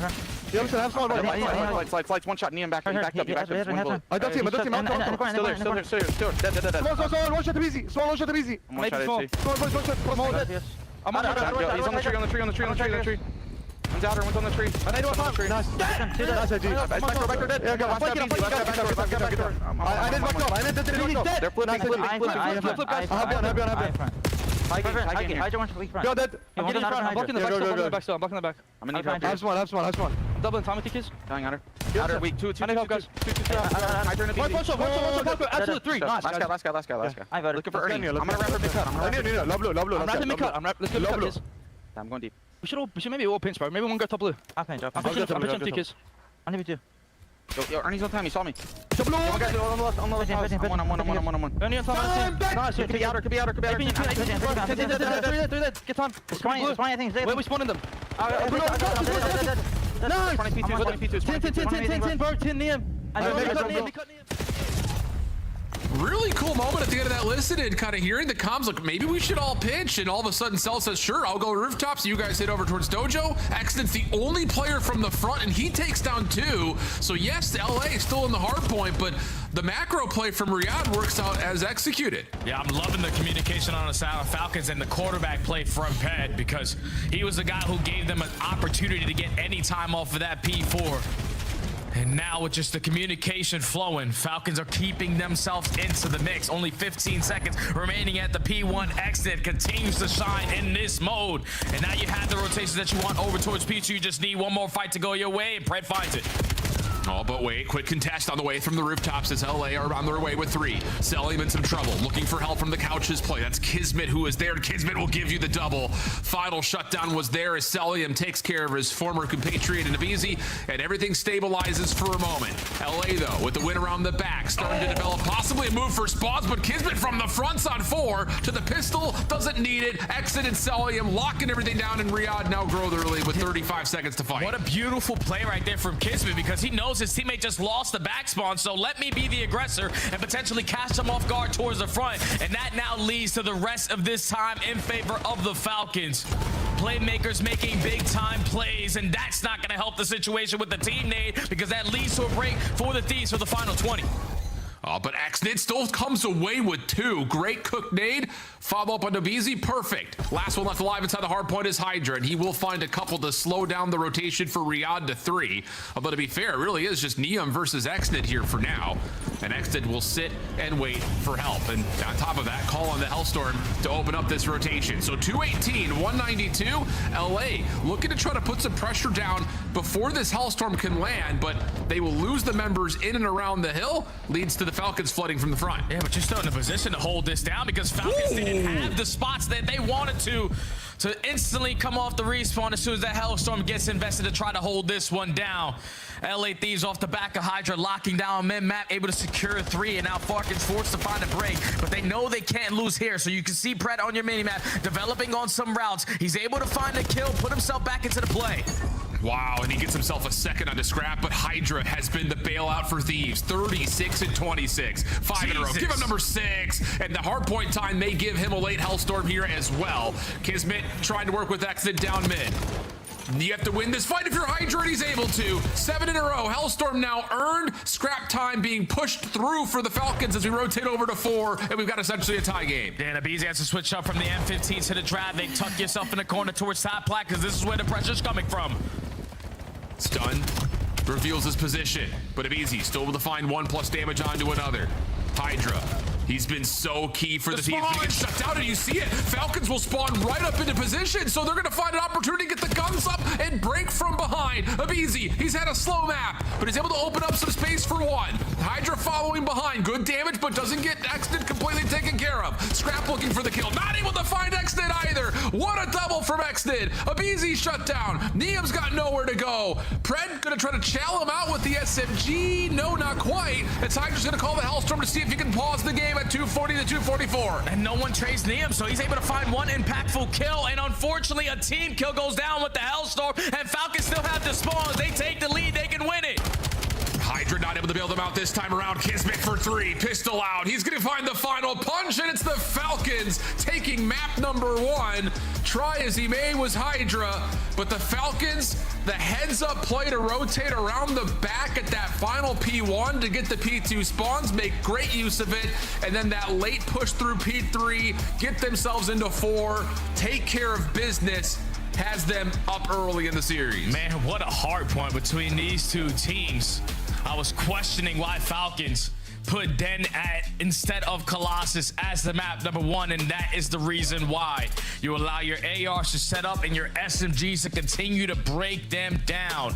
Pred, even though he goes negative, he found so many impactful moments in that game, especially around that B4, but it's Exit continuously shining in this mode. When we jumped into the listen and you heard Pred comment, everyone just started to work pinch routes. You're not expecting the one guy who's playing off the rotation towards the middle hard point to pop a 2-piece to eventually allow those pin sprouts to be impactful. Exit continues to shine in hardpoint, and Falcons clutch up in a very grueler map number 1. Oh yeah, man. I mean, it just has been one of those things. We talked about it a lot when we were on the Challengers Elite broadcast this last week, talking about the other Saudi players that were on the initial Falcons roster that have really impressed us. But you can't say enough about how quickly XNID has turned some great individual skill into some unbelievable team presence. That double through the middle of the map, key moment for sure. You also talk about a couple of opportunities where he's able to open things up. As it looked like initially, Niam's little covert play was going to be enough to get the Thieves back in, but honestly, Hydra hitting the Hellstorm onto Scrap may have been the difference maker. It allows the Falcons to still spawn in, and how big was that for Kismet to get himself into position to stop the rest of the rotation? That's massive, because Scrap was trying to influence the sponsor Falcons all the way across the map, but he also doesn't want to allow this time in such a hectic closing moment to get away from him. So you just commit yourself towards the HP, and unfortunately for Hydra, I don't know if it was a miscom or anything like that. If Scrap just waits 1 extra second and doesn't fall and just plays for those spawns back pillar, that's LA Thieves win. But the team kill happens, Falcons secure the spawns, Falcons have the numbers to reinforce to top plat, and Falcons close out the map number 1. Man, that graph couldn't have got any tighter between two teams who didn't want to give up that map 1 win. And I think just in particular, the moments that really stand out to me on the graph are the couple of money hills that both teams played to great success. I mean, just unbelievably cool moments to take back, look at, and say, yep, that's how you play that hill, or that's how you play that setup. But for us, now we start to look at the search and destroy. This is where the conversation changes dramatically for Riyadh. Whereas for the Thieves, I mean, you kind of look across the season so far, there have been great results and also miserable results. It's kind of, again, just been like, which Thieves are we going to get in the 2 and the 5? Yeah, it's scary, though, because you even saw it in that little clip that we saw before this series started with the Thieves. Niams just said in the search and destroy specifically, I was uncomfortable. And I feel like that's been the Thieves so far all throughout stage 2 after the roster change. I can understand in the beginning, you're winning a couple search and destroys versus some of the lower echelon teams. But then when you play some of the better search and destroy teams like the Texases, like the FaZe Vegases, they started to run you over. And then just watching them yesterday versus Cloud9 told me everything I needed to tell about this team with search and destroy. It's just uncomfortable, man. Your superstars aren't being the superstar form that they used to be. Abizi is the king of First Bloods. He's at 40%, bottom 10 in that category. Hydra used to be right there up with him. He's sitting overall in bottom 15. So you got to allow your superstars to be superstars. So I'm thinking if you're the Thieves, just throw all the strategies out the window. Let's just run and gun these guys. Could be an idea. I mean, I think just especially considering the map, it's just been really interesting for this LA team trying to find their identity in search, because you look across what they were able to do at Scar early in Major 1 qualifiers, what they've been able to do on Den periodically, actually pretty much all the time when it comes to the search and destroy. But you lose the last 2 Scars, one of which is to Cloud9 New York, which that just has a different level of extra punch into it because of how Cloud9 have looked this stage. But beyond that, we don't have another map besides Den. Yeah. So it's just puts you into a weird spot where I understand, like, this is the right time for Thieves to really give a go at Raid and allow it to stay in the pool. You haven't played it at all so far this qualifying stage, but you desperately need another search map to add to the pool if you want to start making deeper runs at the majors themselves. 100%, man. And I feel like this is a map that can unlock Thieves' playstyle of the players, like Abizi taking med map space away alongside Hydra, Scrap watching over and having Niam with that sniper in hand.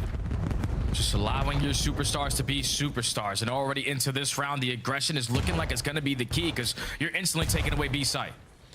Yeah, but look at the route that was hit by Pred. He clears out, well, most of mid, and that should have been enough information to say that, nope, they're not going A. It should be a B play, but the extra route into Art costs him his life, and now it's a 4v3 post plant quickly for LA. Yeah, no need to give someone an opportunity potentially at a kill. And Celium, yeah, he doesn't really like to use the snipe, and that's because the easy shots are sometimes the most difficult. 30 seconds left to go. And Abizi is just playing whack-a-mole inside the pool off this post plant, just seeing if anyone's going to try to chow around the backside. Xdid gets through, finds himself one, but the pistol out for Niam will shut things down. So quick round for LA. Also the benefit of shutting down the early aggression from Riyadh, mostly out of Pred, trying to play through mid, gives them a very advantageous 4v3 post plant in the first 20 seconds of the map. Yeah, it's just easy when you go to one side of the map and you don't spot anyone. So you just get the bomb down at for free, and then Scrab, watching the late pinch, is able to catch Pred with his pants down on the OE. We know what Raid is like when you find first clutch and you get the bomb down on that bomb site over towards bedroom. It's easy to hold your post plant setup. So Thieves successful on their early attack. Falcons now looking for the response. A lot of focus through mid, including nades for both sides. But Kismet has ran right through and now has himself contesting the front side at kitchen. But look at this position for aBeZy. Yeah, up close and personal, trying to catch the Falcons off guard with help at range from Scrap. But Exted gets a nice shoulder, finds the info, gets the first blood, and the Falcons are saying, all right, let's just stay away from Scrap and take our numbers to B. Yeah, I was super excited to see aBeZy in that spot. Just thinking, all right, maybe the first blood king is going to try to set the tone with his pacing, but he just gets caught once that smoke grenade dissipates. And now Neum across the map is able to find one with the pistol, but no one watched the mid-map counter. Kismet with the flank finds a double. Now Scrap technically in a 1v3 makes it a 1v2. Yeah, that's a big first for Scrap. Gives himself a chance, but the post plant is set up for basketball, so this becomes immensely difficult for Scrap to break down. Holds for a moment to see if he can catch any info. None to be gained. And now we're on for the Michael Phelps breaststroke. Trying to sneak up the challenge basketball. This first one is everything. He's able to find a lot of cell, but doesn't win the gunfight, and Falcons have a quick response. Yeah, that's sort of like the similarity of the previous round for Thieves. It's just, instead of catching Pred going aggressively through Art, you catch aBeZy sitting outside of it. And once you have that early man advantage with all that mid-map control, you're thinking, all right, we had a player working the pinch. If you're the Thieves, we can try to isolate these guys over towards bedroom, but no one clears out the middle of the map. And that's what allows the Bulldog to strike in his playmaking ability. Finds a double through water steps. Just an easy round once you get that bomb down, tied at 1. Oh, yeah, I mean, right place, right time is part of it for Kismet, but how much of that freedom comes by way of taking care of aBeZy and knowing that there's no one else further forward than him? So, first blood tallied quickly. Hydra, this round, going to go for the quick, aggressive plant again for the Thieves. Falcons will be aware of this. Off angle for Kismet. He finds one. That isn't necessarily fully job done, but it makes life easier for this play through mid. And Pred's able to find you the second kill of the round. Neum, wow, pistol shots were good versus Cell, but he gets the hot swap off, and Nexnid is able to track down Scrap before he can make a mess of that final 1v3. Quick response for the Falcons now defensively to counter the aggression of LA. Yeah, Kismet is like the king so far of Raid Search and Destroy, being the island player over towards Laundry, because he just has so many spots. He pulled out one versus Miami on the backside of Laundry, popped a double. And in that position, you're just not expecting them to not show face at least once. What do you want me to say? But he plays the post plant, and all his job is to just find one and catch the players, push it through Laundry. Because his teammates are so fast through mid players that all it took was one for them to be in the engagement. And eventually dropped the rest like dominoes. Falcons successful on the retake. Yeah, I guess the 12 people watching don't give a shit. Well, Falcons not going to be deterred by the tempo that LA wants to play at. Have all 4 members already controlling ring and looking for Laundry control. And yet it says there's 12 people watching. Is that from an ally, or is that over the top from LA? Hard to tell. Nades to back jungle, won't land. Neum, I believe his scope was seen, and yep, Pred's able to find one. Long route on the way, though, from Hydra. Listening. Gives him a couple. Scrap follows up, and now Kismet's got to take care of both on opposite angles. Deals with a little bit of damage under the first. The bomb is planted, so Kismet has to have to play off of. Scrap seen up close. But just cannot find that angle. Exactly. So Scrap is able to utilize that long play from Hydra to open up the retake, and that's essentially just round for round we go. Yeah, that just can't happen, though, there if you're the Falcons. Because you had everything for a successful post plant over towards ring. But no one just watching the pinch. Hydra commits on this from start to finish of this round. And he's able to pop a double as the island player on the opposite side of the map. Single-handedly breaks you down. That's the Paco we've been waiting to see in Search and Destroy. But that's, without question, a misplay there from the Falcons. Yeah, definitely odd to be sure. Maybe just not expecting the quick nature of that pinch to come through when it did.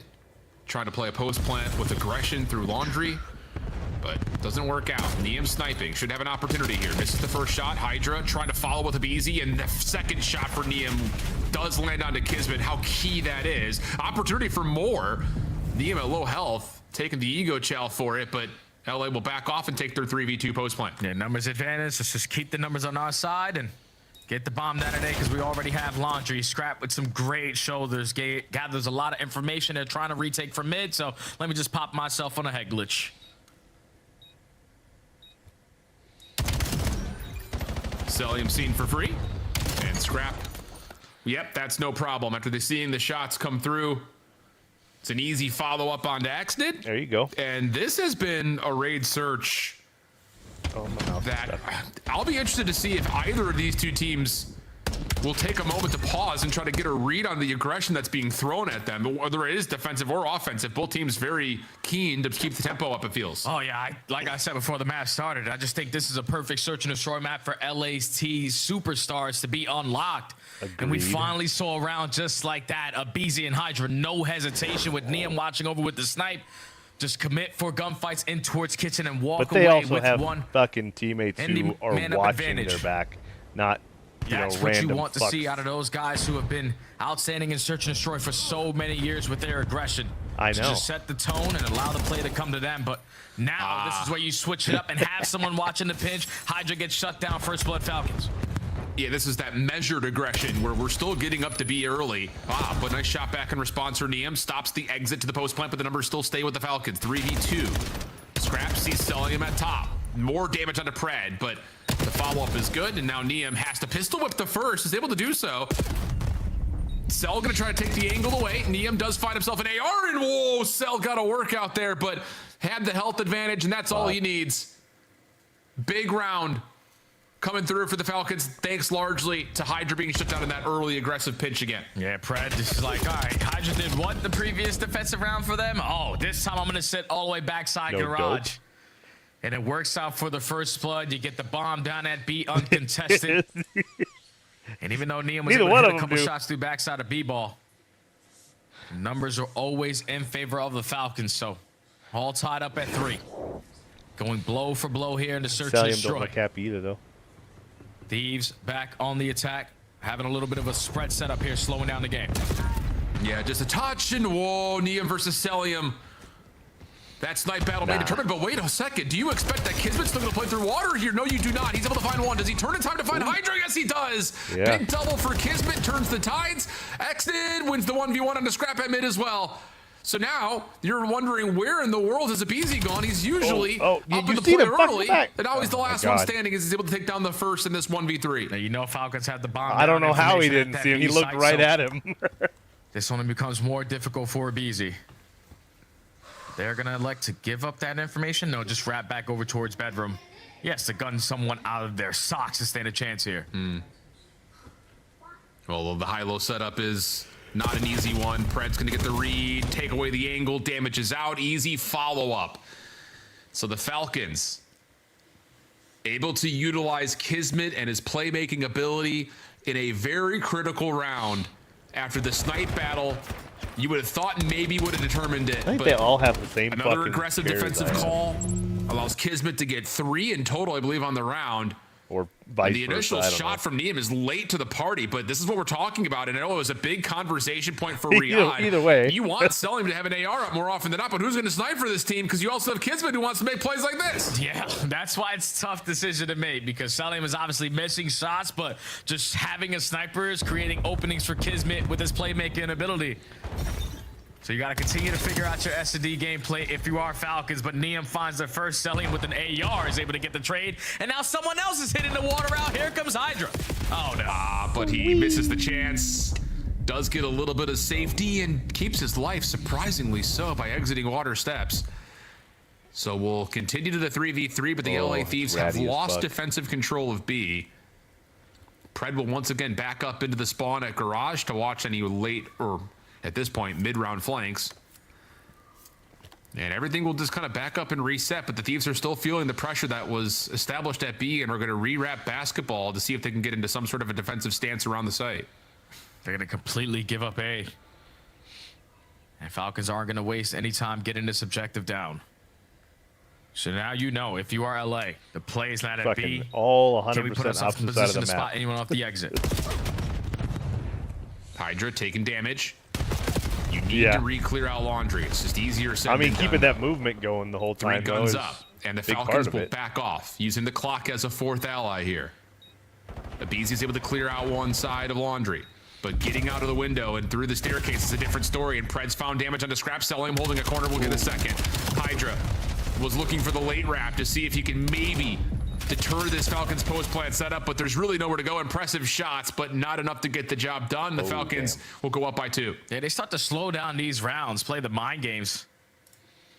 And that just forces LA to think the plays on the opposite side of the map, creates the opening, get the objective down, and even in situations where you're thinking, all right, they have everybody on one side of the map, they just don't have all the guns shooting on that side because Hydra wraps his way through Kitchen, leave both his teammates in a position to just win a one-on-one gunfight. Falcons successful again on their post plant. Raid, Search, and Destroy, they have played a lot throughout stage 2 and finally feeling as comfortable as ever here at game point. Yeah. Hydra moving quickly with the bomb. Seen, dealt with. Just not enough help to stop that early peek from top Laundry window. God damn. And Kismet, once again, making the play. Long route on the way. If you're the Falcons, just do not drop. Allow Kismet to find a freebie here and likely win the round. Oh, damage out, but doesn't finish the kill on Neiman. Meanwhile, Scrap does get the plant off, so this gives LA a chance in the 3v4. Yeah, but someone has to bail them out. Because their setup right now is relying on just one player popping a double. Abizi, unfortunately, is going to get caught 4v2. Yeah, and Scrap, he's going to have to double down, and he does, but Zilliam is able to get one with the pistol. Problem is, Niam's attention was turned, and it's just an easy collapse there with the full rewrap of the map. As that battle for Laundry raged on, the Falcons, that's a massive search and destroy win for them. Oh, yeah. And it's just, again, like, that has been a big moniker of the problem for Riyadh when I mentioned it from a couple of rounds ago. And I know Nameless talked about this a lot in stage 1 when the Falcons were dealing with their own search issues then. It's just like, you don't want Cell's AR out of the map for him to use a sniper rifle that he's not necessarily convincing with. You also don't want Kismet's playmaking ability taken away for him running a scope. So it feels like Riyadh right now are like, you know what? We'll just kind of stay away from it outside of a couple of hard set rounds with our playbook and just let everyone do what they do best. Yeah, I feel like Falcons, without question, were the better team in this search and destroy. LA Thieves early into this SD, when there was about 3-3, were having teamwork. But then after that, it's just like 4 players spawning into rank play. I'm going to solo hit a route here. If it works, fantastic. If it doesn't, I'm giving up my blood early, and now you guys got to clutch them in a 3v4. That's not how you play search and destroy in this game, man. It needs to continue to be teamwork makes the dream work. If I'm just hitting deep pitches, is because your teammates are doing something on the other hand to influence it to create an opening. Just like right now, all these guys are on their own page, and they have to figure it out very quickly because S&D wins you championships. It's cool to have respawns here and there, but if you want to try to win tournaments, search and destroy needs to be a lot better because your respawns aren't always guaranteed, and now you find yourself down 0-2 in this series. However, the good news for Thieves fans, they have been great at the upcoming Scar Overload, and they are 3-0 on the Scar Hardpoint this stage. So, still early, it feels like, in this series, but the Falcons have struck first in a major way.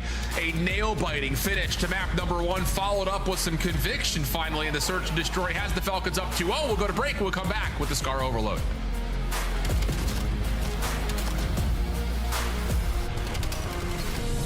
I guess so. Scuff, I swear I'm here. Official controller of the CDL. Dun, dun, dun. Monster Energy, the official energy drink of the CDL. Do they got to play on the... COD Champs tickets are on sale now. Come see the best teams lock in for this season's grand finale in fabulous Las Vegas. All 4-day passes come with early venue access. Head to phasevegas.com or scan the QR code to get your tickets now. All right, guys, I'm the GM. Now I pick my team, throw some darts. Let's figure out who's going to be on my roster. Number 1, I'm going to aim for the king right here. Good personality, good skill. Bullseye. Number 2, you got to go Hydra Animal, of course. Bullseye. Let's go, Brandon. Yo, 3 for 4 right here. Hold up. We're going Porter. Oh, I got Dill. No, I don't want Dill. All right, man. I'll take that, though. That's 3 for 4. I'm taking that all day of the week. I think my squad's probably winning at least 2 tournaments a year. So who on the team is going to be carrying the bomb in S&D? Dylan Envoy, that guy is getting the bomb down, dead, alive. That is down. When you guys win a major, who's going to spend the earnings most irresponsibly? Probably Brandon. Guy bought a $250,000 Porsche. I know he's got something else up his sleeve that he wants to buy, so we're definitely going Brandon. Current net worth of the team, we're loaded right now. Yeah, there you Seth, go. probably 20+ mil. Brandon, probably like 5 mil. Dill's a millionaire. Paco's close to a millionaire, probably a millionaire. Oh, I didn't even see Formal down there. I actually would have thrown for Formal instead of Porter, just so like the less psychopath vibes on the team. So now you're going to drop one player, remove the dart from the face, and go for one more. Who are you going to do? All right, I'm going to drop Dill. And we're going to go to my last pick, and that was Formal. Oh my God, don't give me Puckett. Don't give me Puckett. Don't give me Puckett. Don't give me Zin. We lost, bro. I mean, now we definitely lost. I'm not gonna lie, we might be dead last now. But I do think that those 3 could probably win a couple matches, but with Puckett being the 4th, that shit's gonna be rough. I don't even know if we're making champs, probably like 10th. That was it, guys. I was the GM. I'm unbelievable at darts, by the way. You guys gotta tune in to whenever. I'll make a YouTube video or something with that. But yeah, shout out to you guys.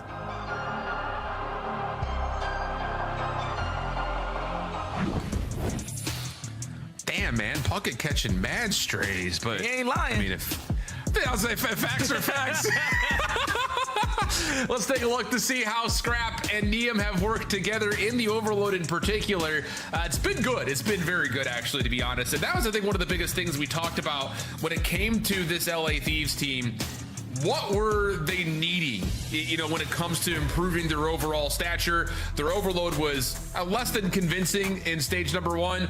There have been some back and forths here and there. Again, just kind of largely playing Den or Scar, but on a 3 overload win streak, all of it coming by way of Scar definitely makes you feel a little bit more confident about Thieves getting back into the series. Oh yeah, without question, man, because you saw it right before that. They had the guys that had keeping up in the slaying department. Scrap is unbelievable. Neum, ever since he's entered this LA Thieves lineup in this mode specifically, he's been outstanding. But you have 3 players in the top 10 KD for LAT in this Overload. Man. But the same thing could be said for Falcons on the other side, man. They ain't no pushover. Celium is number 1. You got Exton and Pret sitting right next to you, also in top 10. So both of these squads have tremendous amount of slaying ability in Overload. So whoever outslays the other is gonna win. Love that. Okay. Well, we'll kind of see how things unfold here because, yeah, I think for LA, you're riding a little bit of a high on what you've been able to do on Scar in particular after just face smashing Den all stage long to this point. But for Riyadh on the other side, no strangers to this map being added into the pool for them or trying to be added into the map pool for them. It's been a big focus for them overall is getting their overload into a more consistent spot. And up until they lost to the Heretics on this map, you had mentioned outside of Optic, they were looking like the second best overload team probably in the game this stage. So there are some question marks raised by the dramatic and convincing loss that Riyadh had to Miami just earlier this weekend, but still, it feels like both teams are putting a lot of dedicated practice and focus on adding this map into their pool. So this should be a good square up is really what I'm getting at. Oh yeah, without question, man. If you're LA Thieves, you're 100% thinking we should be able to force map number 4 because we're 3-0 with Neum into the mix on Scar Overload, and every time we spawn in, the guy's averaging a 1.2. It just all depends on which team realistically is the first team to get this first score in. Because when you get that early leader's advantage and you're able to camp certain corners when you're hitting some of these long routes, that's what makes your game a whole lot easier. So first score is everything. Yeah, I totally agree with you.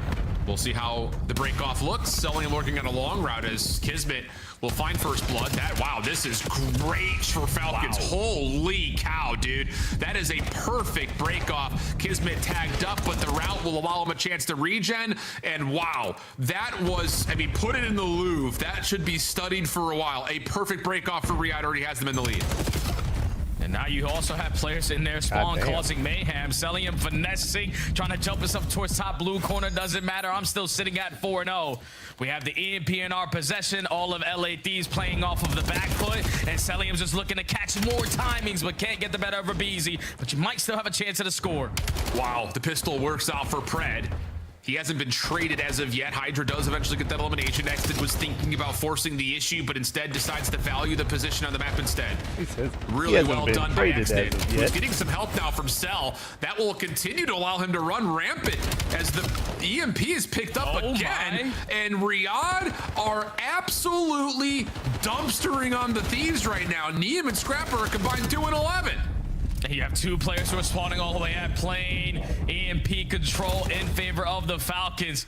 Exton is finally gonna fall, so you can take a breath of fresh air, but not for long because you still have Kismet behind enemy lines, and this is what I'm talking about with leader's advantage. You know that you're losing a couple gunfights. Let's just try to stay alive in some corners, and you clear it all out if you're LA, so a scoring chance now. Next, they just tried to find timing to cut out a top green, shut down the EMP, give the defense a chance to get into position, but it's not going to work out, and all of a sudden, that's a wake-up call for the Thieves. Right back into this map all of a sudden as Hydra's looking for the relay. Big shutdown from Exton up top, but will it make a difference? Because Hydra wins the pistol battle, and just like that, all of the early damage by the Falcons have been countered, and we're looking at a 2-2 count with the Thieves still putting aggression on the map. Yeah, your lead blocker is not going to be Neum. Scrap ready finds one player on the pitch. Neum finds kill number 2, so all you have to do is just jump by now, clear out this side of the map, and guarantee that those spawns for Falcons are going to be at red. But it loses the first fight. Falcons have a chance at getting a stop, and they do just that. Because Scrap, last man standing, falls to the hands of Kismet. Now Falcons on the attack.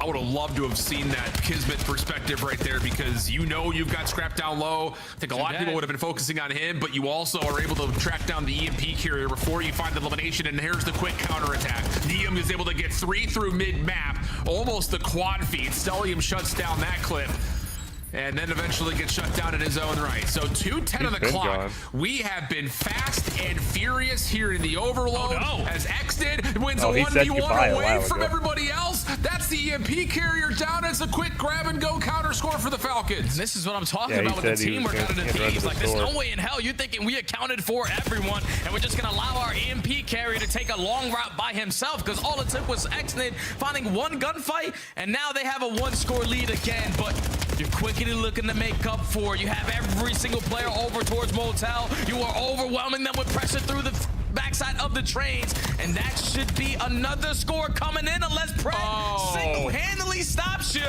Another goal line stop there for the Falcons. Just enough help from Stellium, who came back into the play through mid-map. Kismet looking to double down, caught on sprint. Moment of save potential there for LA, and Hydra will confirm that. Wow, let's take a breath, friends. 3-2 the count, minute 10 on the clock. LA will repossess the EMP, and a couple eliminations have them moving rapidly up Motel. Beezy finds the opening too. Can you find the rest to clear out to get your sign score? But I mean, everybody. Watch the middle of the map, and Stellium almost gets the better for the 4-piece. And now, even though Exton finds that final kill, he is now the lead blocker. Falcons on the attack. They're trying to commit over towards B. 2 kills go their way, and the other 2 guys are out of play. We're going quickly ahead of time, but Scrap gets a spawn. It doesn't matter. This should be a score. Should be, especially with Exton still manipulating spawns over towards plane side, and that will send us to an accelerated halftime. Holy cow. That was a lightning speed first half. I hope we had more than 1 person on our replay operator staff, because it was clip after clip after clip through that first 4.5 minutes. Brother, I couldn't even keep up with how fast both of these teams are playing. It's like, all right, Falcons go up 2-0. You blink, Thieves respond with 2 quick scores as well. Neither team willing to slow down at any given moment of this game. But at least if you're the Falcons, with the leader's advantage, now they're all out of time, though. When plays are as easy as this, just 1 kill for a score. I know, but that just tells you that Thieves have a lot of openings on their side. Done something. Now this is starting to create the question in my mind for the Thieves. Like, was Neum, was Kenny the problem? Because right now their system still looks broken. Yeah, I hear you on that. Good question. Wow, what a start. I'm telling you, dude, this renaissance, if you want to call it, from Exton is going to put a lot of Saudi Arabian-based players on notice, because we've seen it. King Abadi and Roxas and QK and Nox and Gentle, like all the guys that are in the Challenger system are also improving. And wow, I mean, this has been an unbelievable stage of qualifiers from Exton. 18 and 13. LA trying to get some zone of control to get back into this map, though. They have play control. They find 2 kills as well to go their way. Scrap leads with a double, and that's all 4 dead. So Thieves quickly get score number 3 on the board, and now Falcons are trapped towards the backside of blue. They're instantly going to be in a position to run it up again. As long as they keep on lining up the kill feed, there's only 1 kill that goes down for the Falcons. Everyone again off the respawn. Yeah, but you've got Sully behind the play. He's able to find 1. Pistol out for a BZ. Just able to get it over to the finish line. No, not quite. Fred's able to track him down. Another moment of split decision where Abizi's like, I know I've got Cell 1 HP, but I also need to score. And a chance to tie the game. Now starts to look like it's a little more hard pressed as LA need to battle themselves back into the mix. 3 from Scrap, shut down. Pred's still alive and kicking. He's got X-Did for help. Oh, BZ does find 2 though, so EMP player is gonna fall. And now BZ just needs to stall out time. He's gonna recover the EMP, but that might be a bad decision because your teammates are starting to drop through the middle of the map. Numbers in favor of the Falcons. You just gotta sniff out where Hydra is, and just the way that he is playing this, there's no way you're gonna count for him crawling through top motel. So kills in favor of the Thieves. Even though Falcons have the EMP, they can't go. And they've got Pred on a bit of a pinch. He's able to pull some of the LA defensive focus back over to the B zone. And in that moment, Cell's able to find 1. And now the Falcons are stacking up at mid P1. Cell trying to find something, shut down by Scrap. X-Nid chased down by Abizi, who's having a great map. 22 and 16 for him on 3 in a row. And now Thieves just need to stay alive and wait for this route to develop for Hydra, but they're not able to at Motel. And Hydra a little bit further out of the play now is trying to play safety net as the Falcons are trying to go quickly. Yeah, he's got to hurry up because your teammates are falling on the opposite side. Thankfully, Scrap finds 1 gunfight onto X-Did, which was the EMP carrier. So Hydra can now be felt with his impact. Another stop there for LA, but enough of wasting time over towards Motel. Let's wrap it back to plane. Trying for it, but X-Did is right there to at least meet 1 and put some damage in to slow down the rotation for the Thieves. Mid-map control currently in the name of Riyadh. 2 players holding over towards wall side, but a little bit too wide of a swing there. Pinch, you better go. Allows a pinch to now have to develop, but Kismet gets shut down, and now you've got numbers developing for the front if you're the Thieves. Cell gives you the opener. X-Nid able to turn it into a couple. Nice transfer as he finds the EMP carrier plus an extra. Minute and 40 left to work with. And Celium just keeps on winning these one-on-ones all around the map. You're consistently slowing down the play from LA. They recover the EMP for now, but you're not willing to give up that first blood. Scrap's able to find it. You're going to send it if you are Hydra. Don't even give your team a chance there. And 3 go dead in the feed. Falcons now in control of the EMP. And they may just be able to run this thing to A. Hydra's there off the spawn at mid, though. And he will save a potential, maybe game-winning score. The follow-up kills are good for the Falcons. 3 drop. Scrap trying to work through mid. Shut down. Yeah, it tells you at the top right next to where it says on this front play at A. Problem is the defense spawns up into position, and LA will save themselves from another score and now have some good map control. Scrap has worked his way up through mid shops, and you've got the plane Heady locked up by Neum. But as long as you keep on finding trades if you're the Falcons, it's going to be an easy stop. Once again, it's Kismet this time around with the turn and burn onto Neum. And time is starting to get away from LA. 35 seconds left to go. You got Hydra trying to work on this pinch route, but instead of thinking about the EMP, I'm more focused on the kill over towards Motel. Now Falcons, all the aggressors.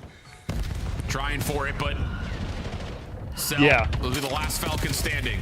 He's able to find 1. Damage on the Scrap. What can Neum do through mid? Nothing. Pred's right there to cover. Kismet in some trouble, but looking for toes to shoot at. Great nade. Lands right into the Bulldog's back pocket. Doesn't tag him, though. He slips up and now is in a position to hold this defensively. Look at Pred's position, trying to work behind this play. But here comes the full flood for the Thieves from the front. Scrap is able to get there in the nick of time. We're going to get a little bit of overtime. The follow-up gunfights, though. It's this maybe the worst possible timing. You get to overtime. You can't exit after the score gets you to overtime, and now it's just down to Hydra for the 1v3. Yeah, and all he has to do is just put himself in a position to potentially keep the EMP safe, because Falcons aren't going to move from their corners. It's going to be 1 for free on to Cell. But where are the rest of the Falcons? And Hydra is going to see if maybe he can bait the EMP to see if Riyadh will go for it. It's no need. They will not. There's absolutely no need, and you got 2 world champions on the other side who are going to trust that comm. And Hydra may have been seen. Yeah, now he has. Kismet going to go first by playing down low. Pred going to watch him over the top. And Hydra will drop. Oh, man.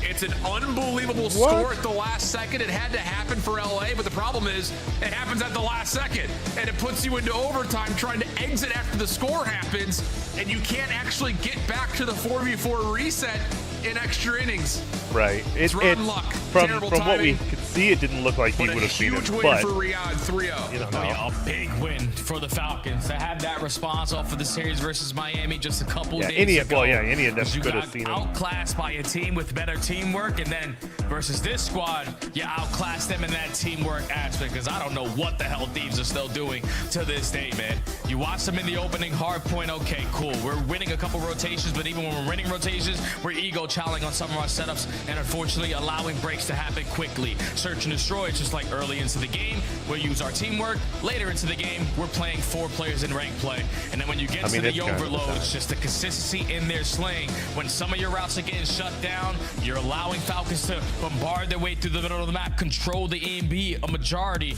of that overload. And even though it was, some of these maps were very tight, Falcons were in firm control from start to finish of this series. LA Thieves got to do a lot of work on the back end to prepare themselves for the event, because Search and Destroy is bad, and versus the top teams, Respawn is bad. I don't know where they're good.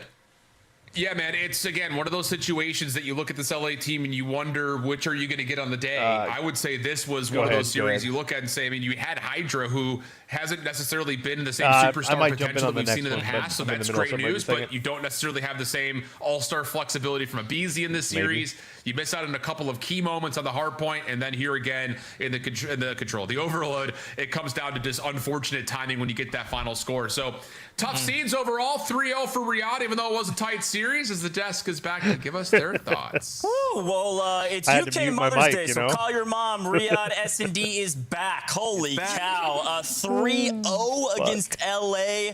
Nameless, we were talking so much in the green room. We got a lot to break down with that one. 3-0 is huge. The S&D win was massive, but there was a lot going right for the Falcons. Oh, yeah. I mean, phenomenal performance. You know, we've been talking about their Respawn. That is the second best Respawn team in the game. It's Optic, and then it's Riyadh. I think they proved that here. And you see what happens when they can figure out their S&D. I think a big thing for them was Kismet getting rid of the sniper, not using it anymore. And now he's back to being the Kismet we know and love, making impact plays, playing like off angles. He was swimming. Like, he got like 3 or 4 first bloods. Just huge. And you see it opens up Search for them so much. But yeah, Riyadh, phenomenal performance, 3-0. I did not expect a 3-0 out of the series in any capacity. I thought at least we're going to a game 5. I knew it was a 50-50 on who could win this, but this was a different beast for Riyadh. I think this is 100% somewhat of a good team. Riyadh playing better to me than it is LA Thieves falling short. Now, don't get me wrong, LA Thieves, a lot of mistakes in the series, very easy, pointable mistakes. I mean, we're not really throwing shoulders in Search and Destroy. We're just kind of giving free bloods. Even when it comes to the respawns, we're not playing our lives a little bit more. I mean, granted, there were a few moments where, all right, there's a heroic play from Hydra. Okay, but then he just full sends it 10 HP off of the top and you give away some map control. So just a couple of gripes that I have on the side of LA Thieves. But man, congrats to Riyadh. They look unbelievable heading into Birmingham. Also, by the way, all those highlights, overload, the pace of play Falcons were playing with, unbelievable. I mean, they were flying around the map. Yeah, and it was also like on the back foot, like defensively as well. All the skirmishes where it was just a bang out, Riyadh came out on top in every single one of them in that overload. Great defense, good ball control at the very end as well. And then in that OT, remember, to start the stage, very scary in their OT sudden death situations. They had choked back-to-back overload OTs. Well, now they've got some reps there. Really clean day. Really clean day. Well, we've got our monster winner MVP spotlight. We've got Celium, the GOAT. Dude, I got to ask the question I've been wondering since we started S&D. You pick up the sniper for a round, and then you drop it, and you just laser the sniper every time. Talk to me about the decision-making process. I mean, I was missing every snipe, so I was like, fuck this, I'm pulling the AR, you know? So I started beaming with it. Yeah, you know, we're sitting back there wondering, like, why doesn't MC just slide and square with the sniper? I'm trying, but it's tough, man. It's tough. Yeah, it's tough, but you figured it out. Yeah, you know, sticking with the S&D thing, because that's been the struggle for you guys. In this one, I noticed, you know, Kismet's not sniping anymore, and he's playing way more aggressive. What has that done for you guys in the game mode? Yeah, I mean, our whole mindset just making Kiz free because he's probably like the best S&D player on our team. So that's our whole mindset on it. Just having him go rogue, you know? Yeah. MC, I want to ask you guys about your pace because it's noticeably picked up over the past couple of weeks. And I think the only team I can compare it to is kind of Miami Heretics play at a pace like that. And you two are the only two teams. Is that difficult in this game? Like, can you, like, is it something you guys noticeably have to make the decision to do, to play fast, and how uncomfortable it can be? It's honestly situational, to be honest. Like, you can play fast, slow. Like, it depends on the situation. But for our team, I like our team because I feel like we have like the perfect pace. Like, Shuad's flying around, Kisman's playing ratty, AD's, you know, in the dirty corner, and I'm just like doing my thing. So it's easy. Yeah, great thoughts there. I think my last question for me is just what were the comms like today, or the vibes like today versus earlier this weekend? Loss versus a win. What were the vibes like today? I mean, always the same, to be honest. Like, our whole team's going hard. That's the best thing about like, our team is the passion we have. No matter what, our team's going to go hard, so. I love it. Yeah. I love it. Congratulations, Celium. That's a big win. That's going to help you a lot in our standings going into the last week of qualifiers. Congratulations. Yeah, thank you, guys. Cheers, Celium. Yeah. That dude shoots like a laser beam. You know, I'm looking at it, and I think in this stage, yeah, MC beat all of his ex-teammates. Oh! There you go, MC. He's feeling good right now. Feeling fantastic. That is a big win for the Falcons. Quick look at the scuffed play of the game, though. I believe this is from map 1, if I remember. Yes, we have gone back to hardpoint. Let me add some context to this. So I know a lot of people are going to see it and say stair glitch, and he's on his back. But listen, when he first of all, it's a massive play because he finds this kill in the back, and they get the spawns for it to break next, and he pops up before he gets the kill. So huge by MC. He's also the guy who like stun checked it and everything. So yeah, massive play, and it was ethical. He popped up. It was ethical. We were all watching replay. We were like replay, and I brought up my phone. I had it like 0.2 speed, and I was like, no. The last bullet, he is standing up, running at him. So I think it's ethical ball. Obviously, we're gonna probably see a couple posts on Reddit later, but huge clutch out of the Real. I don't know who it was back there who chowed that. He scammed so hard. I think it was Scrap. That's the one spot where you just, if you stay alive one more second, the spawn's contested, and they don't all spawn in the back ready to bang. So a little bit of rotten luck on the side of Thieves, but huge play by the Falcons. Yeah, this was electric. This is about what we thought what would happen in Hardpoint. Like, we knew it was going to be really, really tight. The rest of the matches, maybe some surprise. I have a question. I'm going to wait for the cam to come back for this one because I want everybody's facial expressions when I say this because we haven't said it in a really long time, and I'm really excited. Is 99 Kiz back? 99 Kiz back. Is 99 Kiz back? No. 89 Kiz. 89 Kiz. He's ramping back up to 99 Kiz. 89 Kiz might be back. 99 Kiz regardless. The Falcons needed that win bad. They've moved over to the left side of our page most likely, but we got a lot more to still go through because FaZe versus Carolina Ravens, folks. Two teams that desperately need a win. You're not going to want to miss this matchup.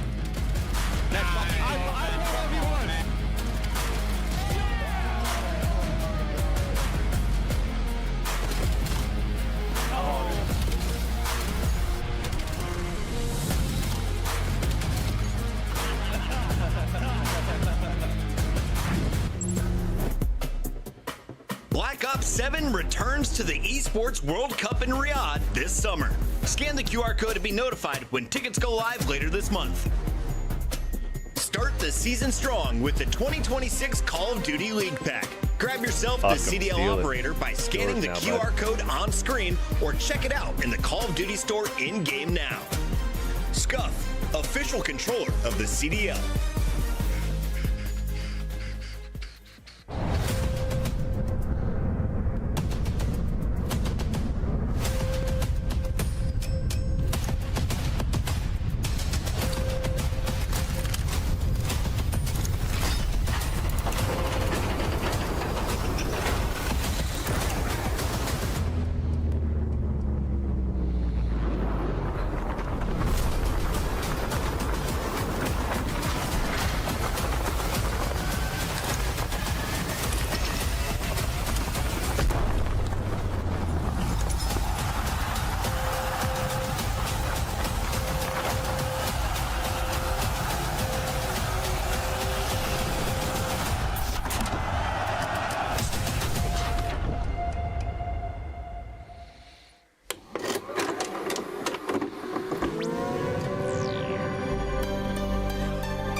joy and not despair. Here come the Thieves. They cannot allow this to slip now. And there is snaking going on. Octane and Envoy have broken through. Ken finds the second 1v1. And it's placed up, looking for the last. And he's put it out. 10 seconds, 10 points. The comeback of the CDL year. Can they do it? The Thieves are moving, but they are moving into the kill feed. And Legion has just made the greatest comeback in Hardpoint you will ever see. Happy birthday to you. Oh my God. Happy birthday. Do you think you could beat Kenny in a dance-off? Yeah. Oh, he's lying. Wait, did I? Really? Yeah. In my head, I'm thinking he's unstable on his feet. He's lying. No, this is broken because I'm dead ass not lying. I could smoke him. I'm just thinking about his front door porch where he was like trying to control his legs and he crippled on the floor. That's like the first thing I got. Damn, I'm lying on that? That's bullshit. What? I mean, I smoke him. Where is he?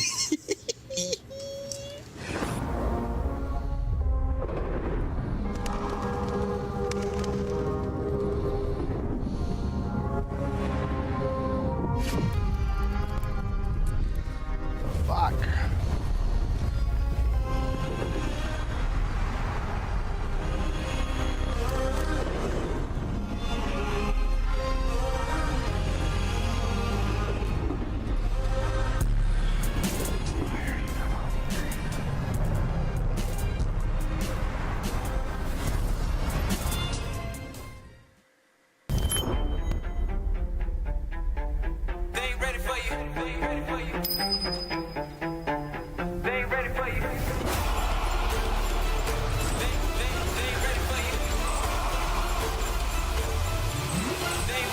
It's your time, better go get it. No slow with it, move like you're so in it. Knock it out the park, yeah, show in it. They ain't think you had the guts, now they know really, man, you better come with it. You ain't playing no games with him. Your homeboy gave up, you ain't changed with him. Do it right, cause you never switch lanes with him. You gotta fight for the goal, just hang with it, hang with it. Knock down, no shame in it. But you gotta raise up with a flame in you. Put your fist in the air, let's push till we down to the victory, yeah. We can picture it, yeah, let's go. They ain't ready for you.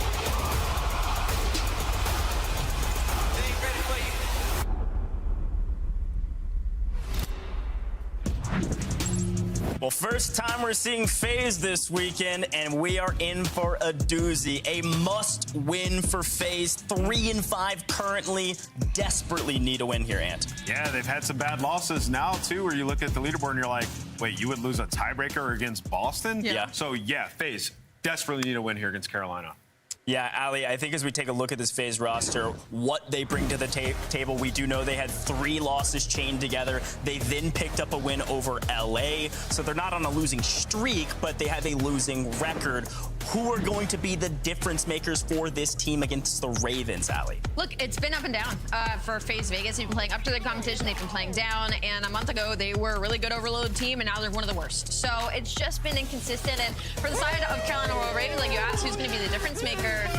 I think Nero is going to be a big key to this. I think him having a good series and finding some consistency is going to be big, because that's going to be their most high pressure in the face player for FaZe Vegas. He's going to have to match the likes of Simp and 04. And then on the flip side of that, we're going to have to see some consistency from Lurks. Like I said, he's been playing lights out during this stage. I think versus FaZe, we're definitely going to need to see him. This is not a matchup where you can go in thinking you are going to get outslayed and win any match. This is a tough matchup for FaZe. I didn't think I'd say that, but when you think about it, it's like, okay, FaZe have been slipping in Search and Destroy and Overload. We just showed you 5 straight Overload losses, 4 and 6 in SD. You can't find first bloods.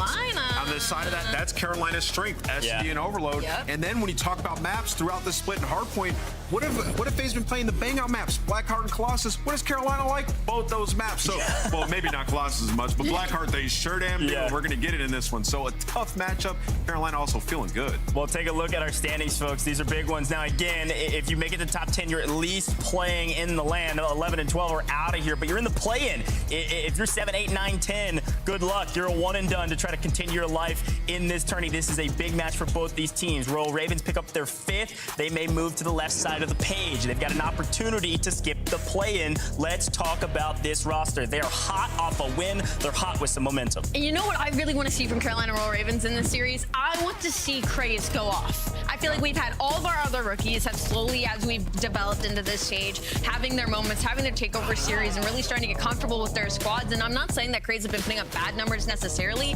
I just want to see him have a series where he has takeover. Yeah, I mean, and he had a really good series last one, to your point. Like, he's starting to find his comfort, right? Like, him and Lurch are developing, and they're continuing to get better throughout the season. That was statistically the second best performance he's had all year in their last match, right? So in a good spot individually. And then when you look at the maps, there's no edge for FaZe here across the board in this split, in this particular split. When you're taking that into account, yes, because you see that black heart and you want to be like, okay, maybe FaZe, but that hasn't been good for them for over a month. So you're looking at Carolina, you're giving them Scar. I mean, already I'm thinking like that's going to be great for them. And then looking at the Den, maybe something could get pulled out for FaZe here. But how many Dens have we seen exceeding Craze, just running amok, making plays? Like, there's just no edge for FaZe here. They really just got to play good team ball, and it's been hard to come by for them. By the way, if we do get to game 4, that'll be the first time we see Blackheart this entire weekend.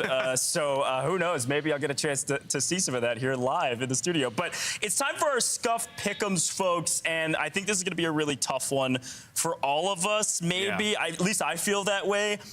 I will start us off. I'm really liking what I'm seeing from the Ravens. I think they've got a lot of momentum, and we have no clue what we're going to get from FaZe today. I'm going Ravens. I went with them last time, and they really helped me out in my pickup. So I'm gonna keep rolling with the Ravens. Ant, what about you? Yeah, you know, we just talked a lot about this match and like what favors Carolina, but there's one thing you said. We hadn't seen FaZe in a bit. I know. In a little bit.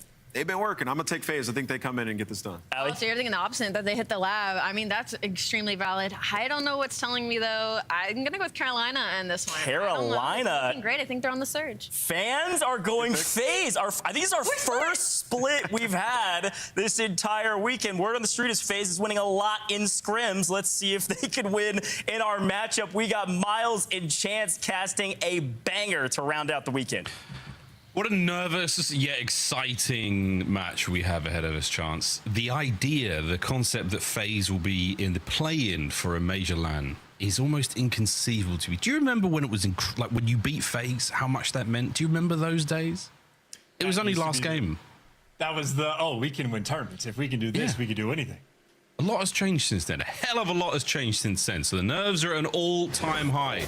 Do you think the Ravens are nervous, though? I feel like these boys, they're all at home. They've got their feet up. They're probably in the jimmy jammies, and they are feeling toasty. Pressure is on, ladies and gentlemen. This is a big one. We are well hydrated. We are caffeinated, and we are hot to trot through this series. Map 1 Scar, none of it. Favoring FaZe on paper. We'll see how it looks once we get into the ring. And you got Lurks there, the top kill leader for the entirety of this season.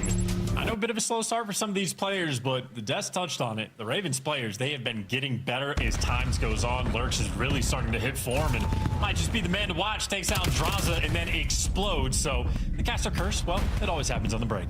Always happens on the break. Well, obviously the Ravens will be in that lovely blue and the electric pink. FaZe will be on time for now. Good stuff there on the dance inside a shop. Nero on the quick hit towards P1, trying to get these players out. It's an early gain here from both squads, but not a huge amount of time here on Scar. Exceed cut down to the hail of gunfire on the attack. Lurks unable to get anything going, and FaZe finds 3 in a row. Yep, shut down the pinch, maintain blue control, get pushed out towards red. This is a gorgeous mini-map right now for FaZe and Exceed. When you hit the pinch, it's going to be watched. The problem is you don't know where it is sent from under or maybe on top of the tank. Switching angles, but this has turned into a mixy P1 that eventually FaZe came out and dominated a 20-point lead on the rotation, but Carolina will be here first. Yeah, Carolina Royal Ravens there on the fortify towards P2, and lovely work from Draza, finds a quick 2 in the feed. Now it's looking for his near 6 in a row. A lovely start there from the CEO. Yet to get on the board as a boozer, but no problem. Sim coming to play today, a 5 spree of his own on the attack towards P2. Yeah, and that early rotation getting stuffed. Good timing on the mini-map, but it's for both teams. So both flanks successful, but 0-4 strikes first, and that means the other pinch, well, that'll just be easy to read. Craze gives you 2, but you still lose the time. Still lose the time. No Hillstorm either there for FaZe. Big early holds. Massive time. Not great work here from the Ravens thus far on P2. Go for the break. 25 remaining. Ideal situation to be in right now. 0-4 quickly picking up the pinch. See if they can't get themselves out of this situation and over to P3 in time for Nu.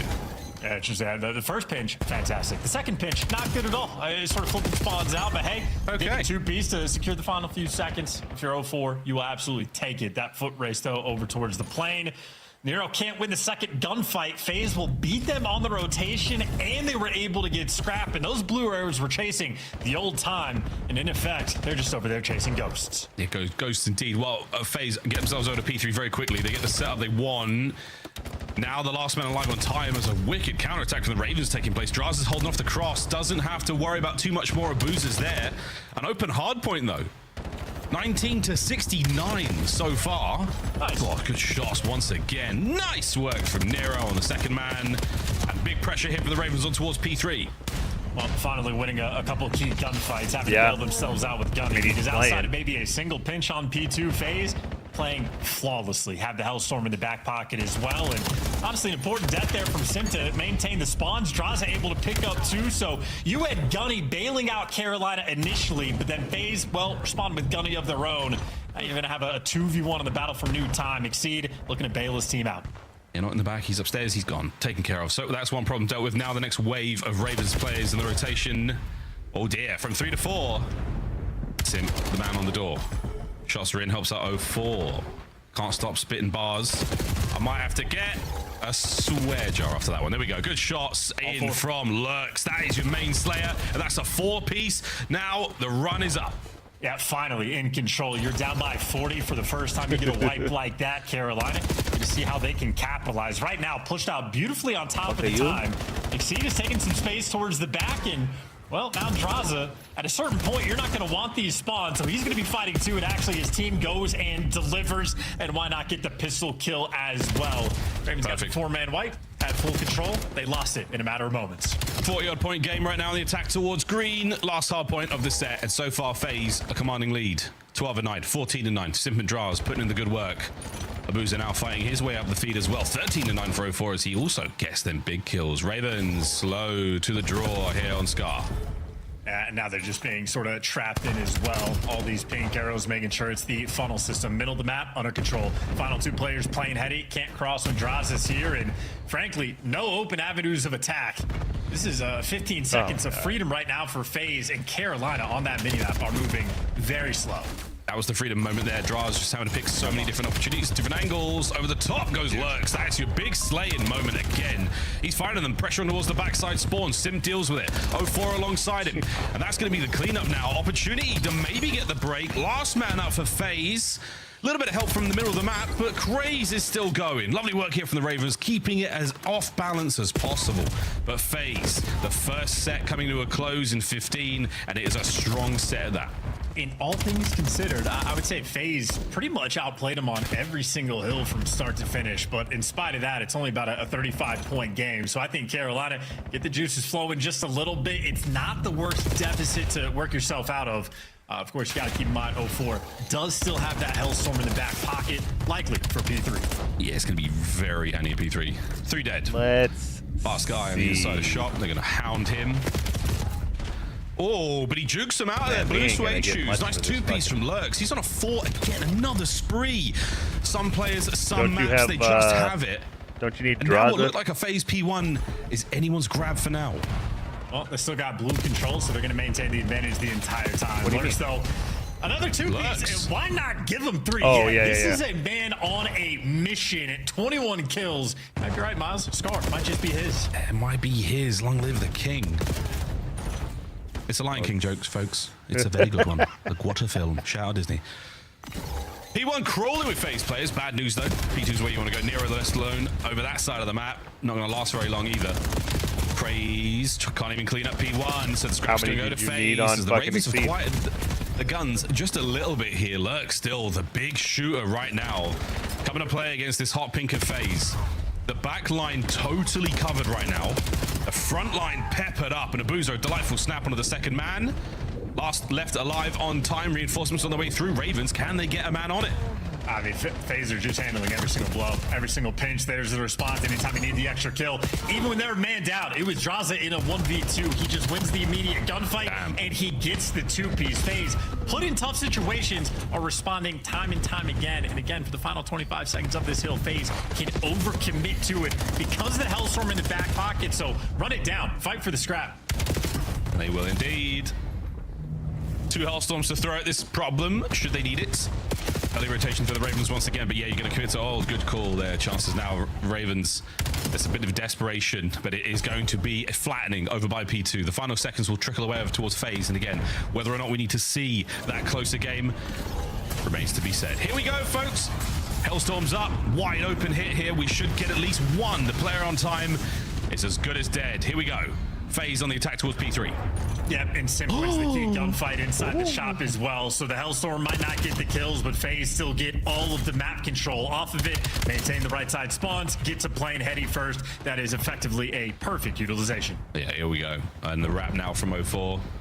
Dancing his way around the middle of the map. Eyes on at least one man, doing a very diligent approach, and again, his boys on time, finding a lot of good work. The tricks from Exceed have been dealt with. Now to the pistol of Draz. He is still having himself a very, very good time. Frontline assault now still on from the Ravens, and they are ineffective, unable to break onto the hard point. Draz Abuza, last man left on time, slaughtered. P3 FaZe. Yeah, and they're fighting as well. Draza doing an extremely good job of valuing and playing his life over towards the plane heady. You keep that control, and you control the time as well. FaZe, the stranglehold on the map that they have, only gonna continue. You might fall white wall, but you still got the spawns. That blue arrow wave, though, is coming. Whoa, they're coming hard. They're flying through. The back door now. Next point of focus for Draza. Great damage into Lurks, but he continues to be an issue. His 31st kill. 4 in a row. It's 04. Cuts his way through the front. Trades again on points. So the Ravens finding the kills here, absolutely. If not for a big pimping two-piece there on the left-hand side. Now FaZe in.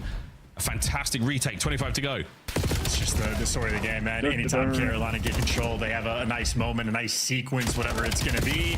FaZe immediately respond and battle right back. And now at this point, do you want to hit the final time for 12 seconds? If you're Carolina, you're not going to make it. Lurks is going to fall, but good news. He'll spawn on the left side of the map. A desperation effort from P5, and I called the spawn incorrectly. Lurks and Craze is going to join him completely out of the picture. You definitely got out of it. He's now fighting his way towards New, trying to get in the back. And there it is. It is the blade of Chris Lair that takes him down. 34 and 20 after the native Nero connects. And now to Draz. He's finding big kills all over the map as well, dancing his way forward. Now, an awkward moment that 04 takes over. Backline secure, spawns good for FaZe, get in the time, lads, and win the map. Yeah, and make sure you know that you had a Hellstorm too, not just 04s, but we'll call it for a little bit of a victory run. You lose the time, but Nero loses his life. Craze trying to block the back spawns or go up top in a team kill.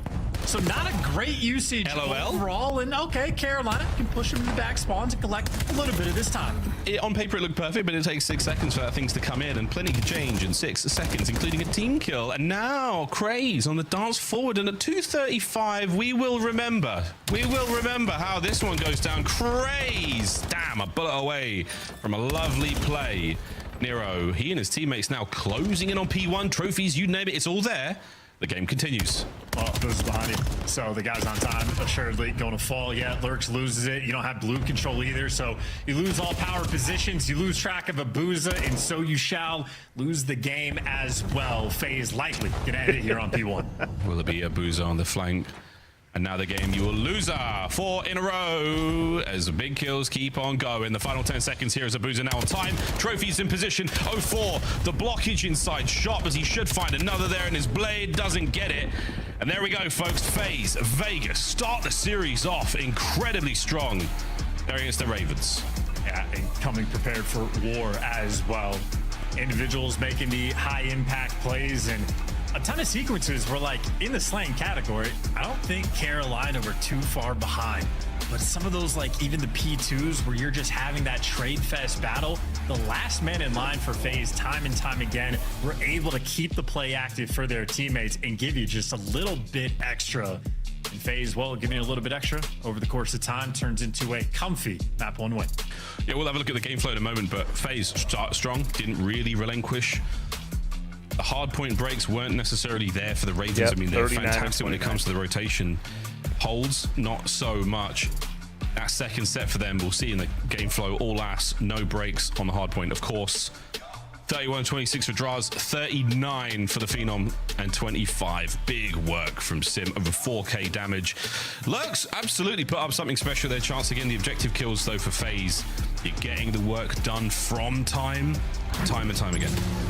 And you see the assist from Carolina as well. Everybody well into the double digits. So that is just showcasing that Carolina did have good teamwork, had a good game plan, came prepared for the match today, but ultimately just not winning enough of the gunfights. In any situation Carolina had where they gained a little bit of control, they hit the 4-man whites, they win a rotation battle. FaZe were just able to strip it away time and time again. So very well played. They took down King Lurks. King Lurks indeed. It was great. I mean, every time we jumped on him, it was a clean 3-piece or a fantastic, individual win. It was very, very impressive eye test moment. So Sim, though, doing what he does, clearing out a blue. These are nice highlights again. Exciting stuff from our first map. Quick switch to the switchblade there on that final kill. And again, an unfortunate look there from the Hellstorm. I think when Draza calls it in, it is the perfect time to call it in a different Call of Duty. But this time round, sadly, a little bit too much time passes.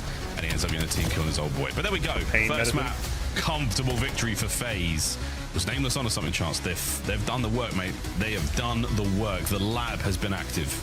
Yeah, and I think great plays the entire way around. I think Abuza probably got the least airtime, but you expect him to be structurally sound. I think the plays from 0-4 as well, very high impact early on. Traz is doing the thing as well, and yet quite literally from the opening break, FaZe get control, and I don't think there was ever really a single moment where he expected it to slip, especially not with the 2 Hellstorms. No, it really did. It walked away from the second set, walked well away from the Ravens, unable to catch an updrift, unable to get anything going there.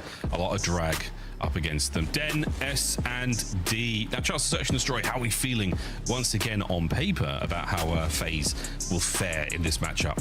Well, they're going to want redemption, right? They got bullied out by Optic on this exact map, like that 6-1 loss. A little bit painful. So if you're going back to the lab, it is certainly a map they're going to be talking over. But it is very much down the line. Carolina comfortable on all 5 maps we have in this series. So they're going to look for the very quick bounce back. In S&D, it is a good mode for them. Good mode for them, so if they can get the bounce back. A long series is what you certainly want. Opportunity to roll through this for the Ravens. Give yourself as many chances as possible. But yeah, 4-4 in the standings so far. A victory for FaZe, absolutely essential. They will tie Vancouver Surge at 3-6 with the loss. Again, an unbelievable prospect to see FaZe there at 9th place. So if the Ravens can continue to have their way, we will see, mate. Anything can happen. Serious business today on this match on Sunday. Time to get in a den, time to get into the action. Overload coming up after this. We'll get onto that in a moment. Big man Abuza, a sniper extraordinaire. On the other side, Exceed will be going toe-to-toe with him. They'll be going scope to scope, muzzle to muzzle as we get into the S&D. And, talking about the snipers overall, obviously Super takes the reins, but on Den specifically, well, Abuza obviously saw the numbers there. Exceed very good to match him as well. So honestly, should expect the shootout here coming up. You might have it right from round 1, but if Abuza's leaning mid, where's Exceed going? Number 1 on the mini map, they have down low. So standard here from Exceed, and FaZe not dealing with it at all. Made a ton of noise with the frags over towards the B site, but that is a disappearing act. A is the call, and for the moment, nobody's home. Nero might bump into the entire squad. Nero on the little drive-by for the intel there. He gets plenty. Spots at least one bomb plant. No trophies, so the stuns and smokes will be very available. And here we go, Ravens on the wind-up. No damage with the frag. That's a little bit of a Semtex to push you back and Exceed right into the guns. Craze finds his as well. Simp, quick to the turn. The second man not there, and Nero now puts Abuza in a nearly impossible situation. What can the Belgian do? On the defuse we go. Oh my word, a worthy attempt. Exceed hops it. We start the retake right with a big snipe.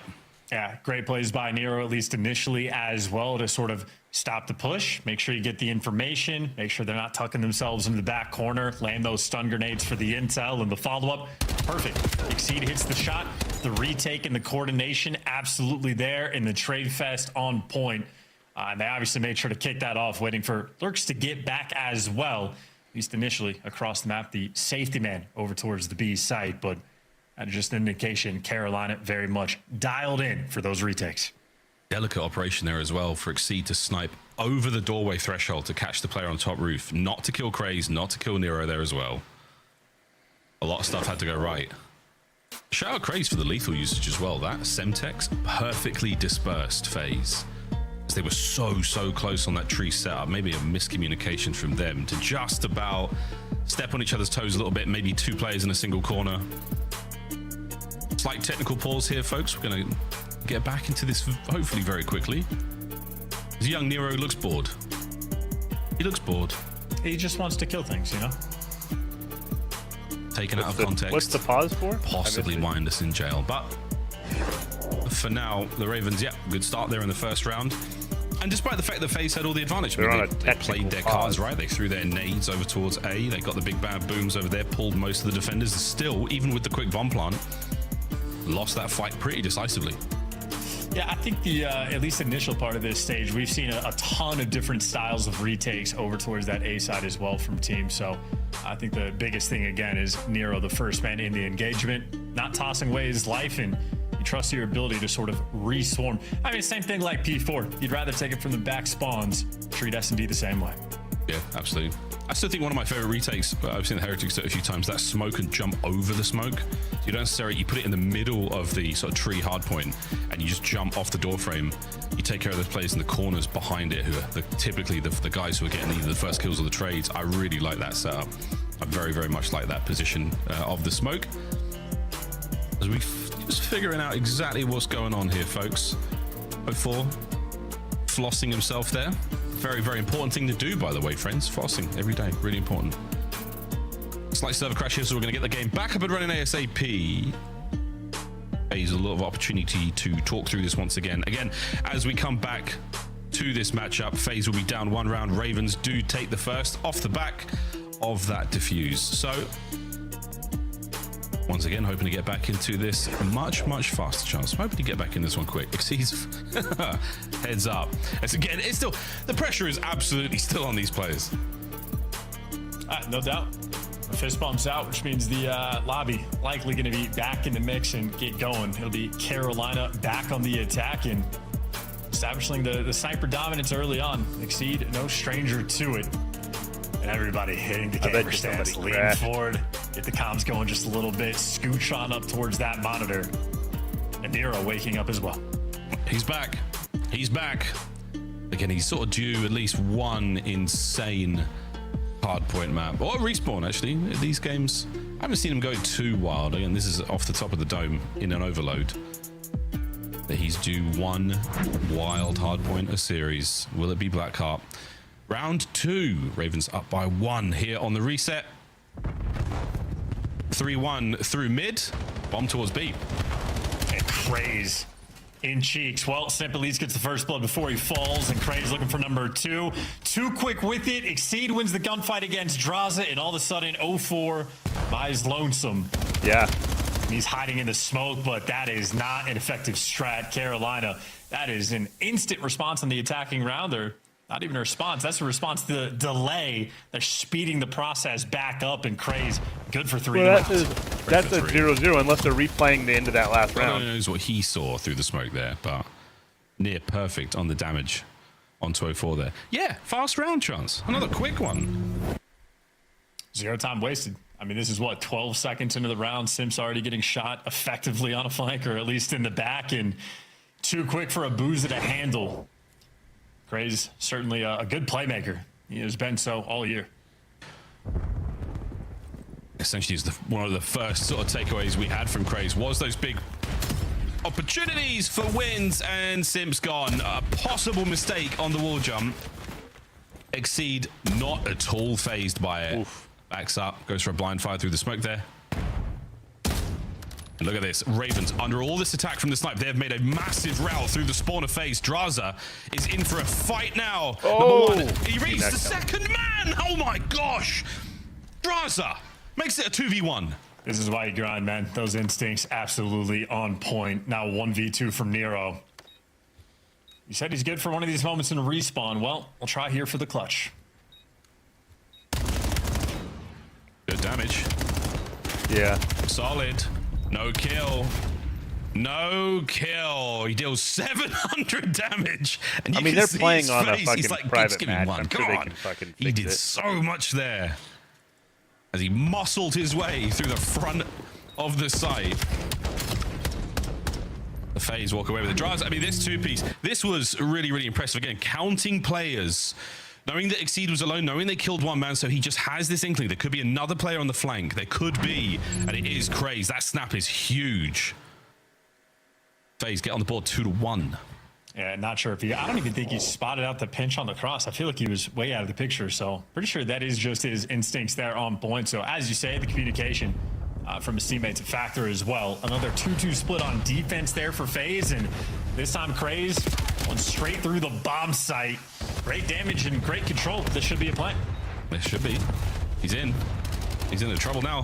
Dojo not very kind to him. Mo4 and Sim get theirs. And they're battling for lurks. They line up for a second, but again, these FaZe boys are made of tough stuff. It takes more than 4 to kill these boys. And this time, Nero, yeah, once again, nothing. We are all tied up 2-2. The draw's on a 4 spree. Not too shabby. And I think for Craze there, that's a wanting to have your cake and eat it too kind of moment. Did all that work to get control of the site, get the bomb down, and he just kept moving forward. 2 players there posted in Dojo. FaZe seemingly very happy for the 2-2 split on the defensive end. Haven't sent really any presence over towards that A site. But for the strats we have seen, for the moment, no reason to. Yeah, FaZe been pretty decisive. These have been good looks in both of their victory rounds. Ravens, it is just lightning fast. FaZe barely get a chance to get anything going. That's how they seem to lose it. Lurks 04, trades good. Simp alive. Still with the boozer on the snipe over by the A side of the map, and this is a good nade. Oh, no connection. Craze, fast-footed, gets out of trouble. Oh, and a boozer a second longer. You might have had a kill. Back through mid we now go.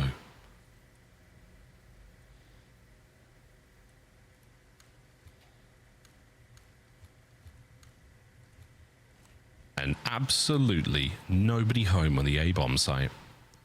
That'll be the plant, and that'll be the Royal Ravens taking the scenic tour, and they will see nothing.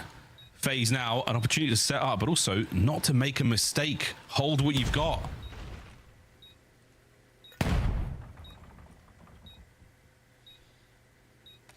Boozer, first up. Times it a little funny. Good for the pistol kill on the Craze. A big flank now in the back from Draz. The last man left alive, Nero, and he will go down a little harder than the others. The dance is on, but the time absolutely not on his side. Abuza can check this. No need. Gets the kill and walks away with it. I do think I might have been left alone by chance here, chat. He finally got me back after all these years. He got me back. I was just enjoying the silence, man. I was happy for the round. You mother... It's That's cool. okay. I thought you called that great. No, Johnson makes a good play call as well. So this is good comms the whole way around. You did a great job, and Draza took the space towards the middle of the map, and once they go back towards the A site, timing perfect. Carolina get out of dodge, but the way they've been getting retook over towards that site is through back spawn. So Draza just dominates the space. Gets out towards patio, means Abuza knows he just has to keep ironed up forward. So absolutely on point. That'll be FaZe, 3-2 lead. I thought you lagged out. I really did. Well, A-bomb site once again wide open this time for the Ravens. Abuza might be the man to rotate back for this one quickly. He's doing it. And now he's going upstairs. Checks there from Sim. And the nades are the giveaway now for... Whoa! Watch out for that one. Lurks. Good lordy, that one bounced funny. They've taken over the tree. No, they haven't yet. Oh, we're tithering, we're dithering, we're backing and forthing, we're dancing, and we've just shown a little bit of face. Now, nobody on the wrap either, so Ravens, around and around they circle. Now to commit. And FaZe now finally wrapping back. This has just been almost mind games in this round, but you'll get the bomb plant. and everybody's going to be alive. A pinch battle, Exceed versus 04 potentially, but no, 04 is coming to the teammates. It'll be a full-on retake. Here we go. Little smoke in the server room there. Simp finds his first. There's a good it's an awkward mini-map. Oh, we are on top of each other here. Through the smoke we go on again. 04, the snaps onto Exceed. 2v2, now to a 2v1. And the last man left alive, Lurks, will be utterly turned inside out by Abuza. The Zaza duo close out the defuse. It is 4-2. And after the reset, that is a 5 spree there for Draza and a 4 spree for Abuza. 4-2. 04 just says, hey, man, I got a smoke. I'm going to throw it. Let's just make things weird. And indeed it does towards the A site, but once again, those retakes, everybody just grouping up together, and you're happy to retake from spawn. You feel like you can eventually overwhelm. Not easy gunfights to hold on to A in the post plant. Difficult to make it work. The smoke was, I think, the ultimate catalyst for the problems there that both teams faced. 04 just chucking that thing in there and hoping for the best, and it really did work out. That's all 4 players. Everyone got hit by that one. Every single player got hit by that. There's no mistake in it. My guy might have a Hellstorm on the other side. Who threw that stun? That was great. Straight cash in the points. Well, we've got 1 for Draz. Abuza's not far away from his either. Hold, Craze, hold. You've no idea. You could make it happen. Draws from the depths. Watches the pinch. FaZe really hoping someone on Carolina was going to make a mistake, and maybe Craze does. At least gets his kill before he falls, but that was the opening you're looking for. But too many corners to check, and he's holding that with a snipe as well. This is turning into a devastating round for FaZe. Carolina looking good. This is great. I mean, it's working out. That's the sniper of Exceed. Now Abuza getting into the places where he doesn't want him to be. An uncomfortable moment. Oh, the turn. The intel on the next 2 men. 04. Will he square up for the fight? He sure does. The pre-fire! 04 eats them alive. That's a tough one. I mean, that is smiles on both players' faces, but just the pre-fire. Classic COD right there. 04 able to drop him.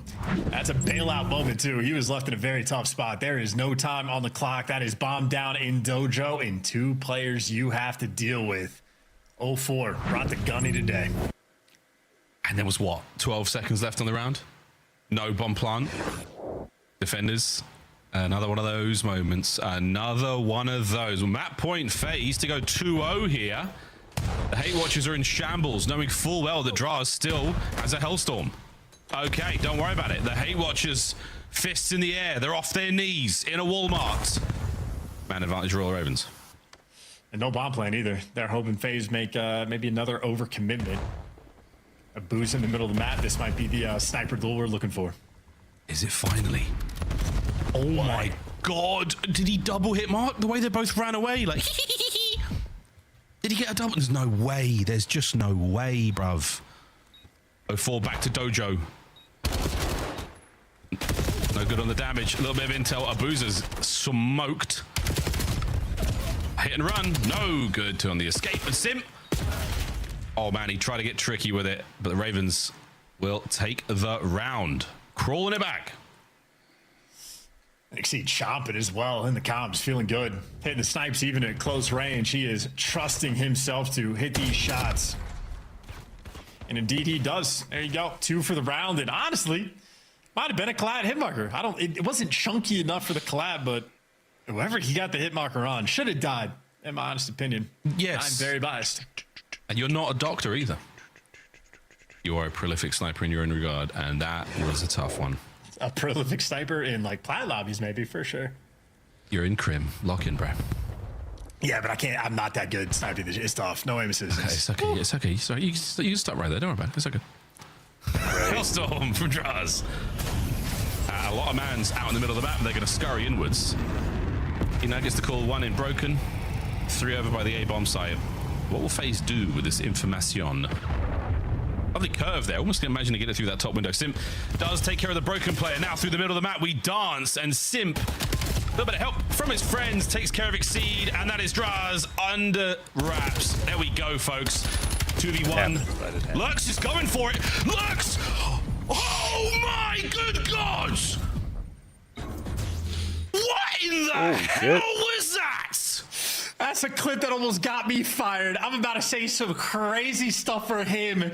Arguably, I mean, not even a doubt, the best clip of his career, a 1v4 against FaZe in a span of 4 seconds. World champions that he just gunned to bed. 1, 2. The third was impressive enough, but watch the fade away with a pistol. No, go back. The last sugar. It was, oh, good God. Was that for the ace as well? You filthy, filthy bugger, Lurks. Filth.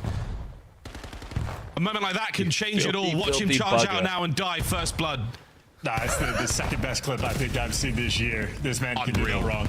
Oh my God, that pistol with the fadeaway as well. We'll talk about that later. Unbelievable. First blood. Draza down and out. Lurks still hot as hell. Will he overchow here on the 2? 04's got the pinch. 04. Glorious attack. Lurks, Craze, still battling. 1v1. And Lurks has to stay alive. Can he find another highlight moment? Keep his boys in it. A 1 pump. And the smoke.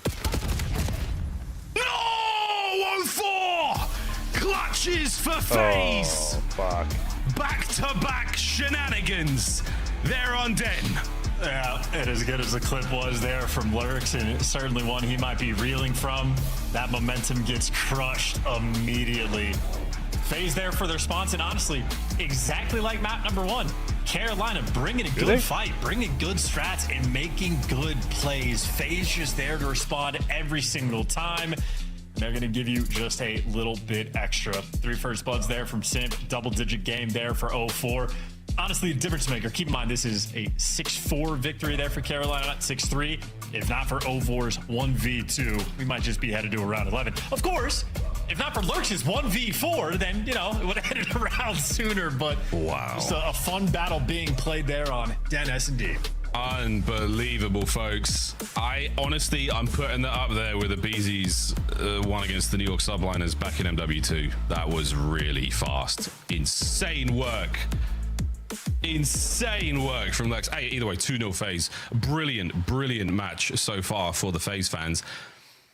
We've seen signs of life, but we haven't quite seen enough for the Royal Ravens. After the break, we play Overload. Will it be a 3-0? Another on this Sunday? I'll have to watch and find out. So it's right in breaking point, just not right on the scoreboard? So it's right in breaking point. It's just not right out here.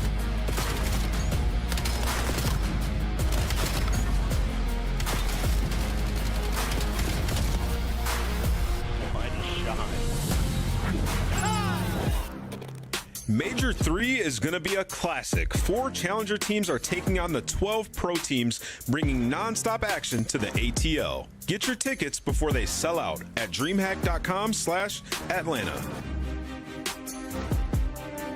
Dominate the competition on main stage with the CDL Major Hunter Tracer Pack. Collect your chip by scanning the QR code or heading to the in-game store now. Monster Energy, the official energy drink of the CDL.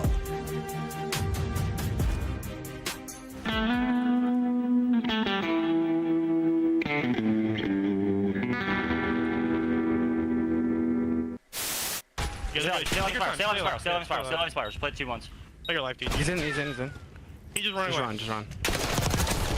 Fuck no, baby! Come on! Come on now! Come on now!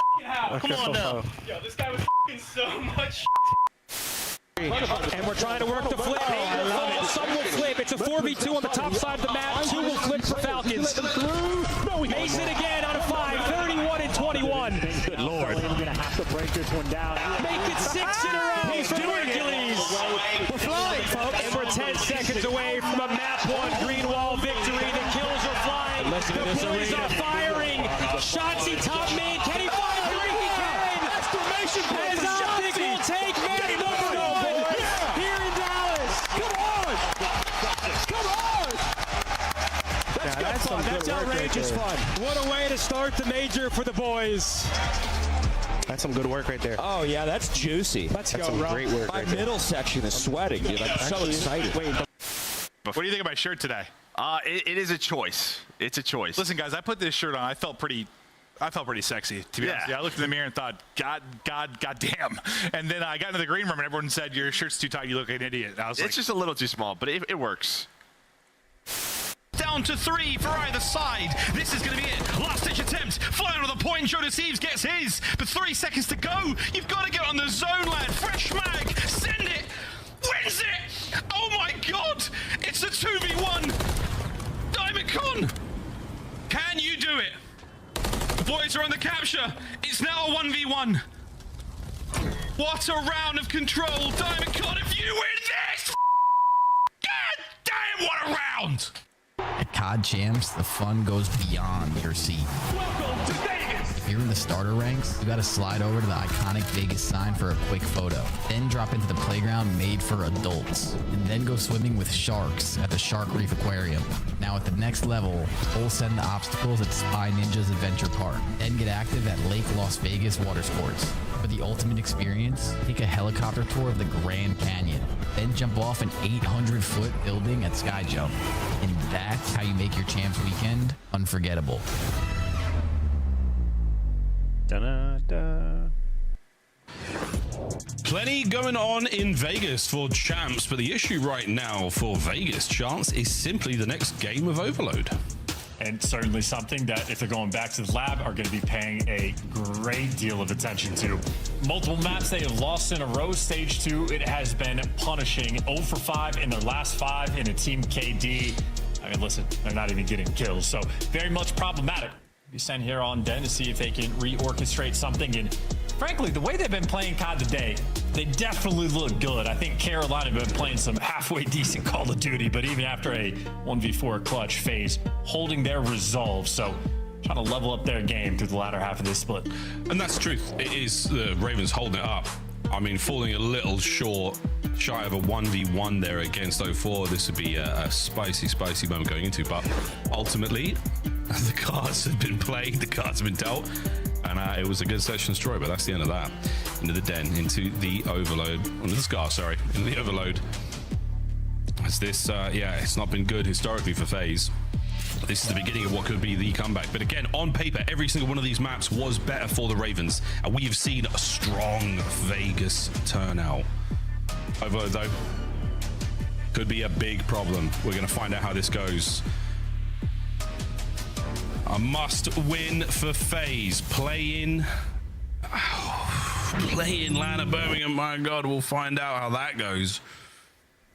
And now to settle the standings in Overload.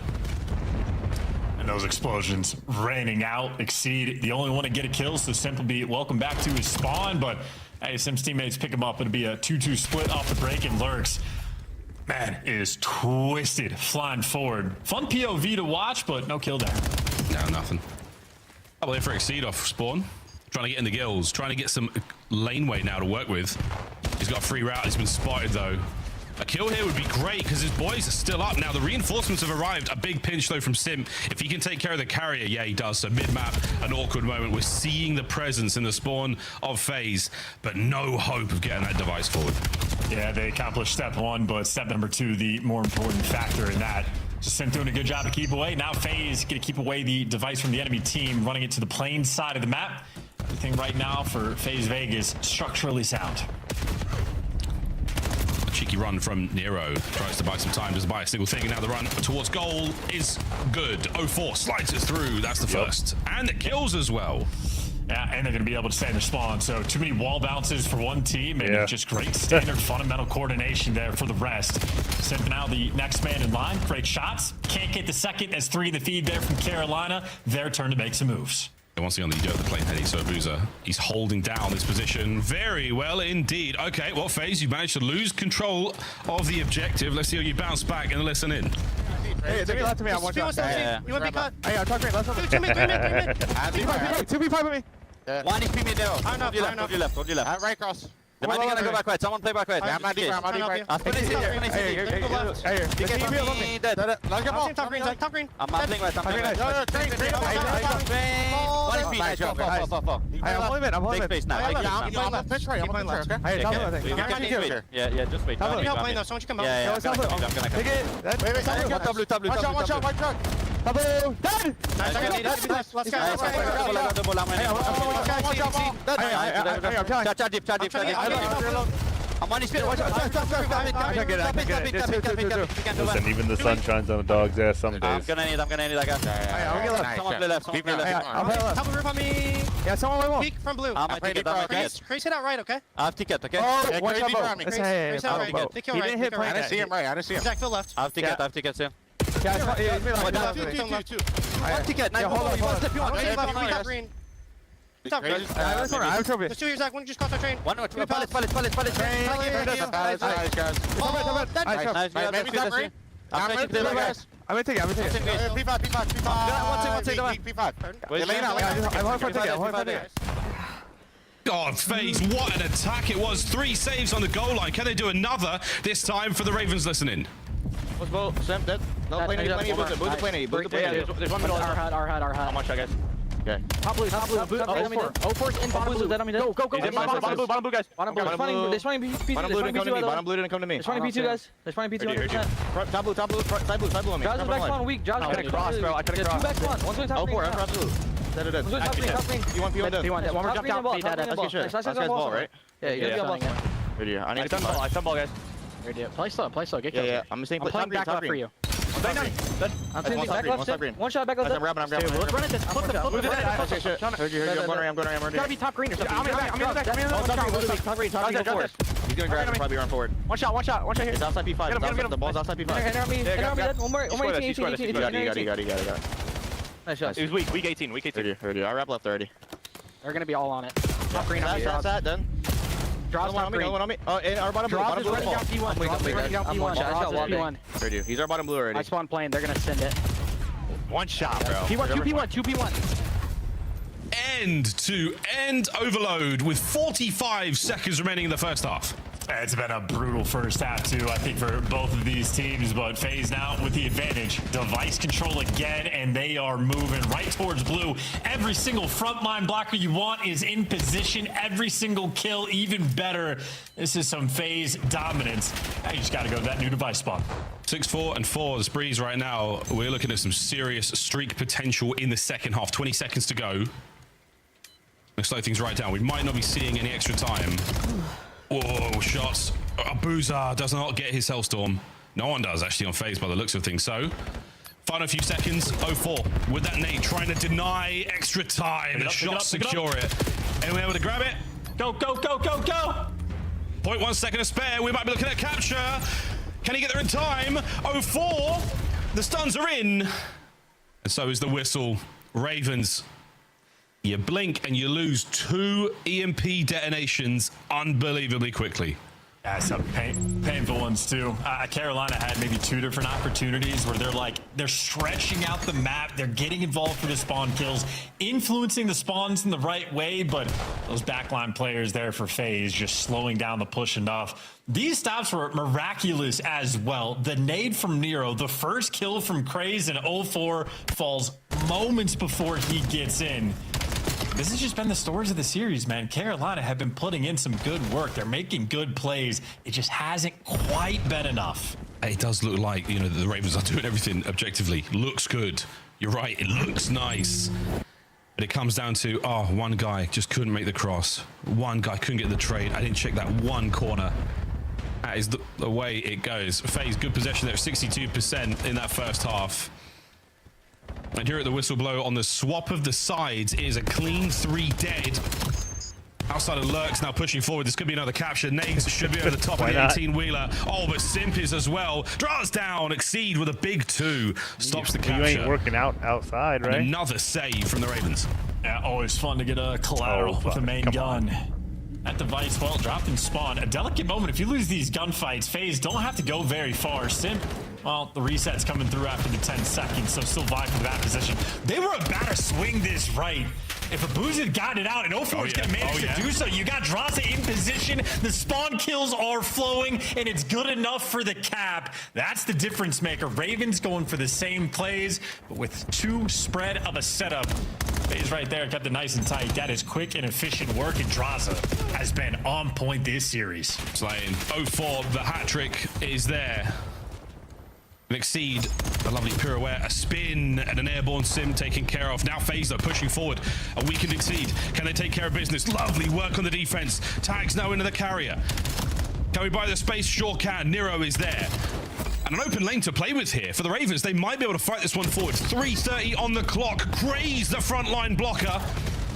We should be able to get a capture. Send it, lads. Oh, 04 once again. And the goal line stop. Lurks down as well. 04, a masterclass on defense. Yeah, you needed that one, but the angle's too good. If you play this in ranked, you gotta steal that spot. Perfect line of sight and multiple players utilizing it. And once again, Carolina in good spots, creating plays, making things happen, and just getting shut down. We saw Exceed do it to the Vegas in the first half, and now the tables have turned, and how the mighty FaZe have held this all together. Possession very, very strong. Trying to maintain this position here by Green. As FaZe still with full control of the map, with full control of the EMP. Well, you're going to be running almost by yourself. Actually, this is a bad route for Lurks. Yeah, you're going to be letting him through, but 04 going for the juice. Euro step out the window, not good enough. Interesting moment and a fun mini-map, but Carolina, hold on. Well, another opportunity now on the attack forward. Nothing else to throw at this. Sims Hellstorm gone as well. And Abuza takes a couple of tags. He should be fine here. That nade was great. 04 on the flank. He's starting to win the gunfights up front. Sim has to pull back. And pull back he does! It's another magical moment from 04. A 3 spree and 24 and 18. FaZe possession again. Yeah, and 04 cooked that up from the middle of the map, so now he's going for the spawn kills. Does get taken down, but nonetheless, the nade's on point. Just another example of Carolina in a good spot, doing things right, and just devastation. FaZe iron defense, and well, you got a 3-goal lead. Only a minute 45 to play. They are in no hurry. The Ravens are full sending. Oh, I did get that one for in the direction of the device. Bad news. It is Chris with the pistol. Mr. Lair finds it, draws on the cleanups. Now a little bit high ground to play with. Perfect nade. Oh, to slow draws down. In a good position right now, but defensively, Ravens are finding their kills. Is one. Can Draws level it up? And the answer is no. Reset back over to the top side of the map. And I just want to give more credit to Draws. It's not just the 32 kills, but I think his comms have been on point. He was the leading charge man a few of the rounds in S&D, facilitating things for his teammates, and he has done so in Overload as well. One more minute, though, for Carolina. Maybe for a final goal score, just for the moral victory. Maybe Exceed with it in hand, but 04 on the fullest of pinches. I mean, you just can't read stuff like that. No, it's. I mean, they did for a second. You guessed wrong, and that is yo ass, as they say. Well, it's a GG's in chat. It's a GG's as FaZe try to run home number 5, and it will happen most likely. Oh, okay, 1-4 is not going to get it, but they've done it. They've put in the work. The last time we saw FaZe, it wasn't all that. Nameless was not wrong. They have put the time in the lab, and this was a deft 3-0 versus the Royal Ravens. A squad that has given tremendous trouble to many a team. Today, FaZe absolutely had their number. Yep, well-fought game. I think even long-term for the Ravens, I think I'm becoming increasingly more excited to see him on land again. I know the narrative's going to haunt him, but some of the individual players have really been stepping up. Lurks look good this series, but today is a day of worship, and we just worship FaZe there for the 3-0. There it is, FaZe, GG's. Not out of the woods yet. But a victory today, an incredibly important one. Talking about tiebreakers, talking about that run to Birmingham once again. The desk will break it down. And the Ravens absolutely stunned. We've seen new highs from Lurks individually. Some great plays all around. Just not enough. I mean, a game and a scoreline that doesn't necessarily reflect how well the Ravens played. And FaZe stomped them there in that 3-0. Yeah, I think Ravens still just got to work on those incremental improvements. And then I know stage 1, Nero, remarkably consistent. Hasn't quite had that in stage 2, but I think when they go to land, if he's able to step it up, this team is going to be a force. But what is maybe more of a guarantee is that FaZe absolutely was. Again, 35 kills there from Draza. Great comms as well, setting things up on the map. So that just means 04 gets to get the hat trick of the captures, 8 objective kills, and I mean, him and Sim shooting 38%. Not too bad for your SMG duo.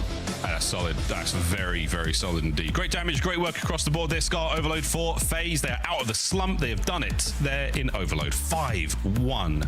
Great work. Across the series as well. A very, very strong look there from FaZe. GG's for them. Cannot be disappointed whatsoever with that performance. And again, Nameless, you called it, brother. You called it. They've been in the lab and they looked good. It was unfair. I watched the optic scrim that they were streaming. And FaZe looked really good. Dude, Unstoppable 04. We got Lurks 1v4. We got Din S&D 6-4. FaZe winning 5, man. They win in week 5. This is crazy. And they win in 3 games. What a day. What a weekend. And FaZe, look, there were question marks around them just because, well, frankly, we hadn't seen them this weekend. Been watching scrims. They played ball and played ball well. Yeah. And they fixed... What was it? Sorry. What is it now? Oh, it was. I know. It was Bell. It was Bell.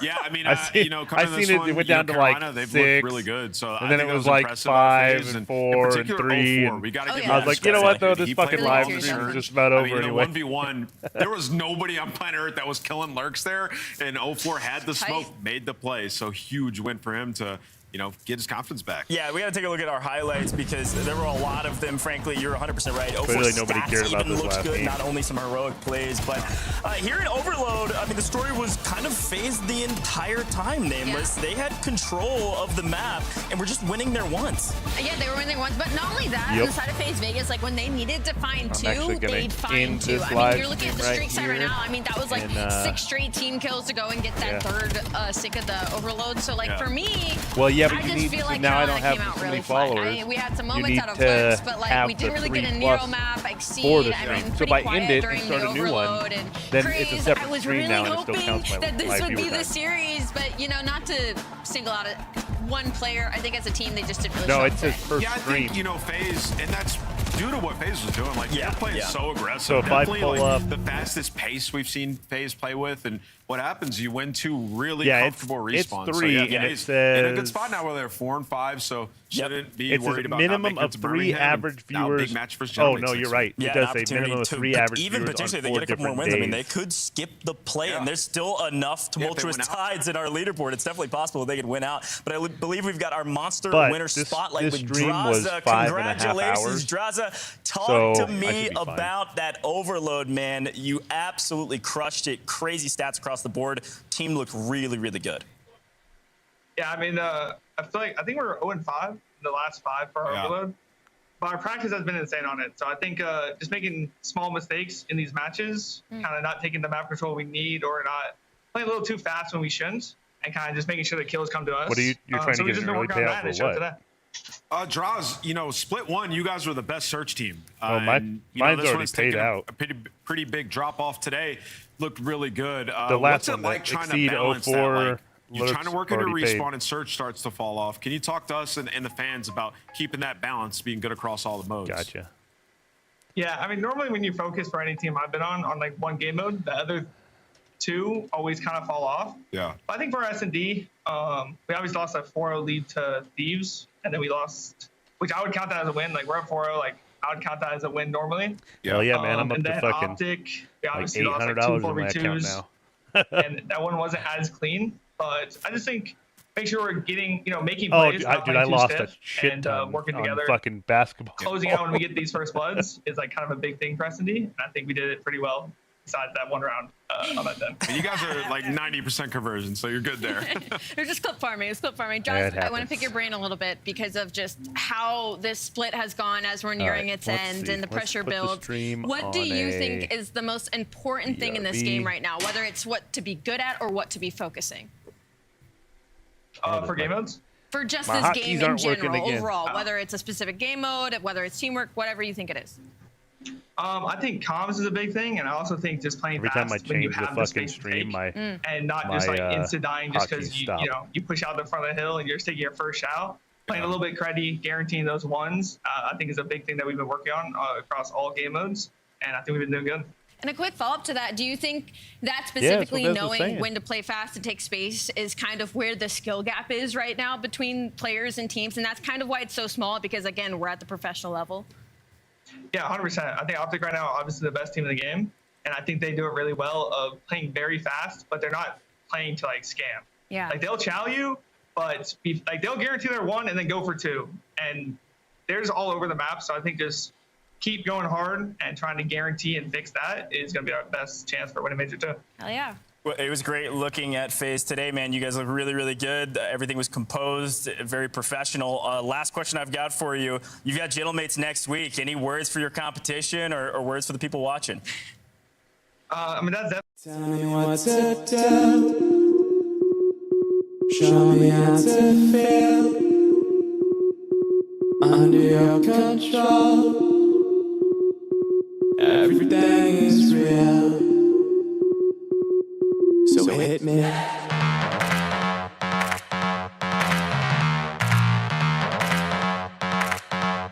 So hit me.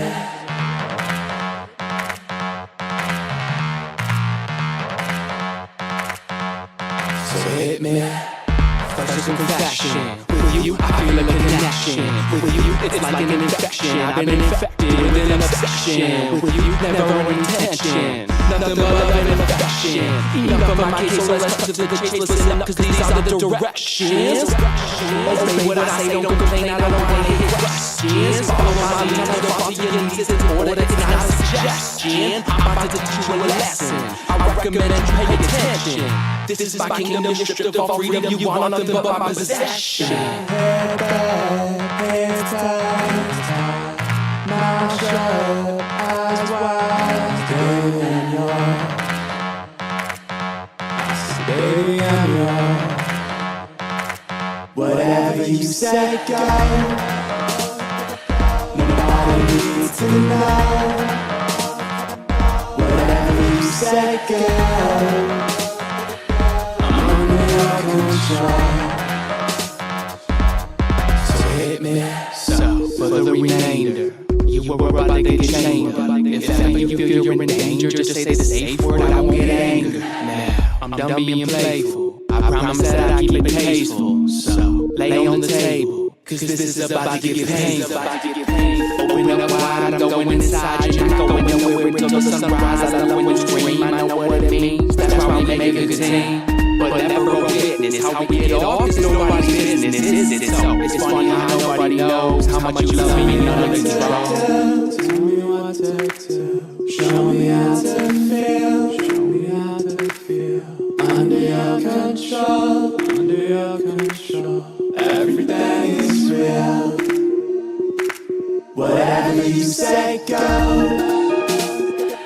Nobody needs to know. Whatever you say, go. I'm under your control. So hit me. Nothing but love and affection. So hit me. Nothing but love and affection.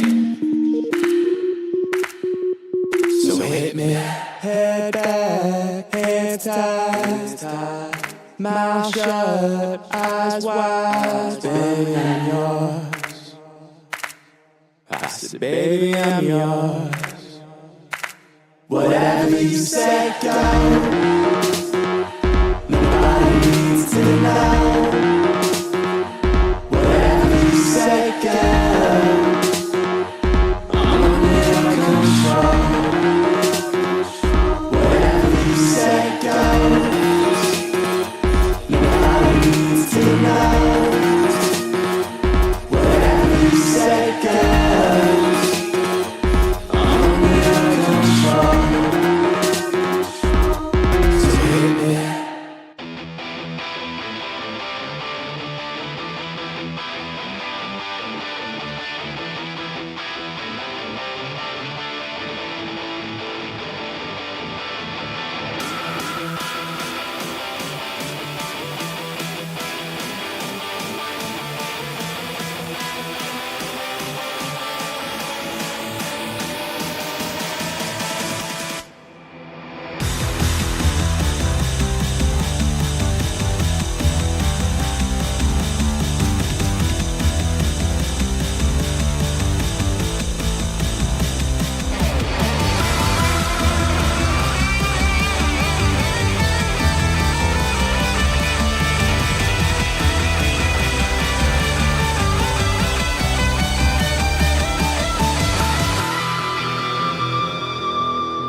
Everything's real.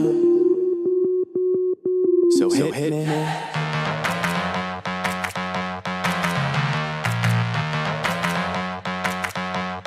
So hit me.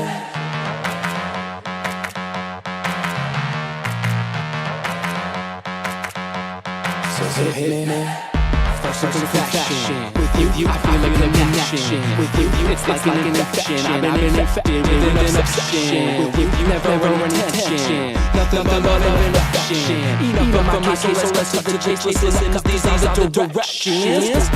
Obey what I say, don't complain, I don't wanna hear your questions. Follow my lead, I'm off the ends, it's in order, it's not a suggestion. I'm about to teach you a lesson. I recommend pay attention. This is my kingdom, stripped of freedom, you want nothing but my possession.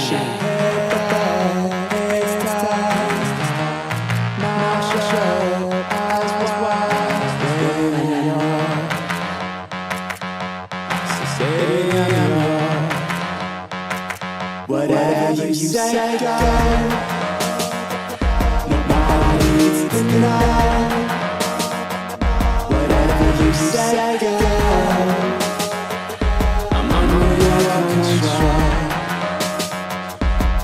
So hit me.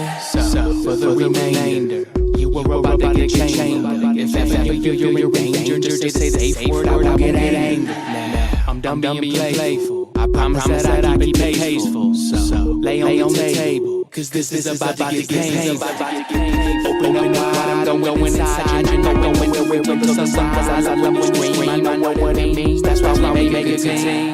But never forget this, how we get off is nobody's business. It's funny how nobody knows how much you love me and you know the truth. Tell me what to do, show me how to feel. Under your control, everything is real. Whatever you say, go. Nobody needs to know. Whatever you say, go. I'm under your control. So hit me. Nothing but love and affection. So hit me. Nothing but love and affection. So hit me. It's time. Mouth shut, eyes wide. Baby, I'm yours. I said, baby, I'm yours. Whatever you say, go. Nobody needs to know.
Tell me what to do.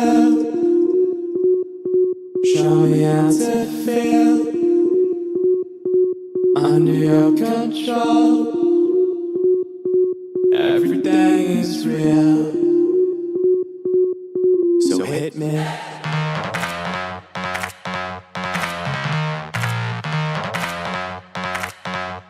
So hit me.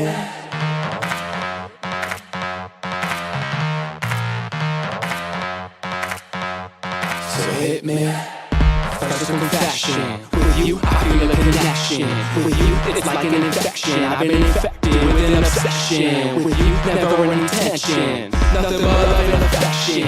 Enough of my case, so let's cut to the chase. Listen up, cause these are the directions. Obey what I say, don't complain, I don't wanna hear questions. Follow my lead, tell your faulty and it's in order, it's not a suggestion. I'm about to teach you a lesson. I recommend you pay attention. This is my kingdom, you're stripped of all freedom. You want nothing but my possession. Head back, head tight, mouth shut, eyes wide. Baby, I'm yours. I said, baby, I'm yours. Whatever you say, go. Nobody needs to know. Whatever you say, go.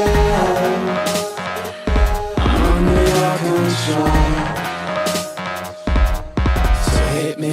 So for the remainder, you were about to get chained up. If ever you feel you're in danger, just say the safe word, I won't get angry. Now I'm done being playful. I promise that I keep it tasteful. So lay on the table, cause this is about to get painful. Open up wide, I'm going inside. You're not going nowhere until the sunrise. I love when you dream, I know what it means. That's why we make a good team. But never a witness. How we get off is nobody's business, is it? So it's funny how nobody knows how much you love me and under control. Tell me what to do. Show me how to feel. Show me how to feel. Under your control. Under your control. Everything is real. Whatever you say, go. Nobody needs to know. Whatever you say, go. I'm under your control. So hit me. Nothing but love and affection. So hit me. Nothing but love and affection. So hit me. Head back, head tight. Mouth shut, eyes wide. Baby, I'm yours. I said, baby, I'm yours. Whatever you say, go. Nobody needs to know. Whatever you say, go. I'm under your control. Whatever you say, go. Needs to know. Whatever you say, goes. I'm under control.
Such a badass.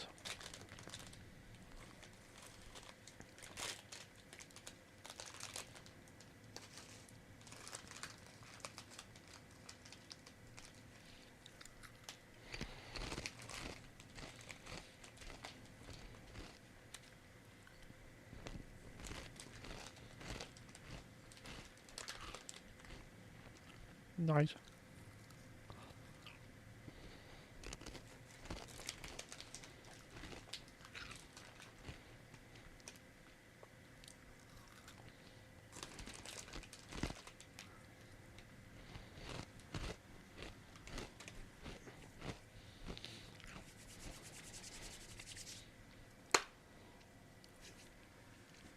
What's up, Pooper?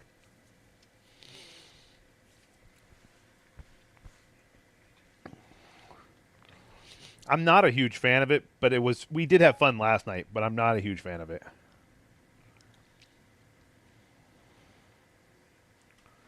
The map looks amazing. Yeah.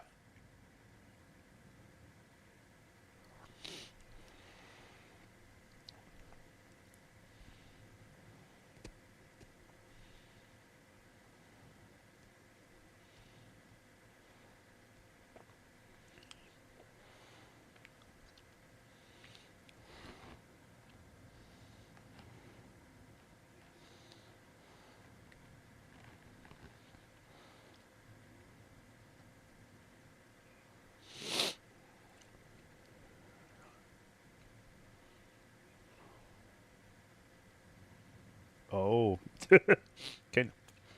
Bez got in the lobby because all of a sudden there was a double. Got the echo.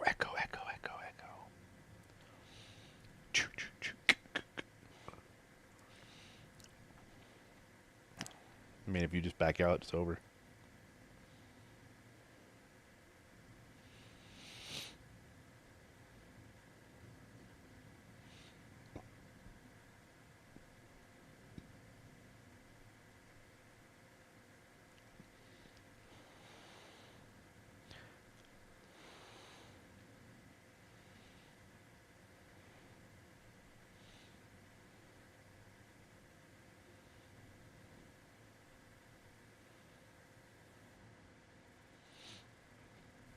I mean, you're going to be cold once you get to work no matter what.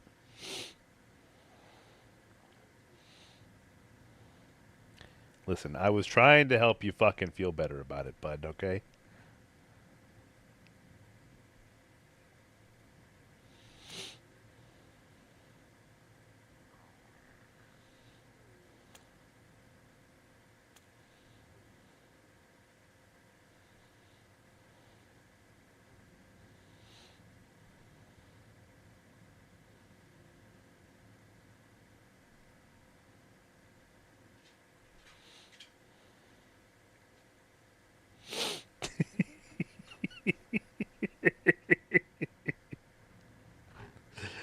Said, fuck.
What the fuck? It says if I do a 3-pick...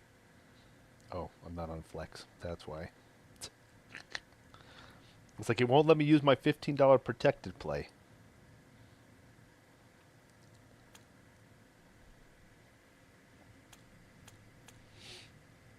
Well, I'm doing a...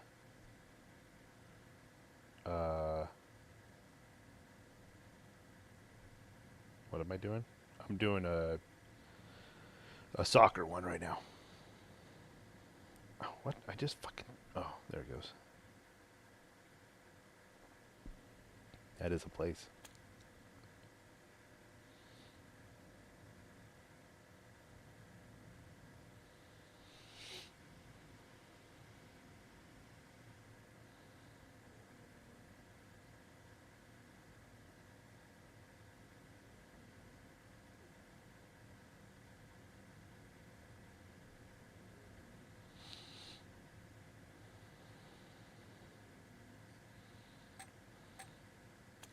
Nope.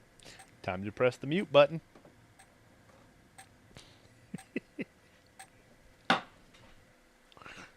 Oh.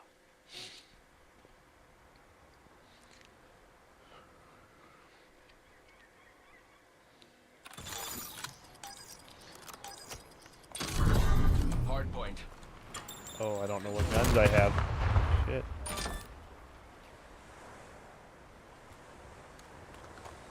Control the hard point. We've claimed the lead. Widen the gap.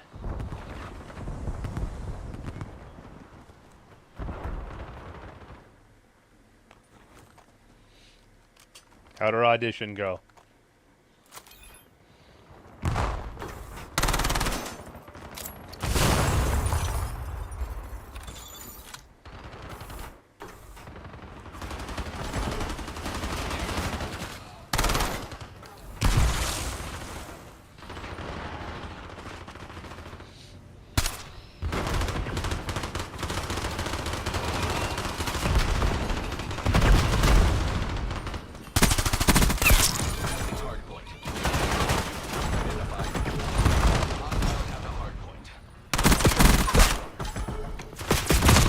Oh, stairs. Fuck. It's alright. All I wanted was... Oh, I don't know what I was thinking we were playing. I literally went and took that spawn.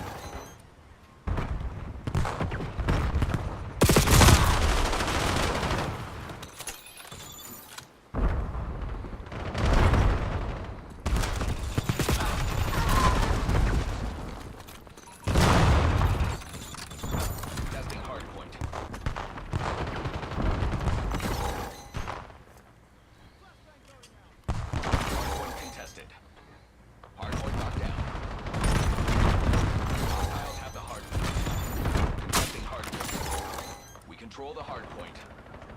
Hard point contested. Hard point located. Hostile personnel have captured the hard point. I mean, you can.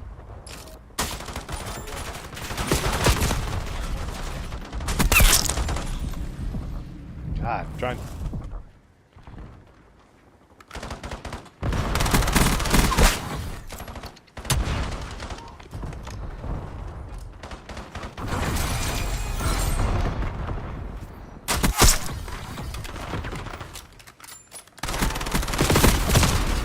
Still there. Oh, he got me with the fucking nade. Did we get the flank?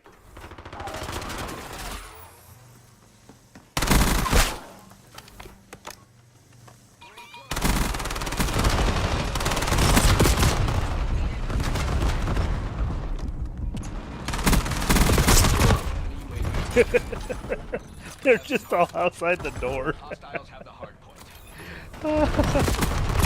Oh, I didn't realize they had the point. Shit. Hardpoint contested. Hardpoint is active. Hostile personnel have captured the hardpoint. Yeah. That's what I was saying. I was like, I didn't realize they had the point.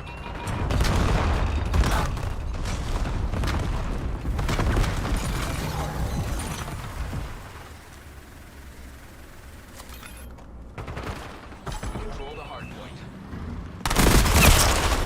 Oh, 3 of them. I didn't realize they had flipped.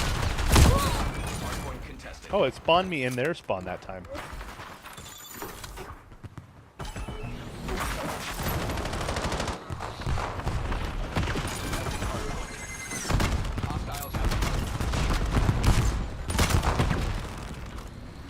Hostile UAV established above.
god. There's so many of them in there.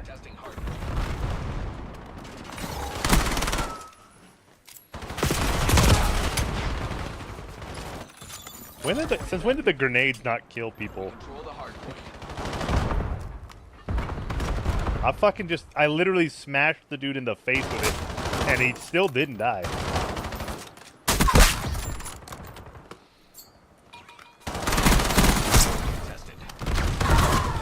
Oh, I got naded.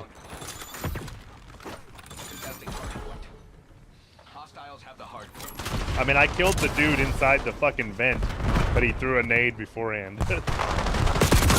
Oh.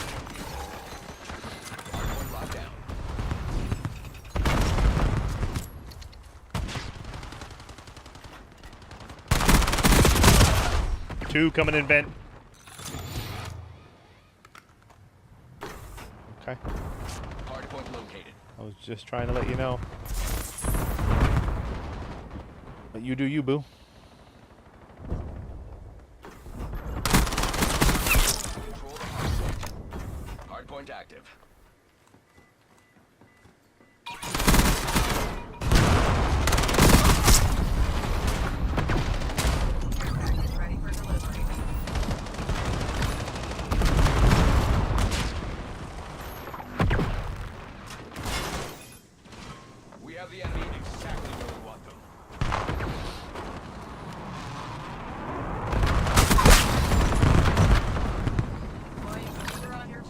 I don't think they did. There's two of us in their back right now. Yeah, they flipped you out for some reason, but there's two of us back here.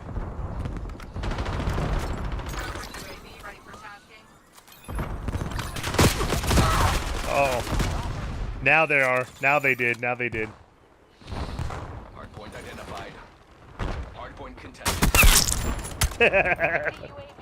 Fuzzy. Hostile personnel have captured the hardpoint. Hardpoint is active. Hardpoint locked down.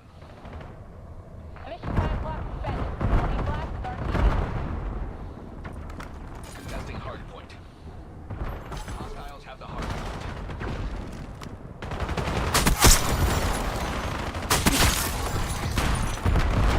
Ooh, twofer.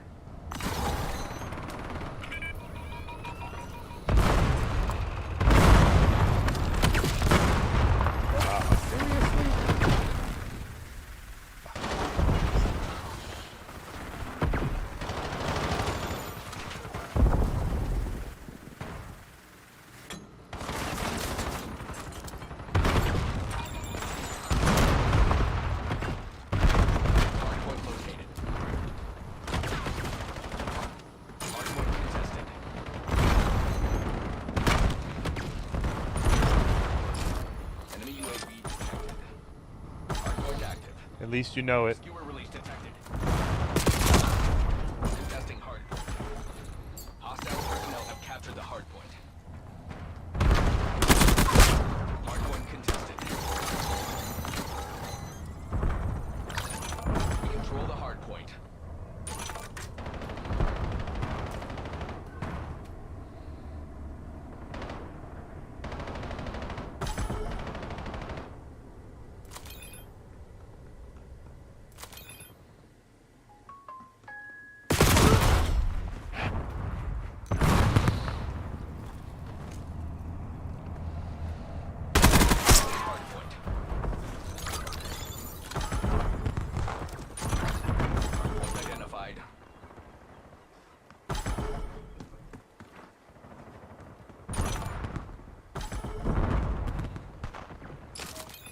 Hardpoint is active.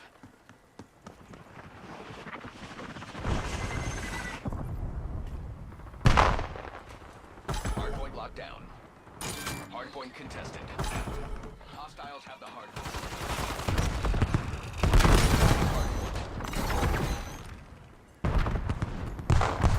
Hardpoint contested. We control the hardpoint.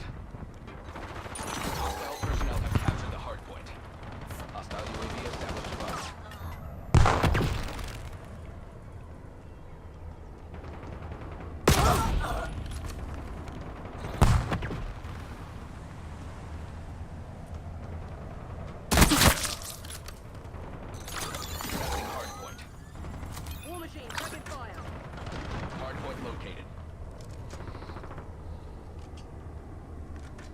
Hardpoint contested.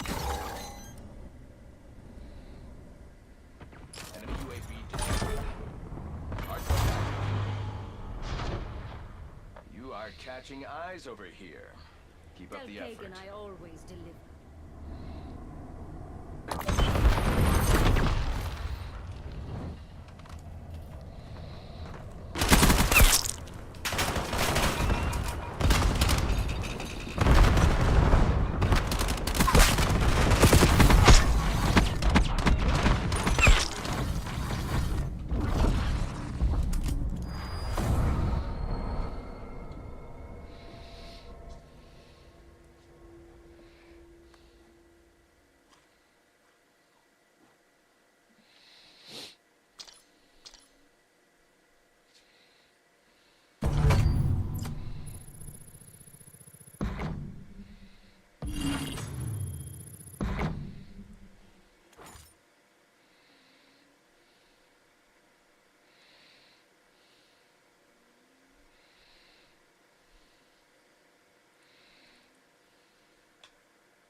Is it?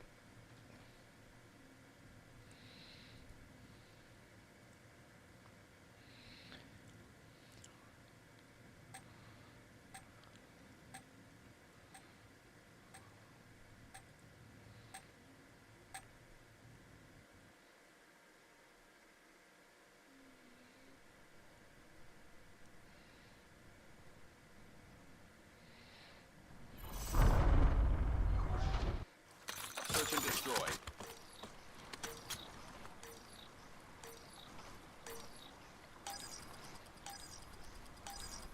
Remember that mission outcomes influence promotion prospects.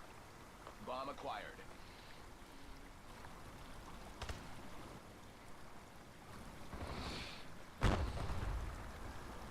Bomb dropped.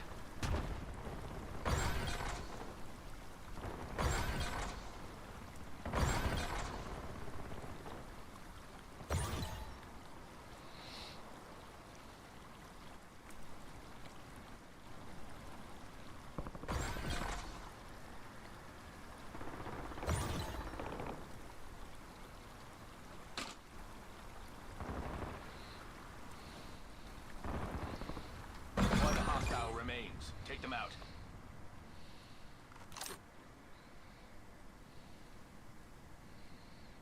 We got the bomb.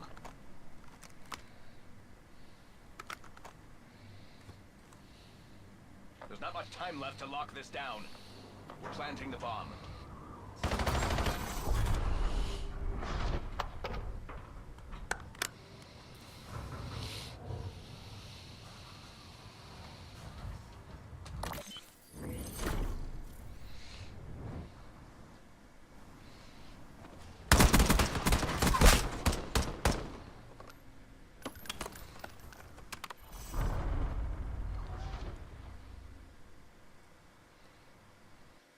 Search and destroy.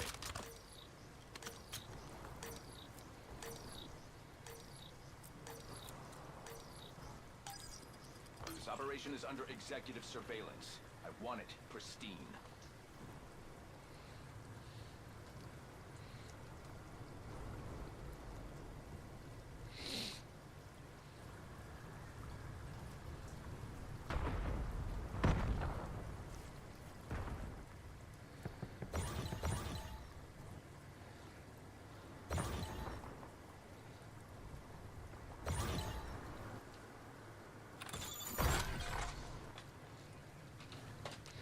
W snipe.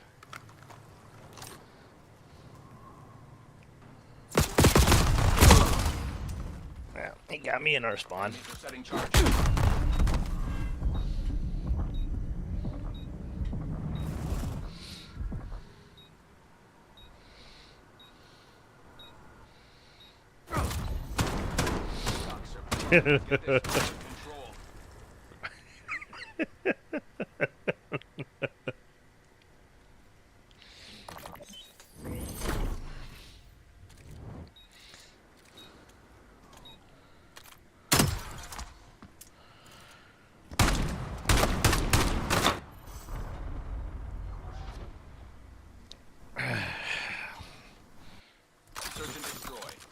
I don't know. I feel like if it's in your ass, it's gonna fucking suck either way.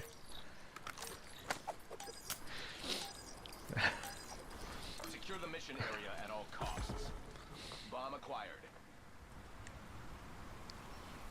Here in America, we usually say foot, not feet, for a singular.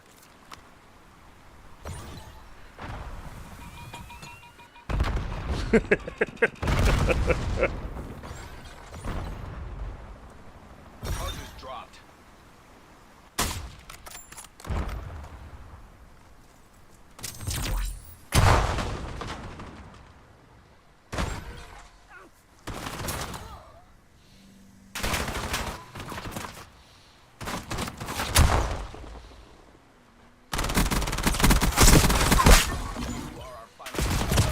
Oh. You're not out of the mix yet. Who? I don't remember what it's called. I don't know. I have to look. I don't remember what it was called to know which one it was.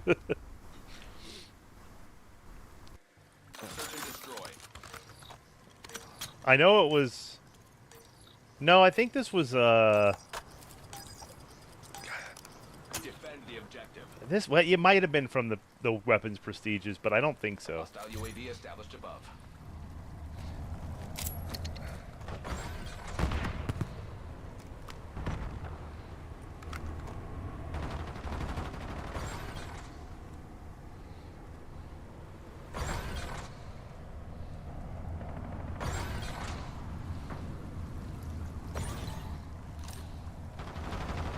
One enemy left. Neutralize them.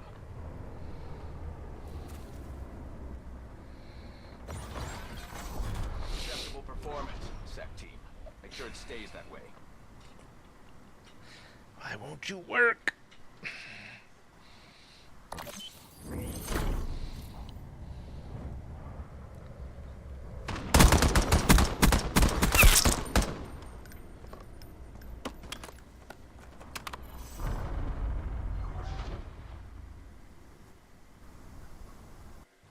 Search and destroy.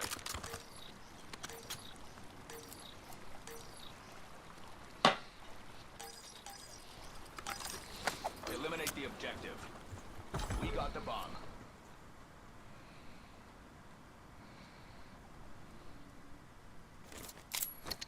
Hostile secure inbound. Fucking stupid fag with your active camo. You're a pussy. God.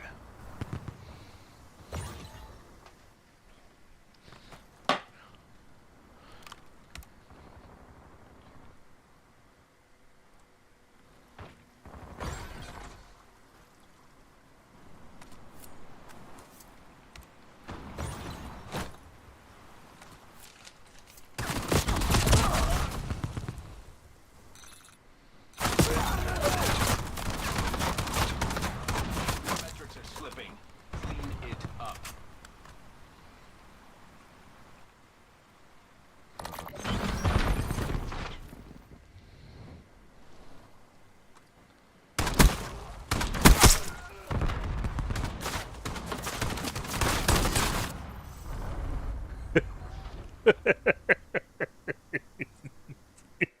Search and destroy. Yeah, oh God.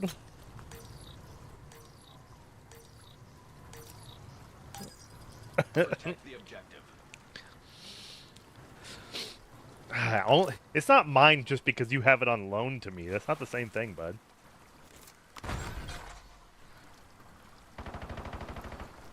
Like, it still belongs to you. Hostile setting device.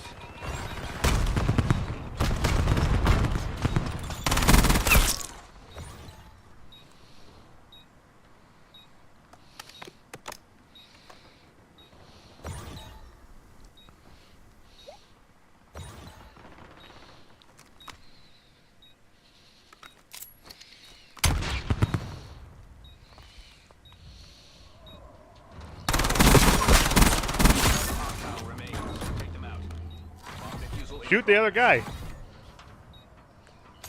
Ready for delivery. Bomb defused. That is one round.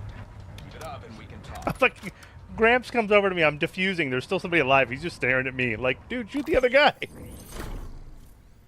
The guy was behind us.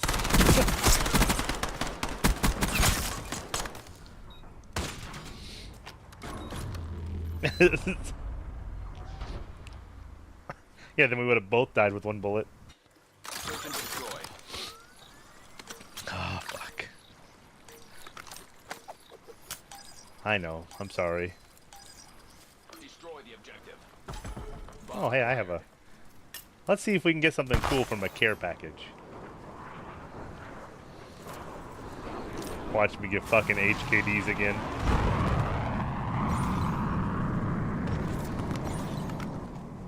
Enemy UAV detected. Ready for use. Last one standing. Protocols are clear.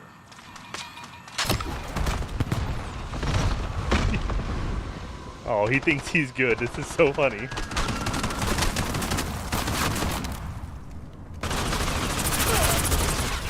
Work not done. Get back out there.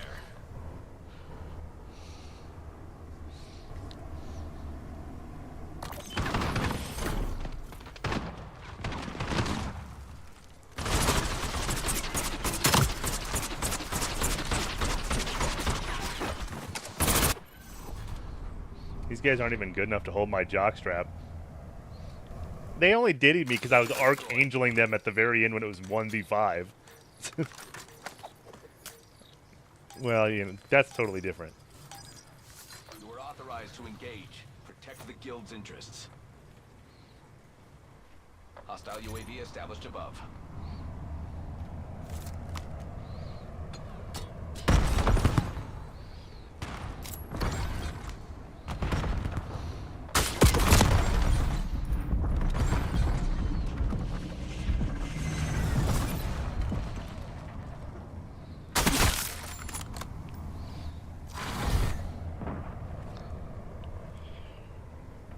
One enemy left. Neutralize them. The bomb. We are defusing the bomb. Yeah. Target defused.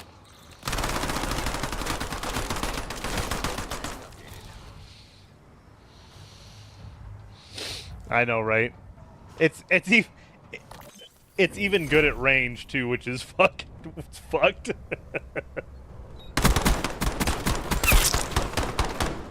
Dude, my fucking look at I automatically mounted there. I have fucking mount shit off and it's still mounted to the wall.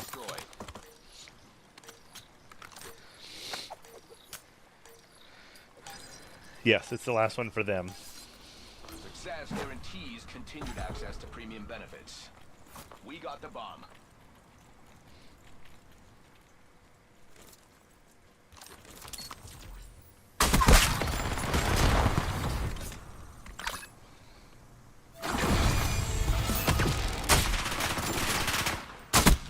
What? A hit marker?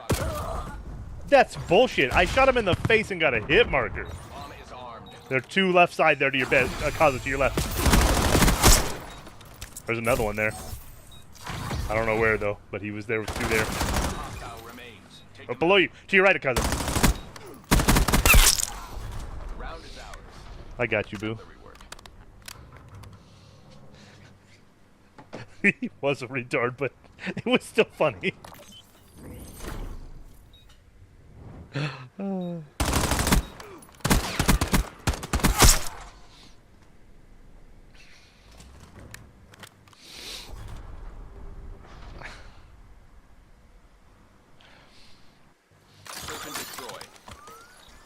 Hi, my name is. The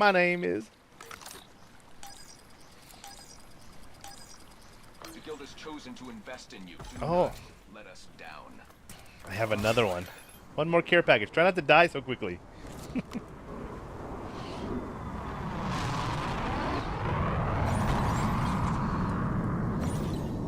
Y'all didn't listen.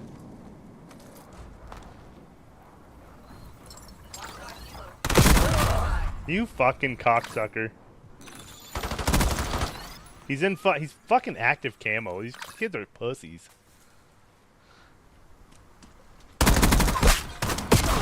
Yeah, that was the pussy. That was the shotgun pussy. Boodaloop, boodaloop.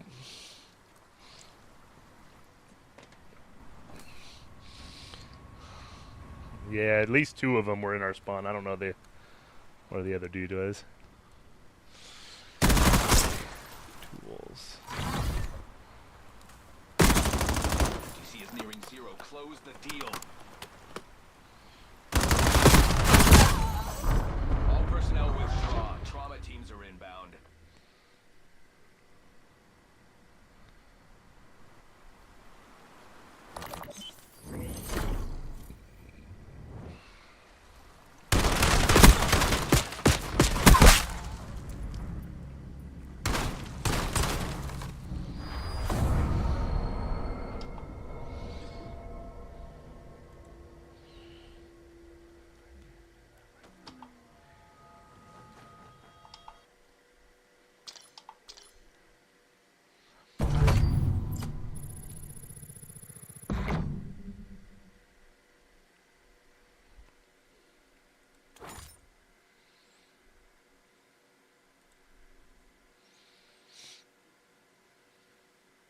It's okay. It doesn't even matter.